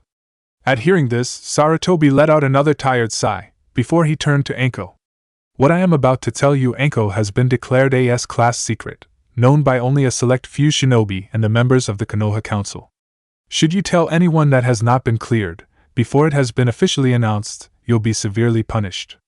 I understand, Hokage-sama. Good, what Orochimaru said is true. Naruto has indeed inherited the Mokutan bloodline of his ancestor the Shodaime Hokage, although he is able to use it in a way that the Shodaime could not.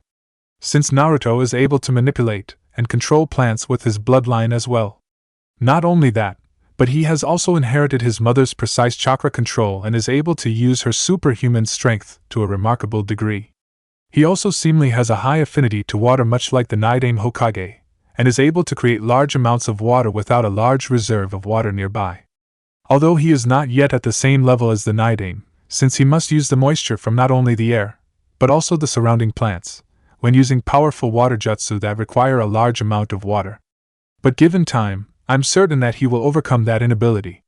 Also, according to Kakashi, Jiraiya and Kuriani, Naruto has seemingly developed a unique talent for genjutsu not unlike his ancestor Senju Toka. But the most remarkable thing about Naruto is that he has 4 nature affinities, naturally. When the Hokage had finished explaining Naruto's abilities, to say Anko was surprised would have been a severe understatement. No wonder Orochimaru wants the kid so badly. If he is this talented and strong already, there's no telling how strong he'll become later on. Thought Anko. What affinities does he have? Asked Anko. He has affinities to earth, water, lightning, and wind. Answered the Sandaime before he continued. Given what I've told you, I'm certain you can understand why this has been declared an S-class secret. Since given his heritage alone, many of our enemies and rivals will come after Naruto, and their drive to either capture or kill him will only grow once they eventually learn what Naruto can do. Anko just nodded at this, after which she decided to ask the Hokage something that concerned her. But Hokage-sama, if it is indeed true that only a select few people knew of Senju Naruto's abilities, how is it that Orochimaru learned about it? I believe he originally only came to test both Sasuke and Naruto to see if they might prove useful to him. So when Naruto and his team fought him, Naruto must have been forced to reveal his abilities to Orochimaru. Answered Sarutobi, where he could not fault Naruto for doing so, given who he was up against. Anko of course nodded after hearing the Hokage's explanation, as it made sense, but then spoke up again about something else she had been wondering. Excuse me, Hokage-sama, but what are we to do about the exam? Should we cancel it or should we continue on with it? We'll continue on with it for now, while at the same time try and find out what Orochimaru is up to. Answered Sarutobi, where Anko just nodded again. What about the 2 boys? I will send a team of ANBU out into the forest to Serac for any signs of Naruto and Sasuke or of their teammates. Replied the old Hokage. Once they finished speaking, Anko left the room and went to get some rest, leaving the Hokage alone in the room with his thoughts. As he looked out the window again towards the forest, the Sandaime could not help but silently curse himself for not stopping Orochimaru when he had the chance all those years ago. I was a fool not to have stopped you when I had the chance, and now because of it, Sasuke and Naruto have paid the price for my weakness. Thought Sarutobi angrily, where he could only pray that Naruto was alive and safe. The next day, with Haku and her team following their finding of the injured Naruto, Haku and her team brought him to a nearby cave, so that he would have a safe place until he woke up. When they arrived at the cave, Haku had told them that they could go to the tower without her and wait for her there, stating that she would stay with Naruto until he had fully recovered. Both boys of course refused and stated that they would stay with her, since neither of them liked the idea of leaving their teammate alone, with the possibility of being attacked by a rival team with no one to help her. There was also the fact that their sensei Zabuza would be less than pleased with them if he learned they left Haku and Naruto alone and undefeated in the forest, where he would no doubt show them why exactly he was called Kirigakure no Kijin. Not to mention give them a first-hand experience as to why his sword was called Kubikuribocho, decapitating carving knife. When night eventually came and Naruto had still not woken up, Haku and her team agreed to take turns in guarding, while the others got some sleep. Haku volunteered to take the first watch, while Saito and Chojuro slept for the first few hours. As the night grew, Haku looked up into the night sky and saw that moon shining brightly and was at its zenith, as the moonlight shined down around the surrounding forestry. Haku suddenly sensed something, where she then noticed a glimmer of light coming from one of the bushes. Acting quickly, Haku immediately used her Hayatan ability and created an ice shield right in front of her and the entrance, or the cave, protecting both her teammates and Naruto from the barrage of kunai and shurikens sent at them.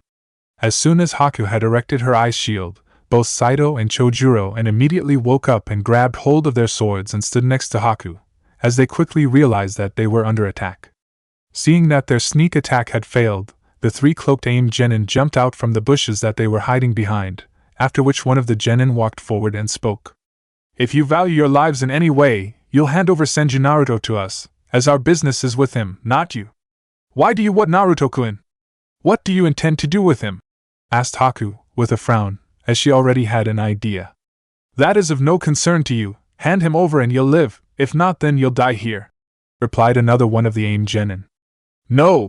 retorted Haku forcefully, as she drew out a set of Saban needles, as she prepared to fight, where her teammates followed suit, as they readied their own weapons. "So be it, you had your chance," replied the last of the aim genin, where the three of them charged straight at the Kiri genin. When the two sides clashed, the 6 genin spilt up to face against their opponents. Haku faced against the leader of the aim genin, while her teammates faced off against the other aim genin. As Haku faced the leader of the aim genin, she quickly fired several Saban needles at the aim team leader, who skillfully deflected the needles with the kunai, after which the aim leader launched several shuriken at the Haku, who in turn skillfully avoided the shuriken. Although when she did, she suddenly saw the kunai that the aim team leader had been holding a moment ago, flying towards her at high speed. Acting quickly, Haku spun around to her left to avoid the kunai aimed at her, where she then caught the kunai when it flew past her. After which she spun around to face the aim leader again, where she then threw it straight back at the aim genin, who avoided the kunai by quickly stepping to the right, where the kunai flew by and stabbed itself right into the tree directly behind the aim leader. After seeing this, the aim team leader was of course both surprised and impressed at Haku's skill. "Impressive. It seems I can't afford to underestimate you," commented the aim leader. "You should not, for if you do, it'll be your last," replied Haku with a calm voice, as she took out another set of Saban needles and raced straight at the aim nin. Seeing this, the aim team leader acted quickly, took out another kwani and blocked Haku's attack with it. After which a battle for dominance began between the two team leaders, each trying to push the other back. Sadly though for the aim genin, this was all according to Haku's plan, since now both team leaders were standing directly in front of one another, and only had one hand free. This was of course all that Haku needed, where she then did a few quick unhanded hand seals and simply said, "Kijitsu, Sensatsu Susho, secret technique, 1,000 flying water needles of death."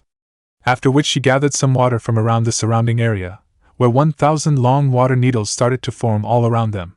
Upon which Haku then had all her water needles fly straight at her opponent from all angles, just when she jumped away from the aim genin, leaving no chance for escape.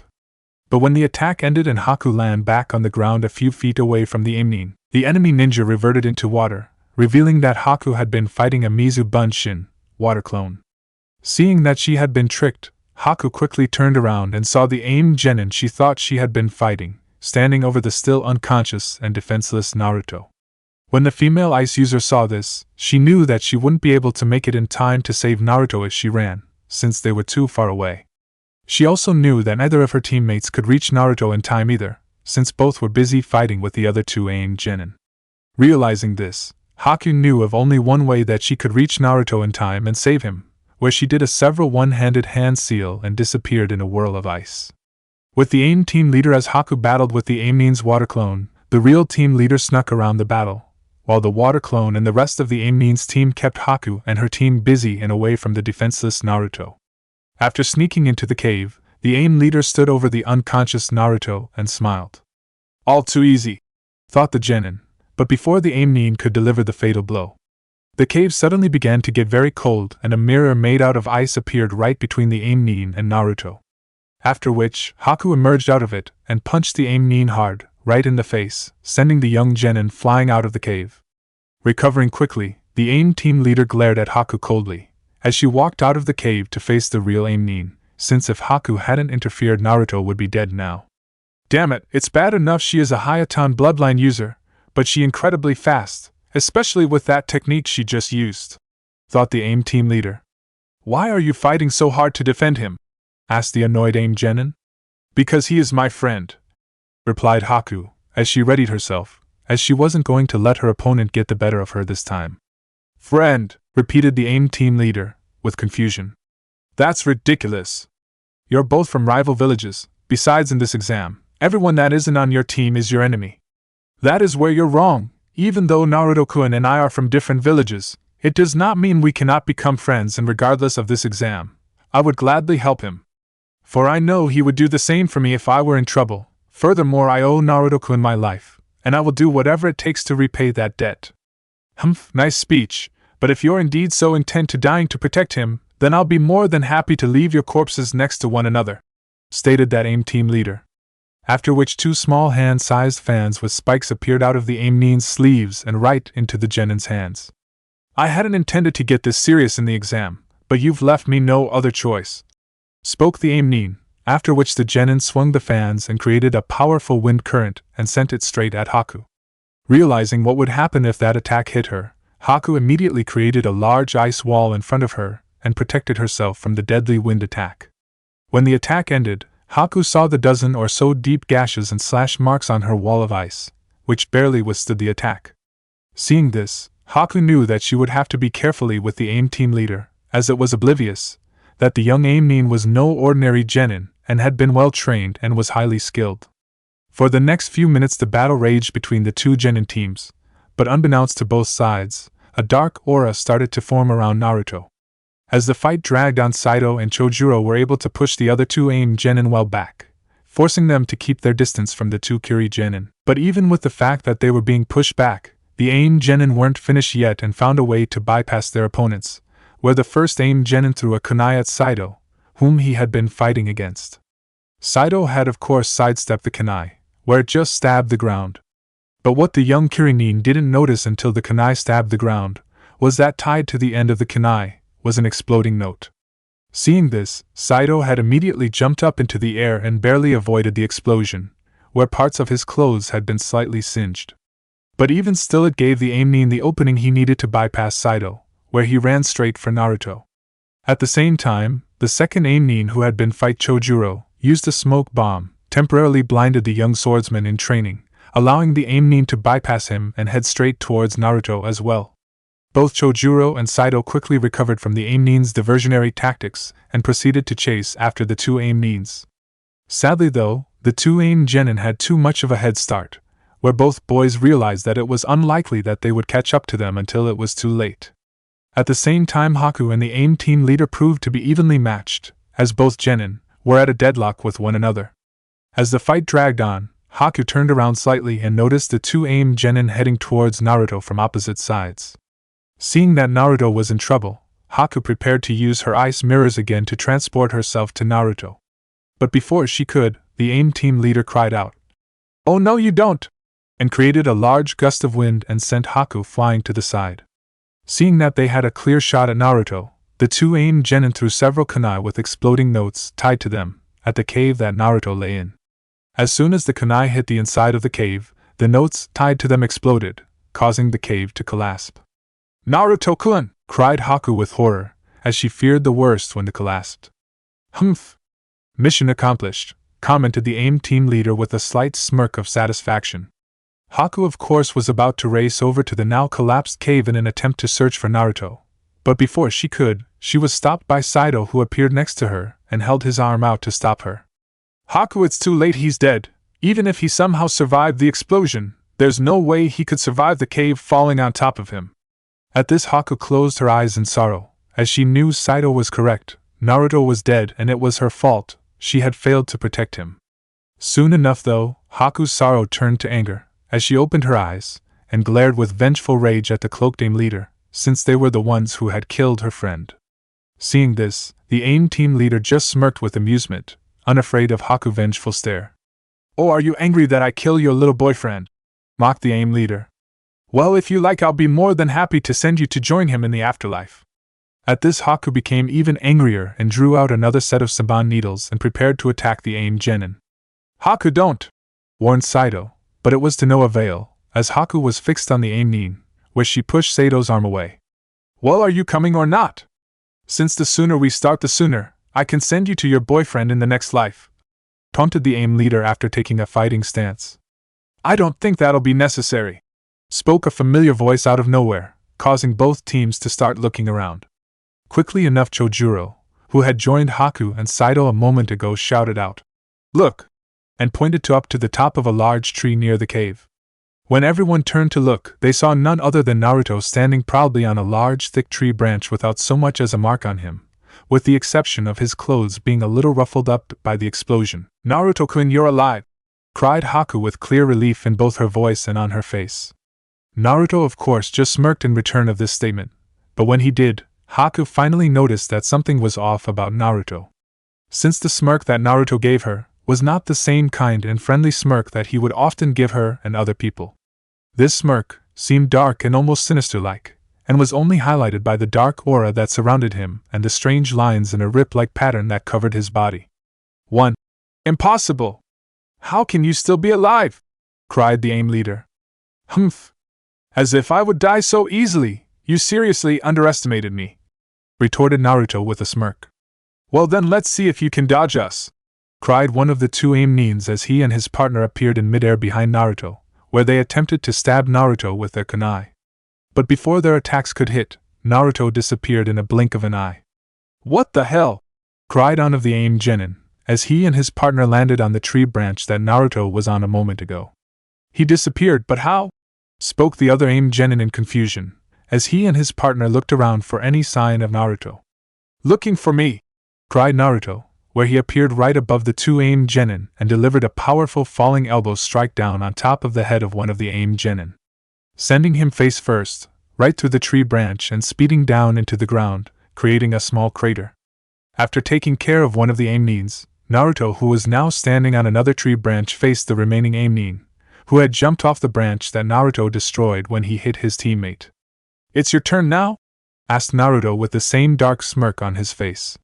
Angered by what Naruto said, the AIM nin took out a set of kunai and threw them at Naruto, who easily sidestepped them. But what Naruto didn't know was that tied to the kunai was nearly invisible wire, which he used to control his kunai, where he had the kunai turn around and stab Naruto from the behind.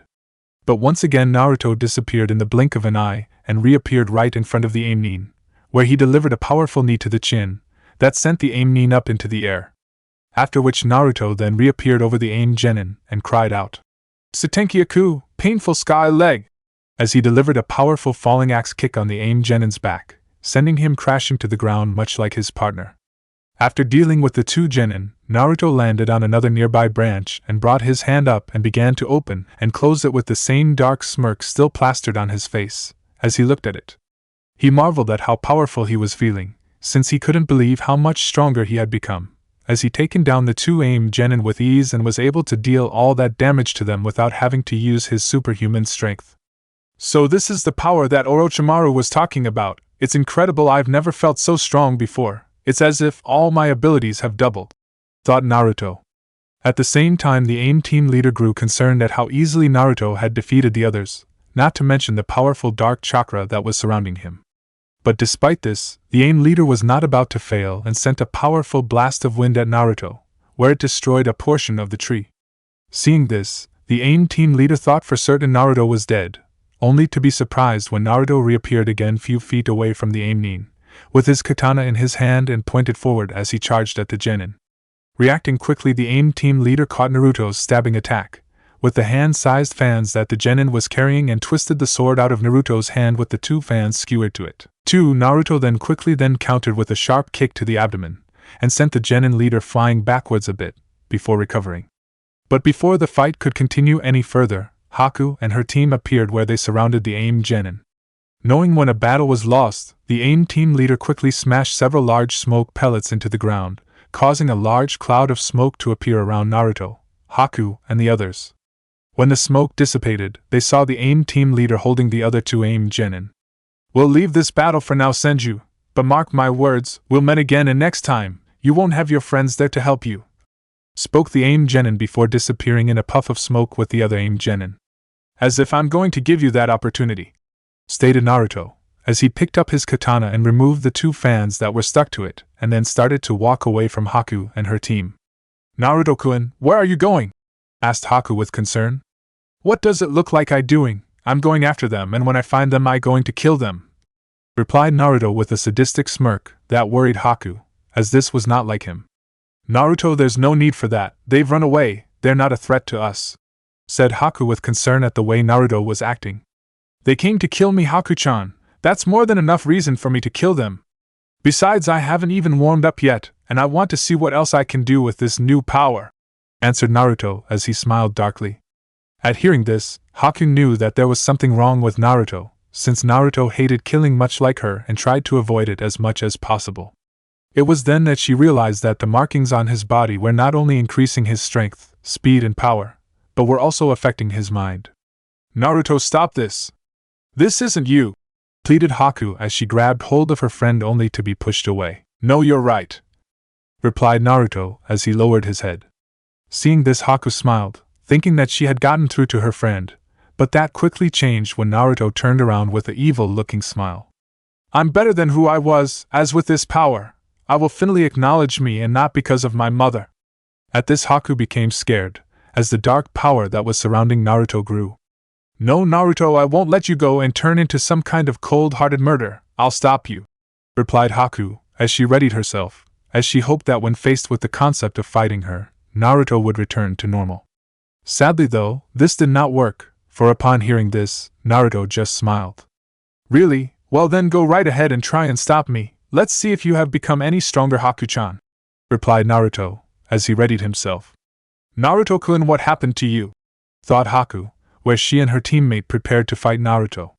"Something is seriously wrong with this guy, it's as if he's a completely different person from the written exam. It must have something to do with those markings on his body and that foul chakra that is surrounding him," thought Saito, as he and Chojuro readied themselves for battle. As the three Kuririn readied themselves to fight Naruto, the dark foul chakra that surrounded him began to grow, as if it was gaining strength from Naruto's thirst for battle, where a large vortex of dark chakra surrounded and rose from the young Senju heir. "Shit, this is getting out of hand, his chakra level is too big, too powerful, we can't beat that," thought Chojuro with fear. For like the others, he could see the foul chakra emanating from Naruto's body and knew that spelled serious trouble for them. Since he remembered from his lessons with his sensei Zabuza, that chakra could only be seen when a person was releasing a particular large and strong amount of chakra all at once. Hence, given what he was seeing, Naruto was emanating a large and very potent amount of chakra right now. Knowing what they were facing and hoping to finish the battle quickly, Saito quickly put his katana away and did 3 quick hand seals and brought his hands up to his mouth and cried out, "Suetun, Mizurappa, water style, violent water wave," where he then gushed out a large amount of water from his mouth, not unlike a waterfall. The large wave of water quickly enveloped Naruto and flooded a small portion of the area in front of them. "Got him," said Saito with a smile, which quickly disappeared when he heard Naruto's voice speak from behind him. Afraid not hearing this, Haku and Chojuro turned around and saw Naruto standing directly behind Saito, with his back facing Saito's, who then tried to turn around. But before he could even try, Naruto delivered a sharp elbow to the back of the head, where thanks to Naruto's enhanced strength from the Earth Curse mark, the elbow strike was strong enough to send Saito flying forward and skidding across the flooded ground, before finally landing in a small crumpled heap, face first in water. Reacting immediately, Haki used her own high speed to appear behind Naruto and attempted to hit the blonde genin in the neck with her Senbon needles, hoping to disable him. Sadly though, Naruto sensed her approach and spun around and caught her wrist before she could hit him. "Nice try, Haku-chan, but not good enough," stated Naruto with a dark smirk, before swinging her around slightly and sending her flying into some nearby bushes. It was then at this point that Chojuro made his move, where he then had Hiramakerii, twin sword, take the shape of a giant hammer and slammed it down on Naruto, where a large cloud of dust erupted. After hitting Naruto, Chojuro smiled in victory, thinking he had defeated the young Senju. Even his teammate Saito, who was picking himself up from Naruto's attack, smiled. "Nice going, Chojuro," thought Saito, but when the dust finally settled, both boys' eyes widened in disbelief when they saw Naruto blocking Hiramakarai's hammer form with both his hands, as he dropped his katana to catch Hiramakarai, standing in a small crater that was caused by Chojuro slamming Hiramakarai down on him. Impossible, thought both boys at the same time. "Pretty good, that actually made my arms go slightly numb," said Naruto, before he grabbed hold of the hammerhead and in a feat of incredible strength, threw both Hiramakarai and its wielder over him, sending them both flying into a tree, and making a massive impact dent in the large tree, knocking Chojuro out. Such strength, and yet if what Haku and Zabuza-sensei said is true, he is much stronger than this, thought Saito with disbelief. After Naruto had taken care of Chojuro, he suddenly found himself surrounded by thousands of water needles.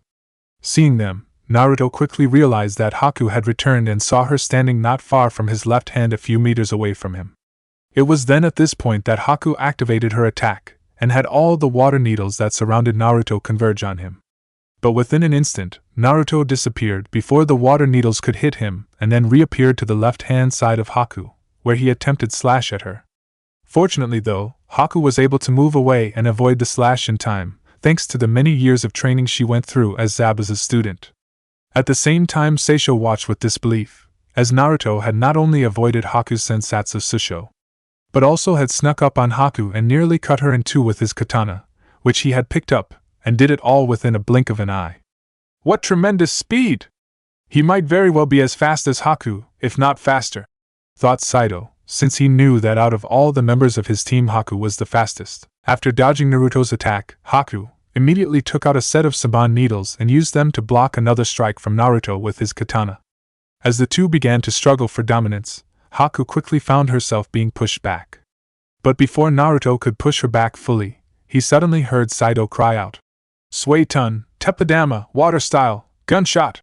and a large ball of water shooting forward him at great speed. Knowing that he couldn't avoid the attack in time, Naruto immediately pulled himself back, catching the Hayatan, ice release, user off balance, where he then kicked her away. After which he then channeled a large amount of his wind chakra into his katana and cried out, "Surashifu, wind slash!" Upon which a large crescent-shaped blade of wind erupted from his katana and spilt the large ball of water in two, causing it to fall apart. Naruto's wind attack although continued to move forward at immense speed, where it nearly split Saito in two, who barely avoided the attack, due to his shock at the technique Naruto used. That was too close, thought Saito after he barely avoided the attack and held his left arm as it bled from the light cut he received from Naruto's attack. That must be the Surashifu attack that Haku mentioned earlier. Seeing that her teammate had avoided Naruto's deadly wind attack, Haku quickly attempted to take advantage of Naruto's distraction and disable him. Unfortunately though for Haku, Naruto saw Haku coming at him from the corner of his eyes and spun around and blocked Haku's needles with his katana. After which the two of them engaged in a fierce close-quarter battle. As the fight continued, Haku was soon joined by Saito, where he engaged Naruto with his own sword. For the next few minutes the three shinobi fought with one another, where despite having the enhanced power of Orochimaru's Earth Mark, Naruto found himself being pushed back, as Haku and Saito worked together to stand up to Naruto, where Haku used her own speed to keep Naruto at bay, while Saito supported Haku, with attacks from the side and behind, keeping Naruto off balance. Eventually though Naruto was pushed back into the area that was flooded with water from Saito's earlier attack. The fight of course continued on without halt, where after avoiding another of Naruto's slashes, Haku and Saito attempted to attack Naruto from two sides in the hope of creating an opening for the other to exploit. Seeing them, Naruto quickly turned his katana around and held it backwards and started to spin around at high speed, drawing the water around him to create a swirling waterspout, while at the same time crying out, "Sekai no Mizu, swirling water!" 3. As the waterspout rose up, both Saito and Haku were forced to jump back to avoid the large mass of swirling water. But as soon as it rose up, the waterspout died down, although when it did Haku and Saito found that Naruto was nowhere to be found. As the two Kirinins looked around for any sign of Naruto, Haku saw a slight blur at the corner of her eye, heading straight for Saito. Saito, watch out! Haku cried, as she tried to warn her teammate, but it was too late, as before Saito could do anything, Naruto appeared right below him and hit him straight in the stomach, with the bottom hilt of his katana, causing the young Kirinin to keel over in pain. After which Naruto followed with a backward spinning kick to the face, which sent Saito flying backwards and skidding across the flooded ground, landing in a small heap, with his face looking to the sky. It was then, at this point, that Naruto appeared and stood over Saito with an evil-looking smirk and his katana in hand, ready to stab Saito through the heart with it. But before he could, Haku appeared to his left side and delivered a powerful flying double kick to the side of Naruto's head, sending the young Senju flying several meters away. Haku of course attempted to keep her advantage, where she unleashed a small barrage of Senbon needles on Naruto, who quickly recovered from her strike and used his katana to skillfully deflect the needles. Once Naruto had deflected all her needles, Haku stood directly in front of Naruto, with only a few meters separating them. "Not too shabby, Haku-chan," commented Naruto with a dark smile, as he held the left side of his face, which was red from Haku's flying double kick. "That move actually hurt. You certainly have improved since we last fought." Haku of course did not reply to Naruto's comment, where she began to do hand seals at impressive speed. Seeing this, Naruto prepared to defend himself, as he was certain that Haku was preparing some kind of ice jutsu, especially since they were surrounded by water that was up to the feet. Within second, Haku finished her hand seals and cried out, "Hayatan, Hyero no Jutsu, Ice Release, Ice Prison Technique!" After which the water around Naruto began to shoot up and envelope him, where it then froze, sealing him in a large block of ice. Once Naruto was sealed in the ice, Haku lowered her shoulders and let out a sigh of relief at the battle finally being over.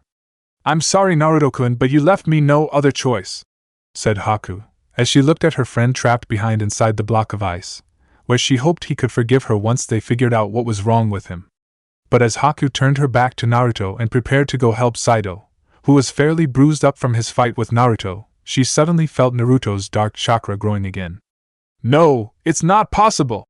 thought Haku with shock, as she turned around and saw the dark chakra emanate from the ice prison around Naruto. Before Haku could even attempt to try and contain Naruto, the ice prison began to crack, where it then shattered into pieces. Seeing this, Haku quickly raised her arms up to protect her face from the small shockwave that erupted from Naruto, as he broke free of the ice prison, as well as protect her face from the pieces of ice and the water that was sent flying through the air when Naruto broke free.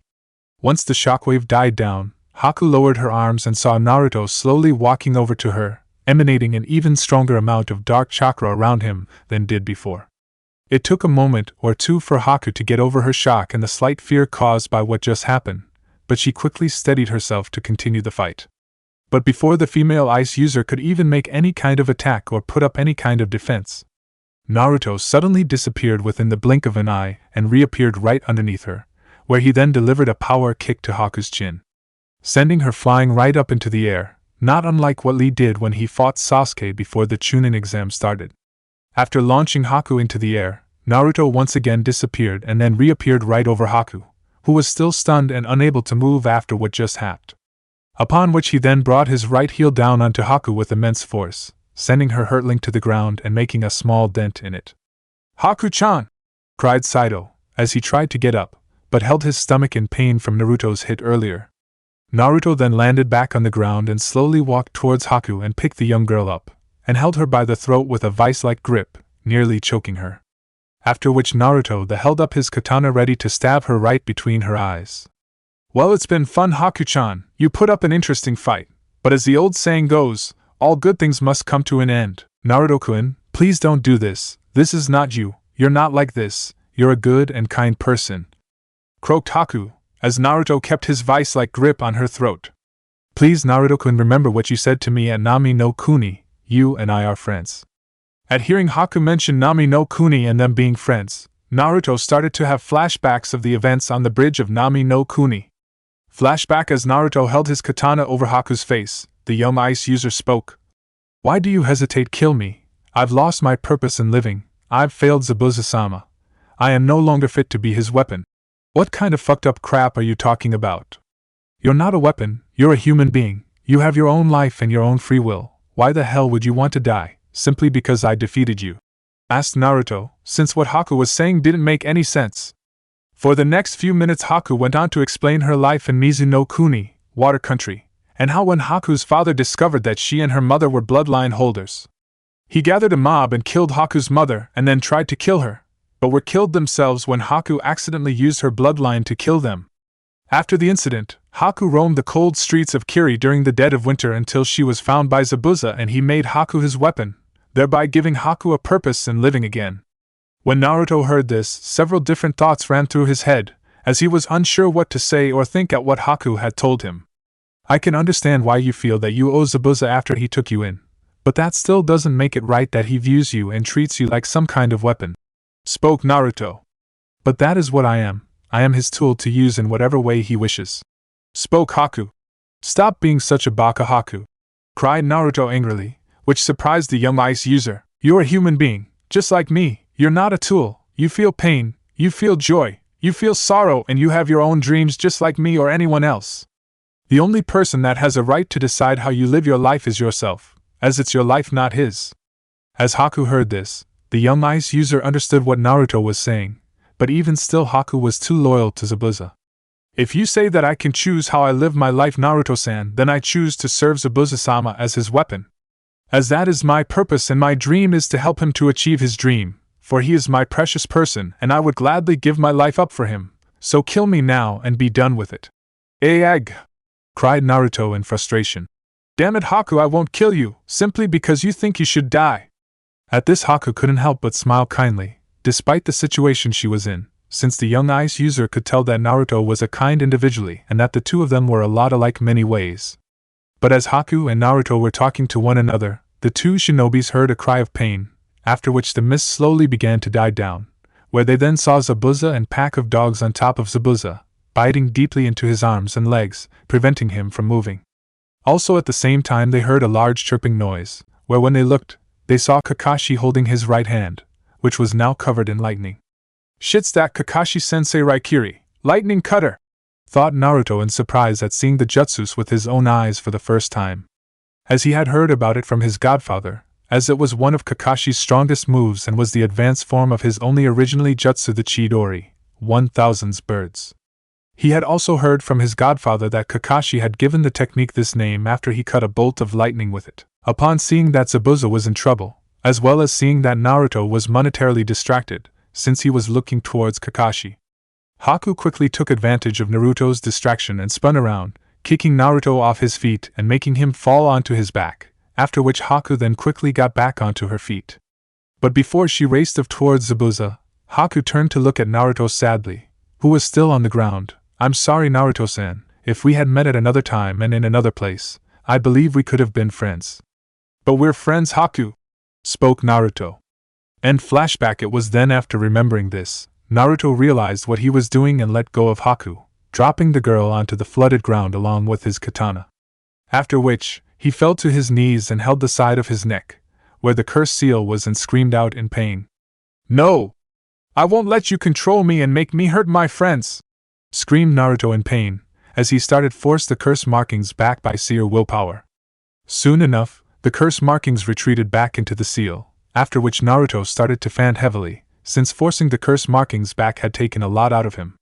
Naruto-kun, are you alright? Asked Haku as she went over to Naruto and helped him up. Yeah, I think so, replied Naruto, before he looked up at Haku. Haku-chan, I'm sorry for attacking you and your team, especially after you all risked your lives to protect me from those aim needs. It was just, when the cursed seal activated I couldn't. Apologized Naruto, but before he could finish, Haku placed her index finger on Naruto's lips to stop him. It is alright, Naruto-kun, I understand, you were not yourself, this cursed seal you mentioned was affecting you and turning you into something you're not, replied Haku, after she lowered her finger from Naruto's lips. But I nearly killed you and your team, stated Naruto, as he couldn't believe Haku was being so forgiving of him after what he nearly did. But you didn't, you fought the seal and proved that you were stronger than it, answered Haku. Only because you helped me come to my senses, and for that I owe you, as well as for saving my life, Naruto said. Consider us even, since you saved my life and changed it for the better, replied Haku with a smile, which Naruto returned. After which the two of them went over to Saito and helped him up and treated his injuries and did the same for Chojuro. At dawn, when the sun began to rise up into the sky, Naruto finished treating Haku's, Chojuro and Sato's injuries, during which Naruto thanked both boys for protecting him from the Amnians when he was unconscious and at the same time apologized profoundly for attacking them. Chojuro of course accepted both Naruto's thanks and apology. Saito on the other hand was not as forgiving as his teammates were, although it was more out of hurt pride than anything else. Since other than when training with Haku or his sensei Zabuza, Saito had never been so utterly and hopeless outmatched and overpowered in his life. Once the two of them were finished being treated, Saito decided to get some answers from Naruto. Since after everything he put them through, he believed that they at least earned the right to know what happened to the young Senju heir, and why he went berserk on them earlier on. Naruto had of course not surprised by these questions, since he expected them to ask, and normally, Naruto would have refused to answer. Since this was technically an internal matter to his village, given how it involved Orochimaru, and he was after both him and Sasuke. But after risking their lives to protect him and how he nearly killed them in return, Naruto believed they had earned the right to know the truth. After which he then began to explain what happened after he was separated from his team. After about an hour or so, Naruto told them what had happened to him and his team, where once he had finished, all three Kiri Genin were left utterly stunned. So you're telling us that you took on one of the Densetsu no Sannin, legendary three ninjas, by yourself and survived? Spoke Chojuro with awe and disbelief. Yeah, but to be honest, he was just toying with me and could have killed me whenever he wanted, where once he was finished he let me go, answered Naruto. And that mark he gave you, why exactly did he give you it? Asked Saito, as he was curious as to why a rogue shinobi like Orochimaru would give Naruto something like the cursed seal to Naruto, especially since it gives him such an incredible boast and power. I don't really know myself, but I'm guessing he's hoping that by using this seal, he can corrupt me or turn me into some kind of puppet follower for him, replied Naruto. Since after what happened with Haku and the others, he figured that the seal not only gave him a boast and power but also affected his mind, turning him into someone like Orochimaru. As Naruto thought about the seal, it suddenly started to throb, as if it was burning him, making Naruto cringe and cover the seal with his hand. Naruto-kun, are you alright? Asked Hao worriedly. Yeah, I'm fine, just the mark starting to hurt again, replied Naruto, as the pain slowly started to fade away.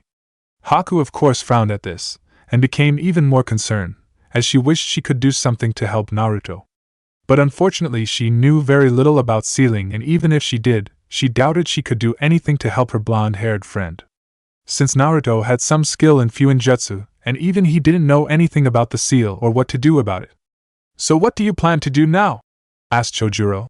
Find my team and link up with them as quickly as possible, since Orochimaru placed the same kind of seal on Sasuke and it's possible that the others may be in danger, since there's a good chance that Sasuke may go berserk like me and attack Sakura and Sai, explained Naruto. And how do you intend to find them? Asked Saito. I'll head back to where I fought Orochimaru and then use a technique I created a while back, where hopefully if they're not too far out of range I can find them, answered Naruto. When Saito heard this, he raised his eyebrow with interest, as he was intrigued with this technique Naruto mentioned and was curious to see it. If it's alright with you, Naruto-kun, we would like to accompany you until you rendezvous with your team. Although I appreciate the offer, Haku-chan, I can't ask you to do that, said Naruto. You do not need to worry, Naruto-kun, because you do not need to ask. Besides, you're still recovering from the effects of the seal and forcing it back, as well as the injuries you received earlier on, hence you aren't at full strength, replied Haku with a smile. Naruto of course only sighed at this, as he knew he could not argue with Haku, since when it came to certain things she was as stubborn as a mule, where she wouldn't take no for an answer, plus he was in no frame of mind to argue with Haku. Not to mention he had to admit he could do with some help, should Sasuke get out of hand with the cursed seal. Well, since you're back to normal now, I think we should give you this, spoke Saito, as he handed Naruto the earth scroll that Orochimaru left to Naruto after he had marked him. But don't you guys need it? Asked Naruto, where Saito shook his head.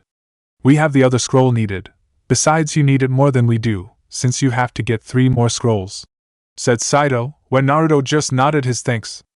After a few minutes, Naruto, Haku, Saito and Chojuro decided to move out and start looking for the members of Team 7,